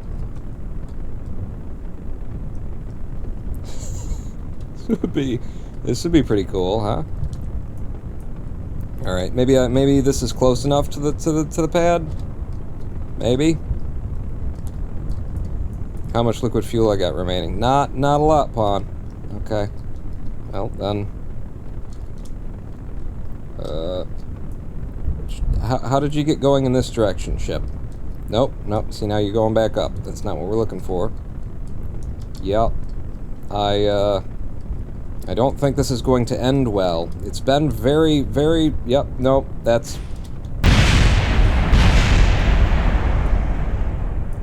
It looked real good right up until the end there. Oh, that's a screenshot. There you go. That's... No. There, you screwed up the thing, so... It's kind of problematic for me. There you go. It's like I laid them out to be displayed that way. Science? Shall we do some science from the grasslands? we can definitely like use all of the science you know, pieces here. What have you got? Let's see. Observe the mystery goo. We've done it. If we've done the mystery goo there, then we've done everything except the barometer. The barometer, which we're not controlling right now, but we can control it, right? Yes. There we go. Switch over to you. Drop you again.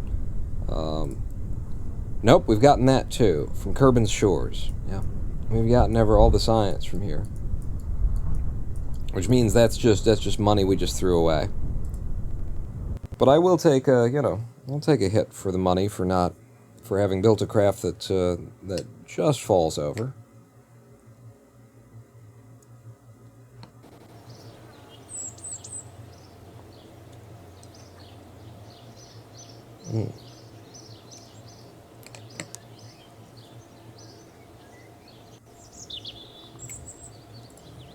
Okay, so after we pick up the other parts, hooray, we got money back. I might do quite the opposite of what we had done here, which was, moving the SRBs up. I might push them to the back, in order to have the, I might push them way the hell down, kind of a thing, in order to get the length of the ship to just give us some stability based off of the fact that it's just really long, which, is a thing, in theory, that a long craft is stabler on ascent than a shorter one, and keeping the weight toward the rear might something in the other, and explanation, but, the sheer reality that we do not have, and I already pulled these down on this once before, I'll just nudge it again, yeah. The sheer reality that we do not have, room for fins on this as it is, with all of the parts that we've got on it right now. The only other thing that I could think to do, really, to try and help us, would be to further reduce the TWR at takeoff here.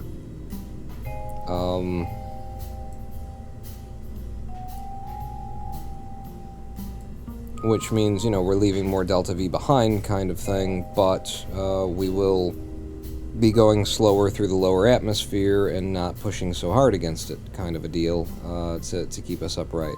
I'm happy to go with like a, what do you got here? If I said like a 60.5, is that a 1.3 that you give me for that?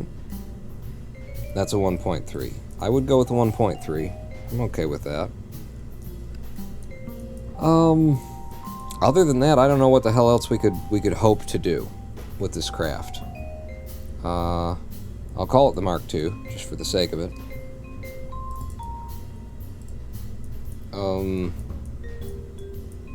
Yeah.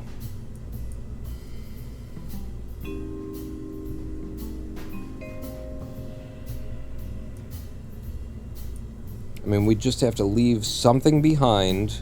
Like, here would be my solution, you know, if it had to be like this. My thought would be, okay, leave one of your scientific instruments behind. The barometer on the mothership, you know, something like that. And in exchange of that, you can now put on one great big inline SAS reaction wheel that we bought, the advanced stabilizer kind of a thing. Because we're not going to get enough parts back no matter what we do to get, like, fins, to get 4 fins or even 3 fins, I don't think. I mean, it would just be a lot to leave behind to give up.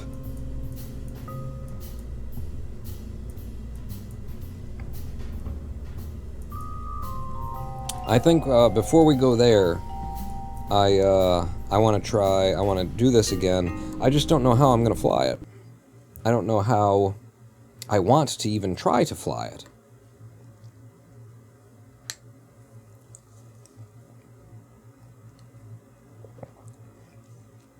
Say a little prayer and send it? I mean, it looks like that's what I'm going to do. But how do I even want to fly this damn thing?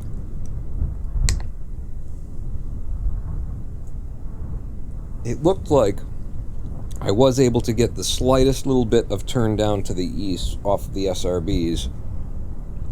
And if I would have been satisfied with that and stopped futzing, maybe we would have been okay. I don't think so. It was so unstable. And if we don't, then we're going to be up there. Yeah, I don't know. I don't know how I want to fly it. We'll find out as I'm flying it in 3, 2, 1, go.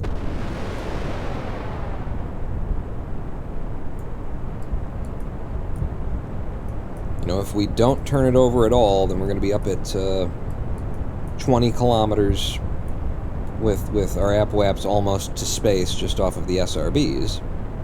Just skipping me entirely now, are we? Mm-hmm. Indeed. Yes, Houston. I'm going to go pretty far up without messing around at all.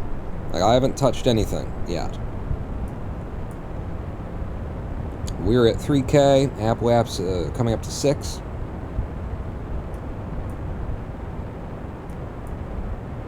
We're at 5K. Can I nudge us without flipping us? Can I nudge us at all? Do I have the kind of, you know, authority from reaction wheels, because that's all we would have authority from, and I am doing something. We're already at 22 kilometers on the APWAPs. I'm not doing anything. We're almost out of solid fuel.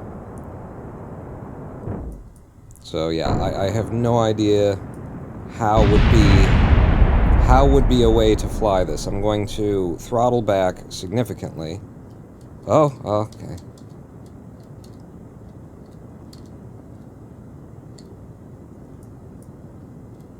And I am watching the APWAPs in the corner. It's almost to space already. There's kind of nothing to do. There's kind of nothing that I can do except, like, blow this thing all the way up to 80 and tell it to hold its prograde if it can.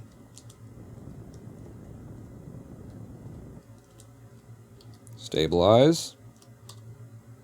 There you go. Hold your prograde on the way up to 82, and then we'll turn down and try and get a circularization out of it. We'll have left a lot of delta V behind by just going straight up and then turning right and blasting around, but maybe it's enough, you know? We need, I left some extra on here. Kerbin looks so good, though. Yes, it does, doesn't it? I'm happy with it, anyway. Okay, we're approaching our APWAPs. It's going to be a pretty weird friggin' burn here. In fact, I'm going to need to, yep, something like this. And let's just start burning.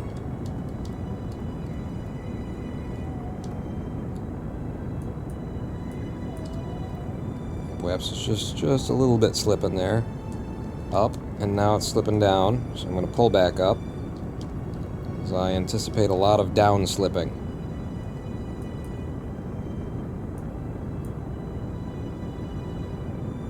kind of speed can we make now that we lost all of our speed, or ascent speed kind of a thing, off of this stage. We've held 82.5 on the apoaps pretty well most of the way. It's starting to slip now, and we're out, and we've got a periapsis of negative 300. It's not great. I also could have gotten rid of this stage since we were up here. Whoa, hey! Hey, that's cool! Oh, yeah, that's you guys are allowed to be here. So yeah, this is a lot of Delta V loss. I don't think this works at all, but we'll keep going with it.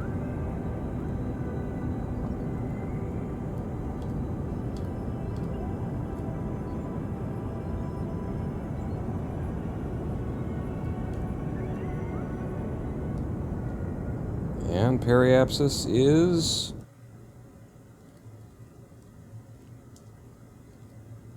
Now the apoaps is just running away. Side effect of not having any tracking. Alright, we are in space on the periapsis anyway, and we've got 792 meters per second, not even enough to go to Minmus on this. So this ship is just not viable in the state that it is right now, which means we're going back to the VAB, and either I throw a whole bunch of science off here and give us fins so we can control ourselves in Atmo since we're on the SRBs for so long.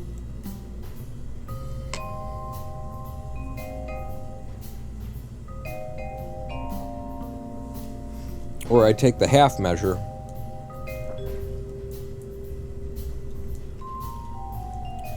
Fill up the tank on the Terrier?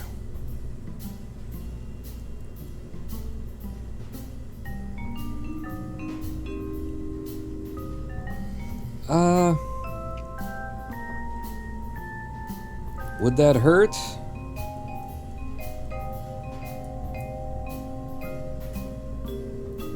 I think we still gotta, like, try to make this a craft that can actually be flown like a ship would be flown. So it's either I dump a whole bunch of science off of the mothership, and get some fins. And when I say whole bunch of science, the only things I would leave behind are the thermometer and the barometer. Or I do that thing that I was saying, which was, you know, this is a real half measure, and it probably wouldn't be enough, like, control authority anyway. We're putting an inline stabilizer here. Swap nose cone for fins. I could trade those out, yeah. Yeah. You know what? That's probably the most plausible thing. We get 2 fins out of that. Which, in theory, could be a thing. I want very powerful friggin', you know, I want fins that can do a thing. But I also want them to be lightweight.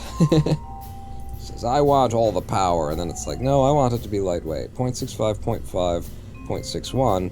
So the best thing that we could put on here is the Delta Deluxe winglet. And, we'd put them on the SRBs, I think, so that we're throwing them away in their weight when we switch over to the liquid fuel.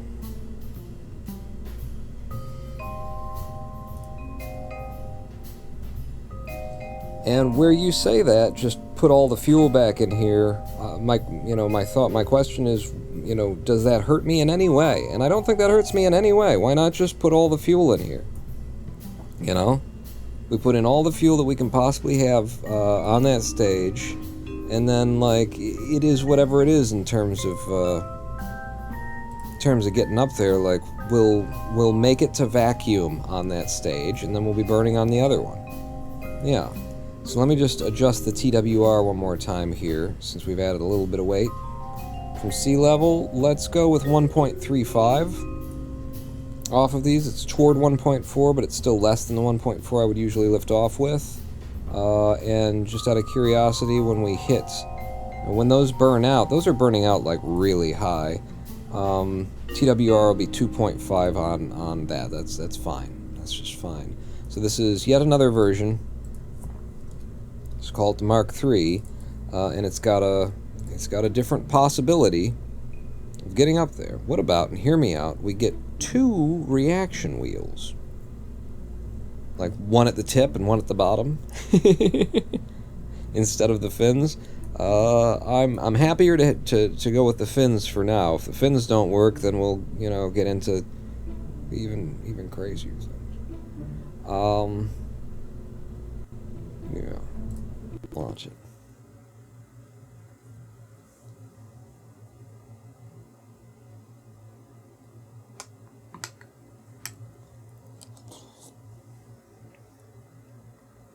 Ooh. In the smoothie, I just ran into like a whole blueberry popped in my mouth.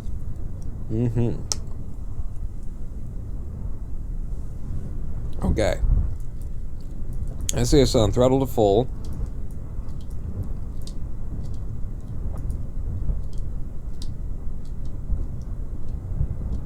Are they doing anything? I'm just looking at the fins like, your control surface don't seem to be responding to anything. On the pad, anyway. Okay. You're doing that. That would be for rotation. Okay. They're working. I don't know why that's the first time I've ever thought, like, to actually look at them. But we did. Let's switch this over to AppWaps Periapps and give it another go. In 3, 2, 1, fire! Alright, we're on our way, and since we do have some control authority in Atmo this time... Again. Yeah, here we go again. I'm gonna try and bank us down a little bit at 50. And knock us over.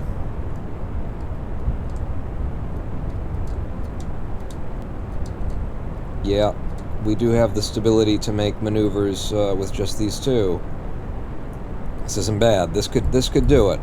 The real nasty part of this is going to be when we drop the SRBs. Whenever we drop the SRBs, that's going to be our problem moment, if we're going to have a problem moment. When we switch over to the liquid fuel. So about a third of a burn left on the SRBs now, down to a quarter by the time I finish that sentence. Rotate, we're getting a little bit off equatorial here. Not a lot I can do about that except for aim us.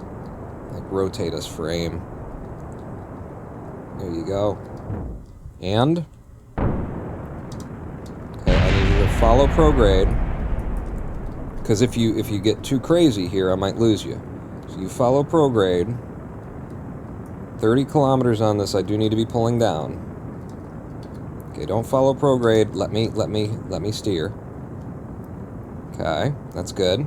You're able to hold that. 43 kilometers on the AppWaps.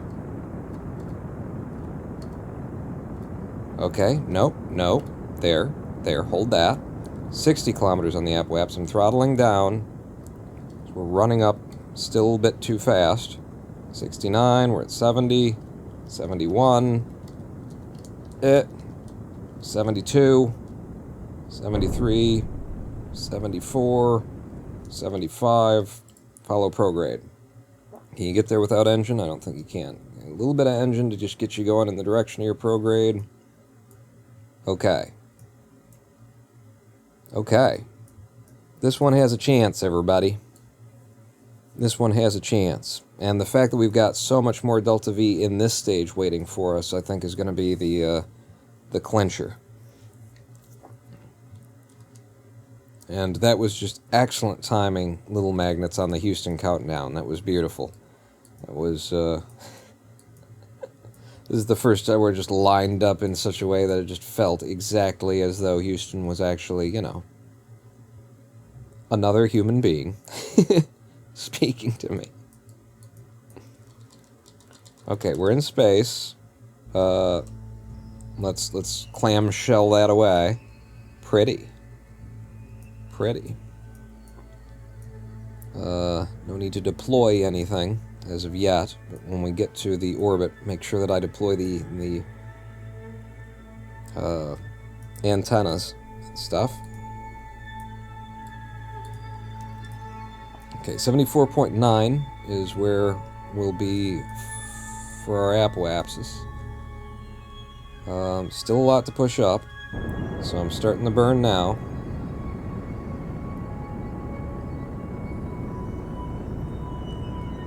And I'm going to pull it back so that we're just holding the apoapsis at 0.39 like that, and then I'm pulling back a little bit more, a little bit more. I'm going to burn below the horizon, burn below the horizon, and we're out with 200 left to go. 206 kilometer negative periapsis right now. Oh, and we're descending, Pawn. Yeah. Need to be pulling up.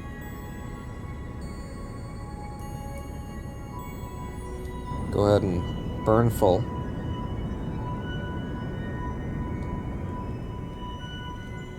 And okay, don't blow the apoapsis out beyond 80 here.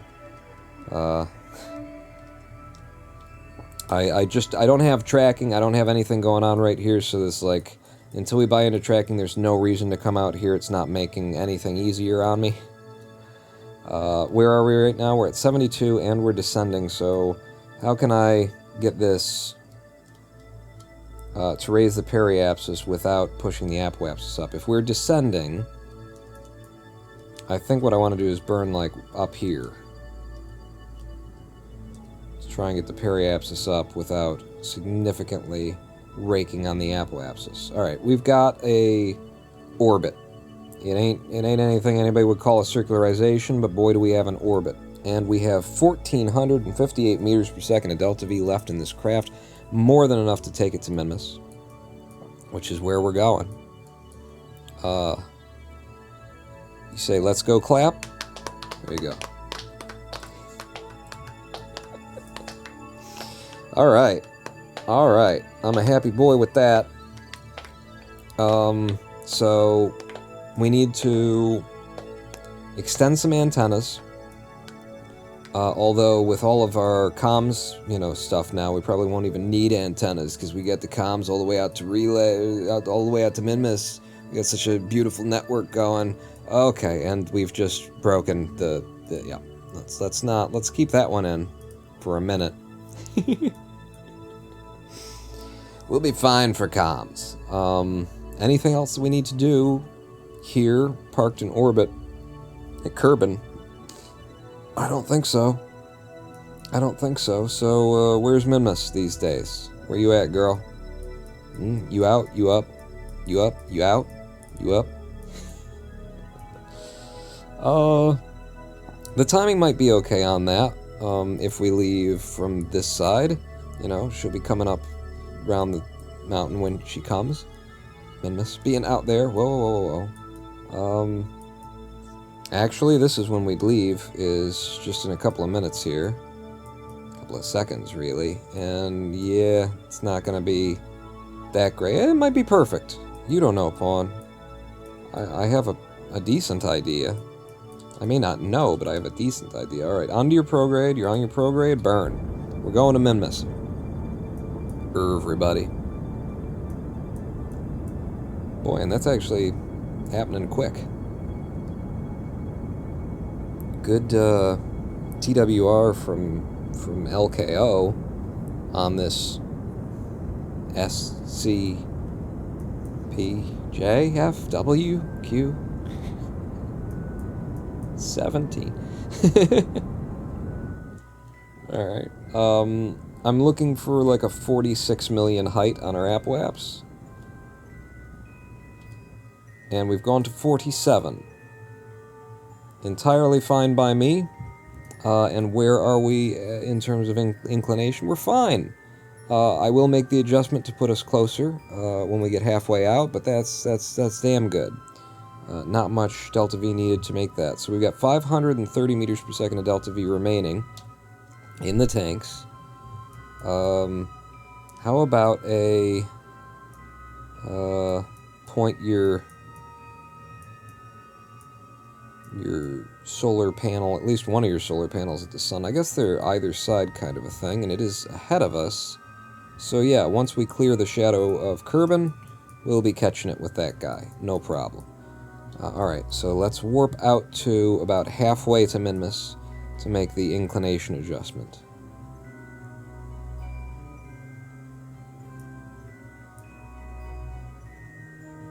So right about there. Ooh, we are low signal strength right now. Halfway out. Well, we're halfway through the signal strength. Okay, that's... Yeah. Okay, yeah. The closer we get to Minmus, the better things are going to get, because we got relays out there. But from where we are right now, I need to be burning... Actually, I don't know. I wasn't paying attention. Which direction? Where's Minmus's orbit there? It's below us, so we need an anti-normal burn. So where is the anti-normal? That's a radial. That's an anti-normal.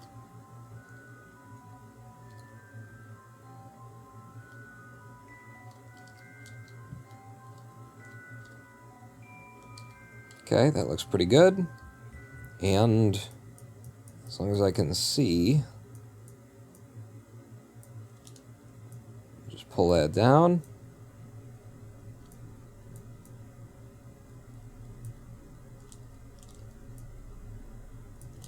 That looks good to me. Yes, sir. Alright, we're coming to see you, Minmus. Curious to see, you know, if our signal strength were at 37%. If I leave that hovered over, and we just keep going. Oh yeah, we're losing Kerbin. We really need... Look at that, down to 12%, 11, 10, 9. Boy, we really need... Yeah, 5, 4, 3, 2, 1% signal strength with Nye Island. We are out of comms. Houston, are you there? You can't hear me even. Alright, keep going. Wouldn't it be handy if someone had spent the first, like, 3 hours of this live stream erecting some kind of... Oh, Jesus! Some kind of satellite network, kind of relay network around Kerbin. Wow, I almost went right past that damn thing. What's our periapsis? It's 777, and what are we at? 801, and coming down. So I will continue to warp us until we're, My child needs a spanking? Yeah. No, Roy. No, Roy. When did I start streaming? I could tell you the number of hours ago if I wasn't staring at the screen. 4.5 hours ago, Acute Shark. And, perhaps you do need a spanking for distracting me while I'm trying to get a Minmus capture. 777 is what I'm looking for. The number of our Lord. 777.3 in particular, but this is close enough for government work. Get on your retrograde and burn us down. Burn us into capture of Minmus. Okay, we're here. Now, what do we need to do? Is there anything that we need to do? While you're high, it's going to be the cheapest time to burn. Oh, I was supposed to come in a certain something or something, right? I was going to come in polar. I'm a damn fool. Well, how would I have known what polar was without tracking? Yeah, without tracking there was no chance of that, so you're fine. You didn't do this stupidly. It's just difficult. So what we're going to do is I'm going to leave this good and high. I'm not going to blow it back out up. That's silly. Why would I bother blowing it? I'm not going to blow it back up. I'm not going to blow anything. Nobody's getting blown here today. I'm going to leave that high. And then we were going to go up to our apoaps at 2.1 million, and then I'm going to twist this into a polar, is the idea. No blowing? No blowing. We're done. Had enough blowing. So 217 is what we want to see on our altitude to know that we're at our highest place. And then I'm going to twist this shit out of this. 2, 1, 21797. And in particular, we'd be looking for 21798. Oh! Well, you lied to me. Wait, no, what am I looking at? Am I reading this wrong? 217987. 216. Oh, I'm 217. Wait? Yeah, you're going to 2179. Idiot.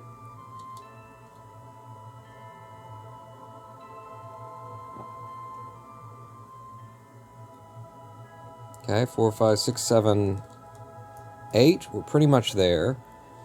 And then, in order to twist this, I'm going to hit it with a normal burn. We're already going up, we're just going to keep twisting it, but this kind of twist is not a pure... It's not a pure burn, you know? It's a weird one. You want to be kind of between a couple of different things here. And the question is, what do I need to be between? And can I figure that out by just thinking about it?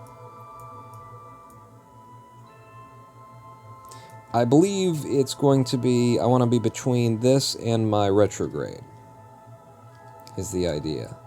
Because we're going to end up adding velocity out, and we'll be blowing, and I said that there's going to be no blowing, but if there were blowing, we'd be blowing this out, our periaps up. And so we want a little bit of retrograde on it, I think. Well, that's entirely the wrong one, because we're in a reverse orbit of Minmus. I mean, it really doesn't matter, I can just keep going. Our periapsis is dropping now, which is fine by me. And now it's coming back up. Yeah, see? See what I'm talking about?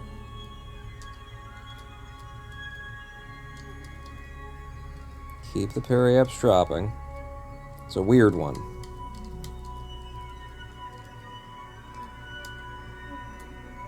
Okay, I'm stopping it here. I don't think we're straight up and down. I think we still gotta lean a bit to the right.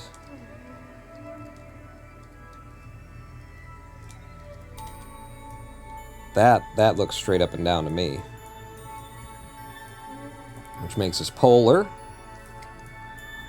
And now if I get on my retrograde, I can burn that down to exactly where I want it.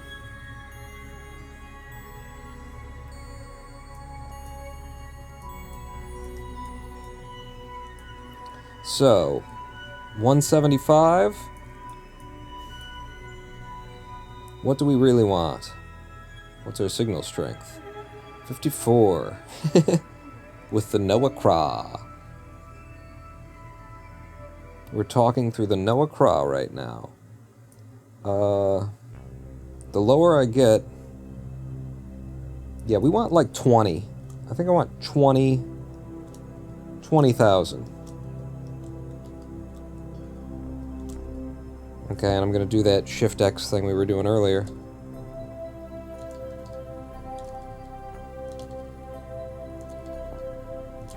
So I only get what I want.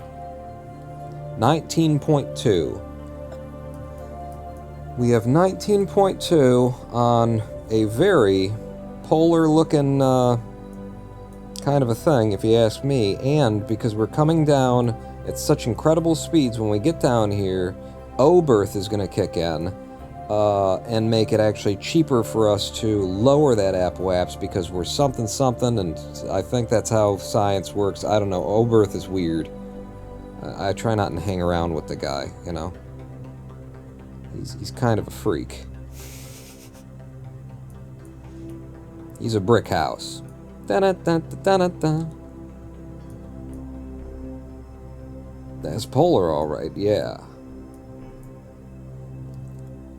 But the reason why I wanted around 20 kilometers is because usually when missions come in saying, you know, gather temperatures from blah, blah, blah, blah, blah, it's like above 18, below 18, although on Minmus, I believe, well, on the moon I've seen some really low stuff, but on Minmus they get down to like below 9,000, and it's like, dude, do you want my satellite to die? Why do you hate my satellite?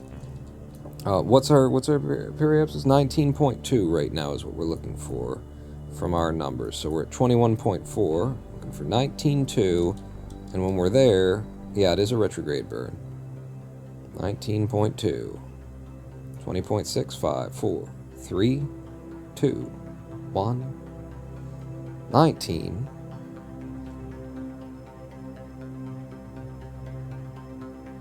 Point 4, point 3,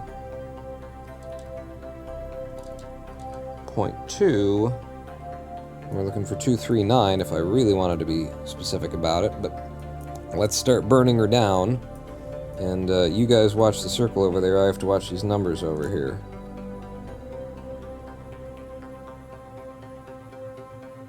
So again, I'm looking for like a 20K on the other side of everything.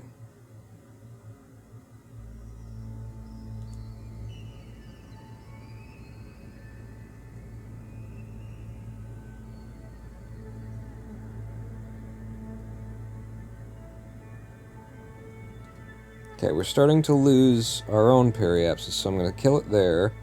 We're at 18.7 and 20 on the other side. And are we going up or down? We're going up. So if we're ascending right now, and I wanted to lower our apoapsis, I don't think that I can, my brain is willing to do that right now. So this is good enough. 18 and 20. That's pretty circular. I'm fine. Cute Shark isn't being picky, so I'm not going to be picky either.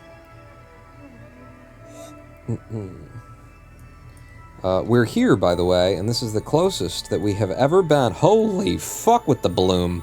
This is the closest we have ever been to Minmus. Jesus God, I'm blind now. Do not look directly at the surface of Minmus.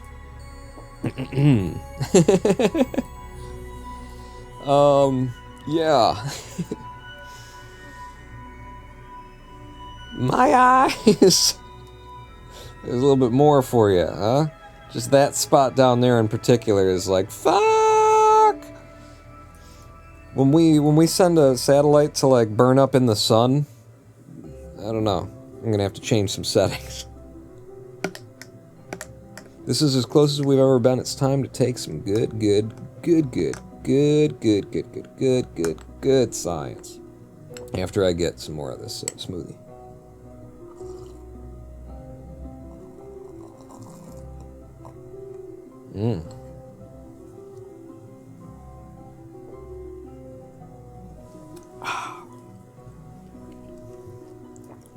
Yeah, Minmus, pretty reflective, I'd say. Pretty reflective. Alright, let's, in fact, if I'm close to a body, I like to have it under me. A lot of people will say that. If I'm close to a body, I like to have it under me. Let's do some science then. So we brought this one specifically so that we could do science from low Minmus orbit. So let's take it. Goo feels right at home here. This is worth 27 if we were taking it back. We're not. It'll be worth 11.2, and this is in space near Minmus. On the other side of things, we want to grab a magnetometer boom. Wait, no, magnetometer. No, is that what you're called? Yeah, you're the magnetometer boom. Okay. Trace magnetic fields are magnified by this sensitive instrument and measured in real time as you orbit near the celestial body, which I like more when it's under me. It's almost like hearing the heartbeat of a planet, knowing if it's dead inside or if something is churning. Whatever you're into, babe. 31.5 science when we transmit that, and we'll hang on to everything. I like having that boom arm just sticking out there for a minute. We've got more science to collect. Don't make the same mistake twice. It would be funny, but don't do it anyway. With the... you? Yeah.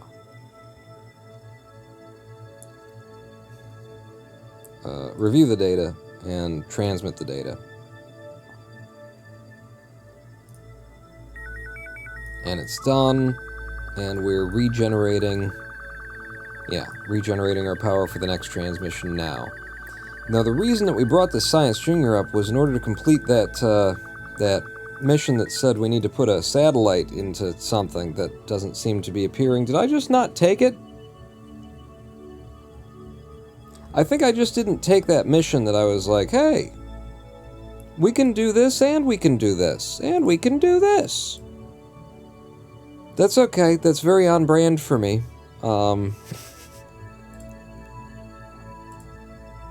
Yeah. We were gonna do like 7 missions at once, and I just forgot, and so here we are. That's fine. Here we are. We brought it here, and we can get science with it. So let's get science with it. Conduct the materials study. The high radiation environment caused a few of the samples to glow. It looks like it would be fun to paint the rocket with this. Worth 16.9 if transmitted, 40.5 if we return it.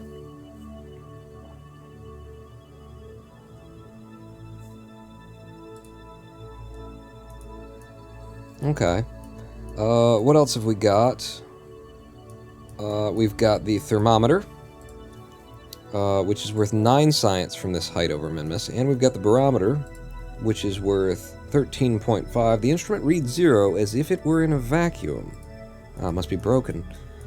And finally, there would be the telemetry report, which is worth 4.5 science.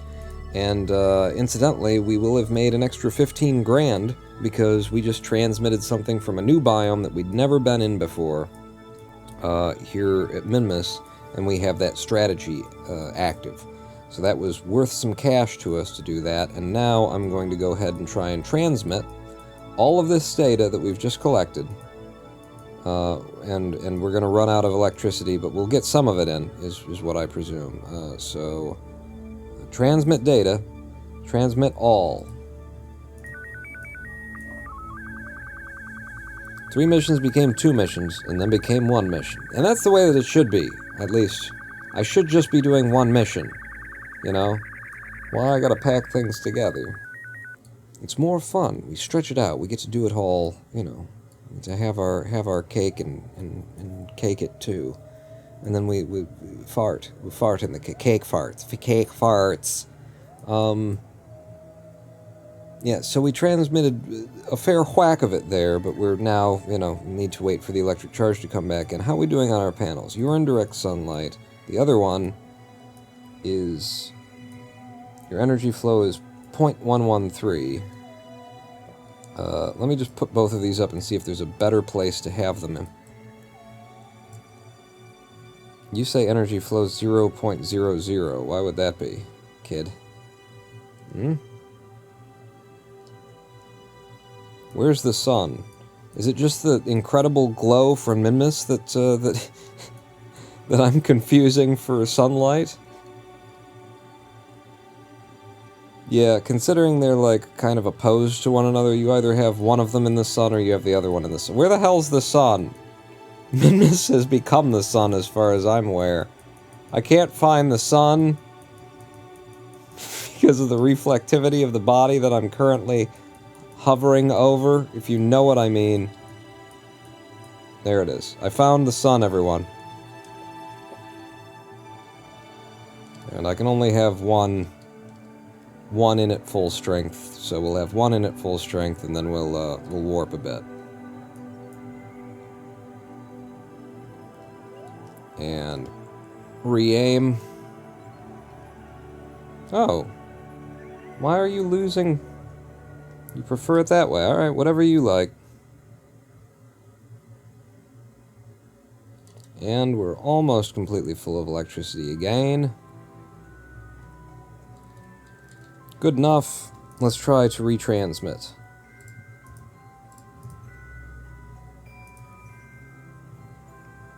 Transmit data, transmit all. Shouldn't be too much left. Okay, there was a lot left, actually. But that is all of it. We've transmitted everything back. And so that should be worth probably another 90 science to us or something like that. Minmus, brighter than the sun. would appear as such, yes. And I think the reason why it's still so bright right now is because at Kerbin, in order to just barely be able to see the ship, we had to turn minimum ambient lighting all the way up to there, whereas if I were to turn it all the way down, that's what we would look like. Out at Minmus, being on the dark side, you know, that's probably fair, is my idea. Wait a second, we said night, we said day, we said streamer mode. Are those, do they have different features or something? I don't understand how this works. Stay in streamer mode, okay? And then we'll just go around the side where there is a sun. Good. Good, good, good. So I believe we've done all of the science that we want to do with the mothership out here.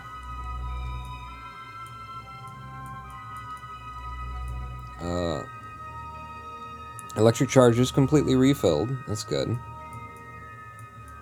That means that it would be time to separate our little lander boy and take him to a landing site. So where are we, you know, coming up on now? We're orbiting this way.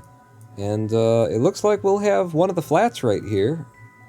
It's a little bit already rotated past, but we can hit it anyway. That's no problem to adjust for that, so that's what I'm going to do. I'm going to leave this one right here. We're going to F5 in case I need to come back. Streamer mode just brighter, I would assume. Maybe. It might just be that there are 3 different settings you can set. You can click, this is day, this is night, if you need an adjustment or something like that. I don't know. But let's decouple. And now we're out of comms. Extend the antenna. And now we're back in comms. This guy already had his antenna extended, so he's fine. Okay. Thank God that worked out. So directly ahead of us and a bit to the right is, you know, what we want to land on. And in terms of a bit to the right, we can literally just aim. There's no need to use the ball anymore. What is that? Is that like a little one that's just ahead of us? Let me just warp up a little bit. Is that one all on its own? Oh, are you on the map? Oh, I see. It's this guy. Well, to hell with it. Let's go to this little guy. He's so cute. Let's go right here. Okay? The other ones are like, we'll get there. Right? We all know we're going to get there sooner or later. But this one's special, is the deal. Cute little fella, yeah. So, let's hope that we have enough monoprop on this. I've set it to 4 by throttle, so I should be able to just... No? I set you to 4 by throttle. 4 by throttle is on. Oh, you gotta turn the RCS on, Pawn. RCS on, 4 by throttle. Are you burning? You are burning. Okay. I can see our periapsis is dropping here.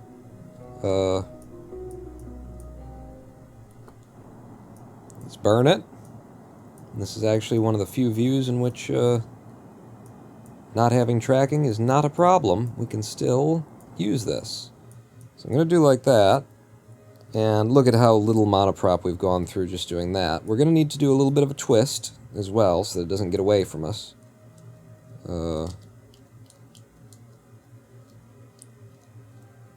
And I think I'll do it while we're up here, because the planet is spinning under us. So if I line it up kind of along this edge, then as the planet is spinning, we'll probably end up in the middle. That's my guess. That's my hope. We're landing, baby. Where are we going? Get on your retrograde. Yeah, look at how much it spun under us. Like we're already like set to land over here or something if I didn't make an adjustment. It's fine. We'll just keep going down, and then I'm gonna make this adjustment.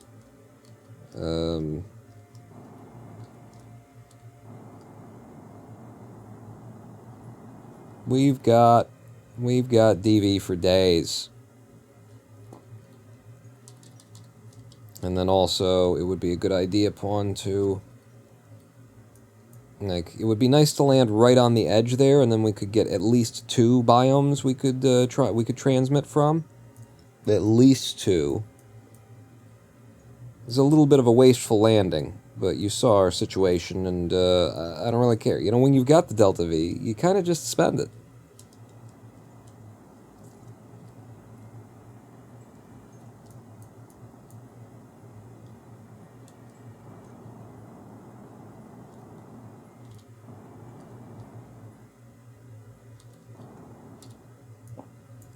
Let's see how that does us. Let's go ahead and get to surface readings. Look at that. Okay, well then do Fizz Warp. Why can't I do Fizz Warp? All day I've been trying to override with Alt period, and it's just not doing the thing. Let's burn some of this speed off, huh? Maybe?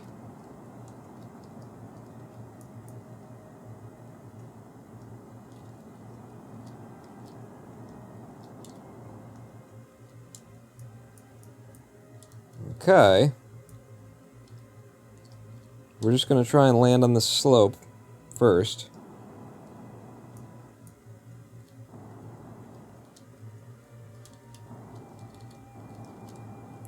Okay. Nope. I always F it up just right at the end here. A little bit of pogoing. Beautiful. We're on the ground. SAS off, and then see if I can't, can I get like a, where you sit upright? Like it looks like you would want to sit like that. And then, right there I'll hit the SAS.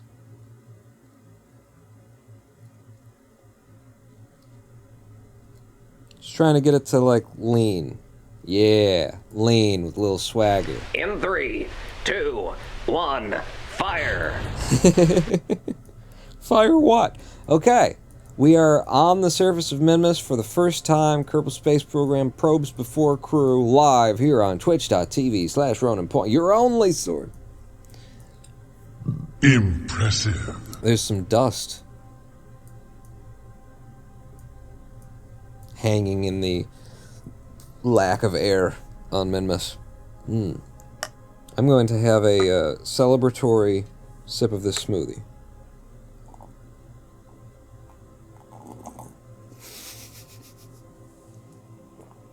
You're all clear, kid. Now let's blow this thing and go home. No, Han, we just got here. I'm not trying to go home. Arceus off as well. Remember, the Force will be with you, always. I mean, always? It's kind of invasive of my privacy. Let's do some science, alright? We're on the surface of Minmus. Oh, hang on, I gotta check what happened with my hard drives. We're on the surface of Minmus. From the lowlands, okay, the probe's onboard computers have successfully recorded the telemetry data for 6.3 science. I'll tell you what I'll do this time. I'll be smart, and I will get all of the low-value shit first. So, because they'll probably all transmit in one thing without burning through all of our electricity. Let's also get the pressure data then. Worth 18.9 science. Collect that. And then the thermometer. Also from the lowlands, 12.6. And we're going to transmit all that. We've got just 100 to transmit with. So give it a go.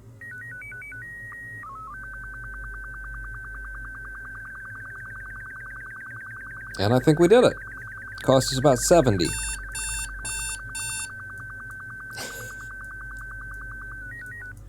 So that was the low value stuff, and now what I should do is I'm going to save this for over there. We're going to land obviously over there because, you know, this is a more specialer kind of a biome than the lowlands. The lowlands are all over the place, so if we've got a one-time use kind of a thing, it can only be fired, it can only be transmitted once, then we're going to use it over there. That's all of the science from this spot. So SAS on, RCS on, and let's go over here. a little bit of a boom. Give us a push.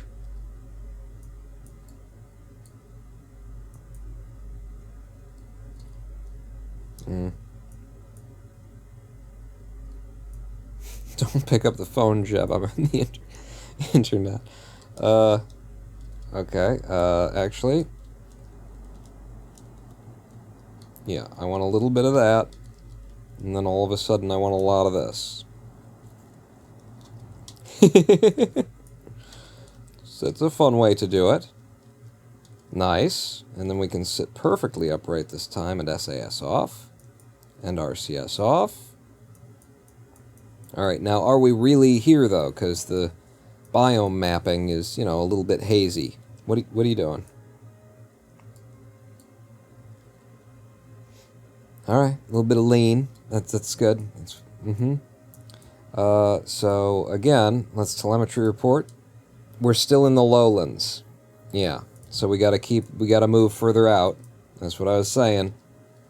SAS on. We're going this way. And just a little bit.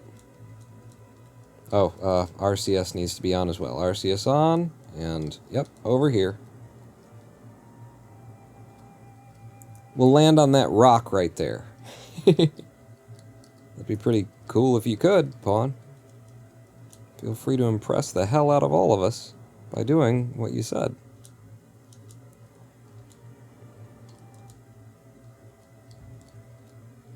Okay. Is this far enough in? Telemetry report. Still just the lowlands. And tell me that this ice flat isn't going to count as an ice flat. I really doubt it is. It's just what I said before, that they're a little bit silly. The edges are kind of soft. And even though it looks to us like we've traveled quite a ways away from the surface, if you were painting this stuff in like a 3D, 2D editor kind of a situation. We've found fool's gold on Minmus.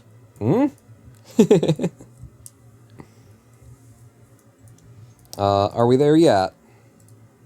Still just the lowlands. Alright, I'm going to have to blast way the hell in there. I'm going to have to blast way the hell in. Because see how close we are to the edge? So, yeah. I turn down this way, right? That's toward the center. That's toward the north. What? Am I crazy? No, you're not crazy. You lean in that way. Yeah. Oh, yeah, no, it is toward the south. I'm like, what? I was just reading it wrong. Alright. And... go.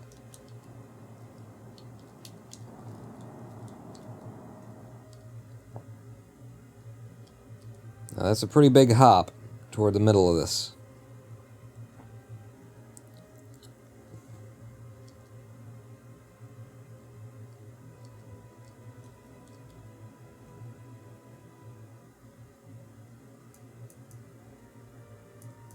Yeah, it doesn't look like that big of a hop, does it?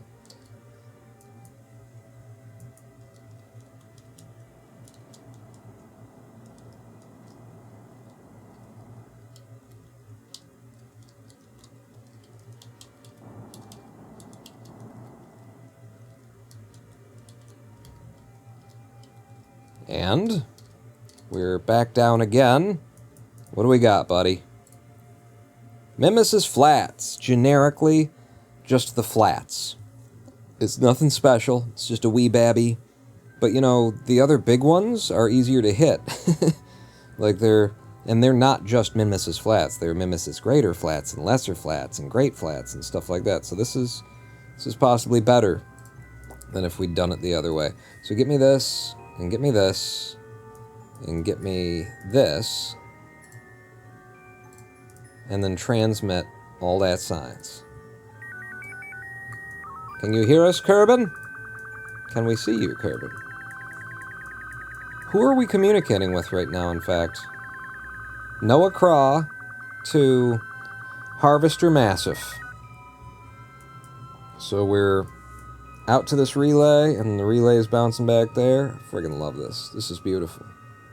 And when Noah goes out of range, it'll be either either little magnets or Mephistopheles. And finally, the last bit of science we can get from here is the mystery goo that we've been saving for the flats, worth 15.7 transmitted, which is what we're going to do. Keep the experiment, and we're going to transmit that. There's nowhere else we could go, right? Like, I don't think, like, without knowing where the biomes are by looking it up, and I don't want to look it up because that's cheatsy. This is all that I expect to get out of here, so yeah, we'll go ahead and transmit that as well. How are we doing on electric charge? I might need a little bit more than this. Let's just warp for a second. Get pretty much filled back up, and then transmit.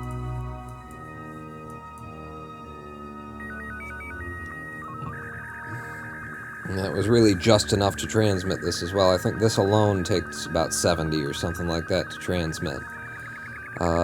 Beautiful. That was our first landing on Minmus, and that is one of 3 probes that we need to land on Minmus for the sake of our contracts that we've got right now. For the sake of our strategy. RCS off, SAS off. Are you going to do the lean again? He's big pimpin'. As you can see.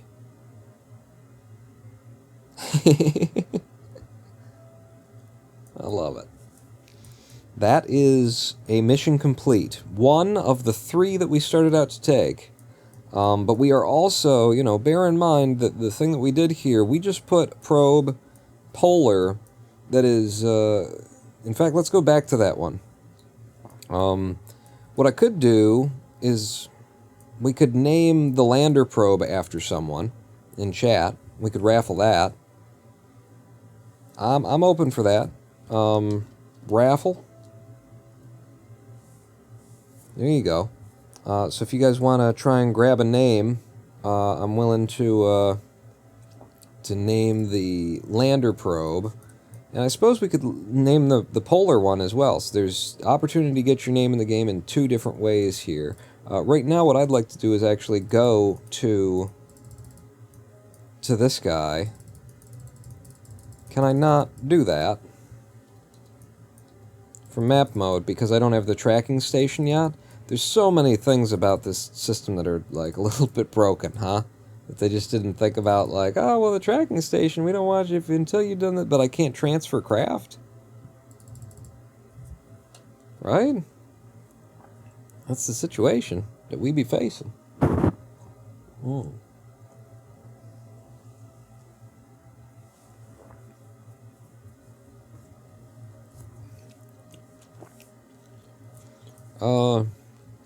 Yeah, I want to go back out to that one because that one still has, like, Delta V on it. And it's in an excellent position to be able to do all those little temperature scanning missions that you'll get from Minmus and stuff. In fact, that's what I'm going to be looking for when we're back from this mission. But our little probe that was the first thing that we ever sent to the surface of Minmus needs a name. And the raffle has been open for not that long. But, you know, if you're here and you heard me say it and you saw the thing in chat, then you already did it. I'm going to go ahead and roll 2 winners. And one will get the name of... The first one will get the name of the landed probe, and the other will get the name of the thing in orbit. Actually, whoever's picked first, you know, in here, you'll get your choice of whatever you want. You want the polar orbiting guy or the lander. But I'm about to roll, and I'm rolling now. If you didn't get your raffle in, then it's too late. I'm sorry. As of right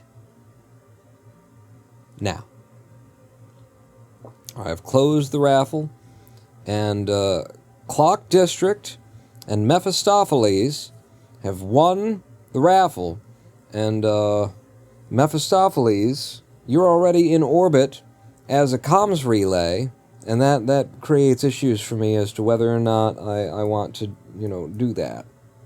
Whether or not I think that's a fair thing to do. You're already here at Minmus. But, Clock District, you're not in the game at all yet.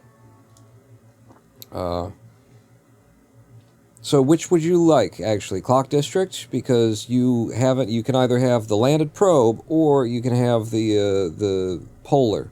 I'm giving you the option, at least first. Clock District yelling, rigged! Oh wait, no, I won. What would you like? You're the 007 rocket, but you don't have an actual spacecraft. Oh yeah, that's right. You were, I expect you to die, Mr. Clock District. Is that right? You were the I expect you to die ship. I felt like that was someone else in my head for some reason. God.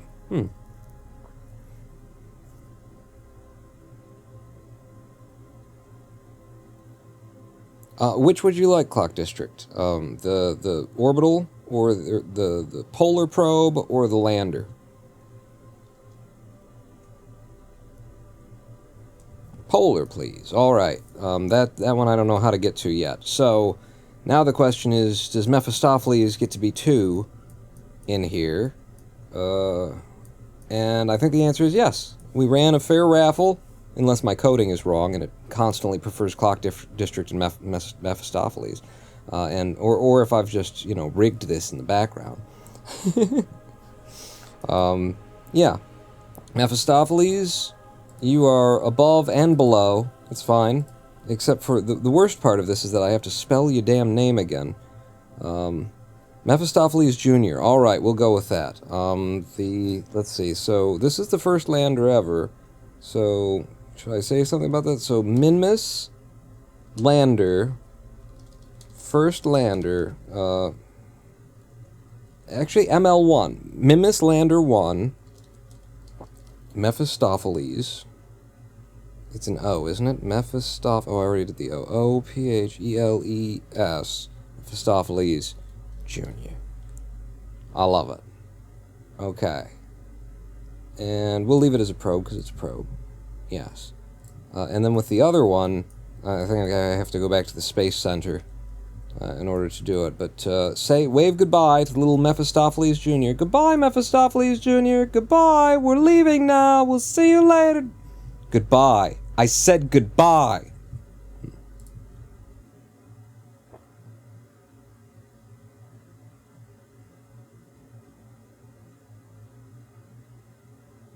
Clock District slipped $5 under the table to the bot.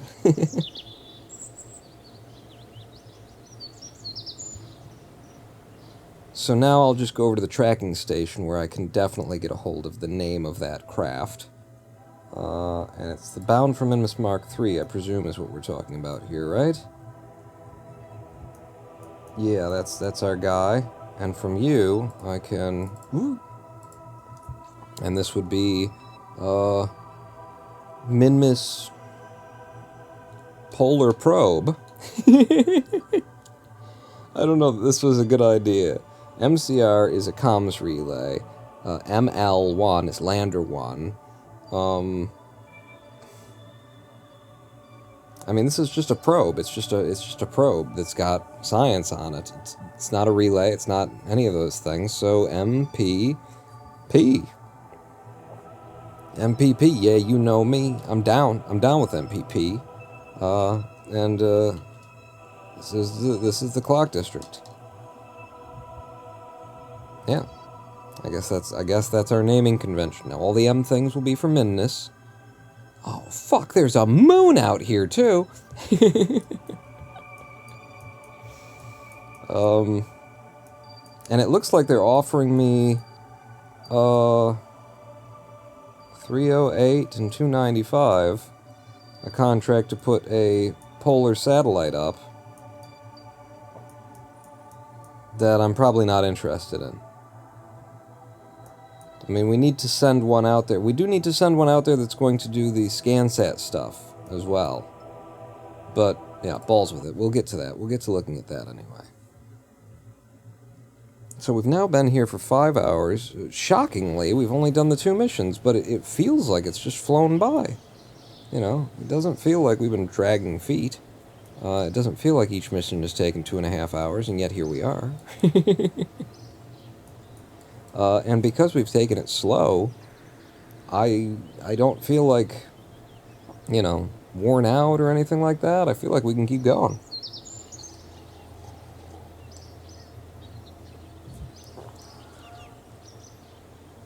That said, I should probably care for my health and not do that. And instead, we should just look and go, holy crap, 251 science after landing on Minmus for the first time and transmitting things back. And we're over 500,000 Kuros. Damn.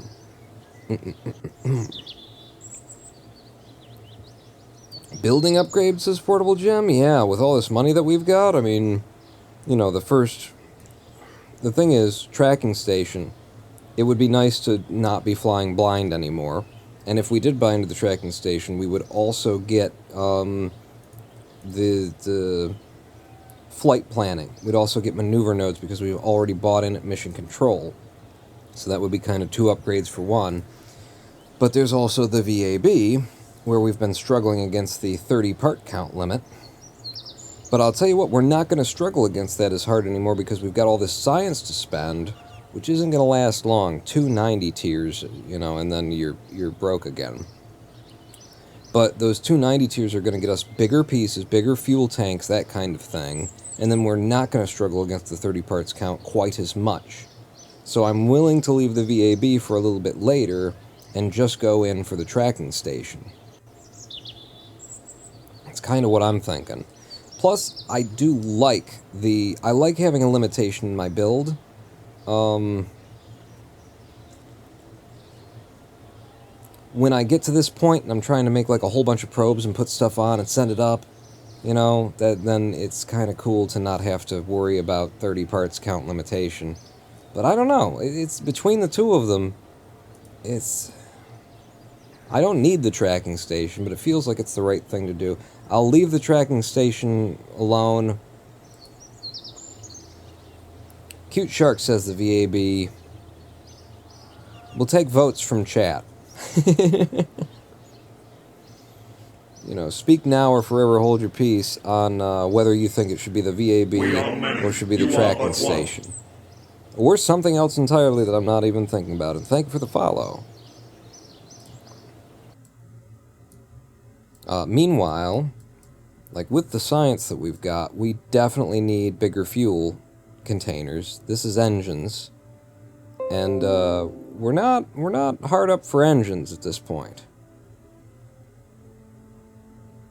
Yeah, we're not hard up for engines at this point. But oh, I will take the small engines. The small engines, for the fact that we're doing all this stuff with probes, you gotta have these little mini things, little tiny monopropellant tanks, and the baguette, and you got the spark and the ant. Those are where you want to be.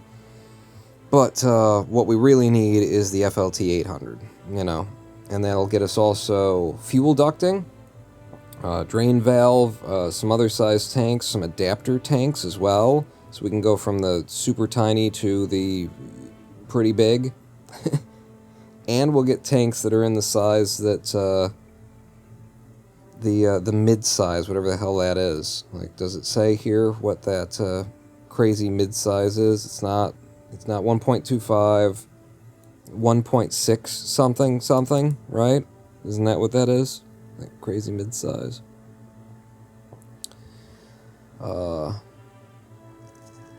Nisacred says the launch pad. We've actually already upgraded the launch pad to the 2nd tier. So we're not struggling against weight or height limitation. That's one of the other things we've already bought into. We're already level 2 on the launch pad.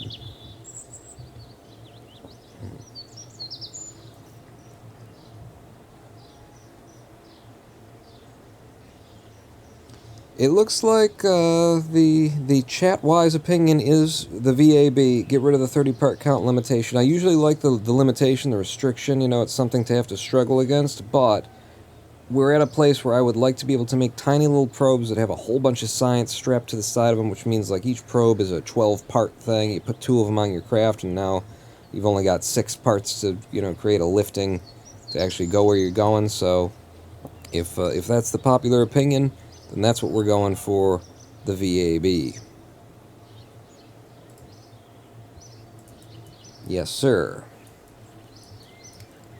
We have purchased into the larger VAB. Let's see what it looks like on the inside with our visual, modifications that we've made.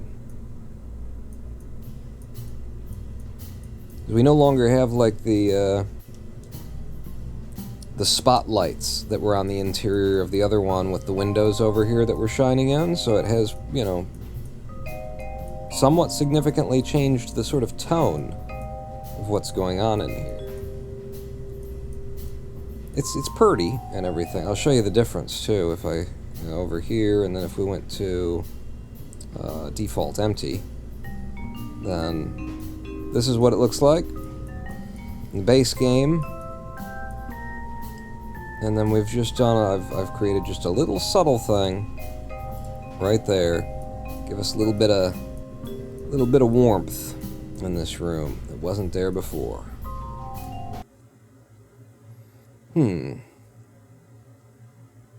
So all things considered, in terms of buying science and whatnot, I think what we want to go for is we want the bigger fuel tanks, and we want the tiny little engines, because then you can do a lot of really good things with probes. And having determined that, I think it's actually time to end the live stream. I'm sorry, Nasacred, it feels like you just showed up. But we have been here for 5.5 hours, and I feel great. I feel like I could go for another 3 hours, but I'm also a man with a chronic disability, a disease, and even though I feel good right now, I could end up paying tomorrow or even the next day or even the next day if I push past what's probably okay. I told some friends and family, yeah, I did like a live stream. They said, oh, how long did you go? I said, about 5 hours. And they said, oh, Jesus Christ, don't do that. So the fact that we're doing 5.5 hour live streams is already scaring some of the people who love me. I think I should call it there as opposed to turning it into an 8-hour live stream. So, that being the case, let's have a look at the city of Detroit before we go here, see what's up, and I will be joining you here by getting my full screen projector up so that I can see what's going on. Alright, so I see a lot of bird poop here, and no birds. I actually don't really see the bird poop. Maybe that's a little bird poop right there on the railing there. But still no birds on this thing that's supposed to be a bird cam. It's supposed to see a falcon that nests there or something like that. Still nothing. No trains either. We're not getting lucky with the trains, although we are seeing a bus go past, so, that's close, I guess. And on the water is just water, so that's fun. Yeah, Detroit is boring today, and I am the Ronin Pawn. Yes.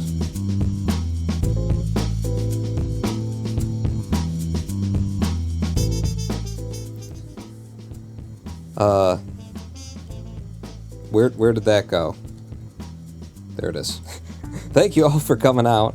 I'm having a great time in Kerbal here with you guys, and as time goes on, now that we're getting further away from the struggle of the early game against parts that aren't really designed for all of this, things are going to move a little bit better. It's going to be easier to fly the craft that we make. We're not going to be parts count limited, so now I can actually put fins and control surfaces and stuff, and it's just a matter of doing the math at this point. So, I'm looking forward to our builds coming together a lot easier than they have been, and flying correctly, and allowing me to fly in a way that's, efficient instead of whatever's working. Lol, that boat cam. Has it found a boat yet? No, but it's found the parking lot. A yellow truck. I'll see you back here next live stream. Give me 2 days to recover.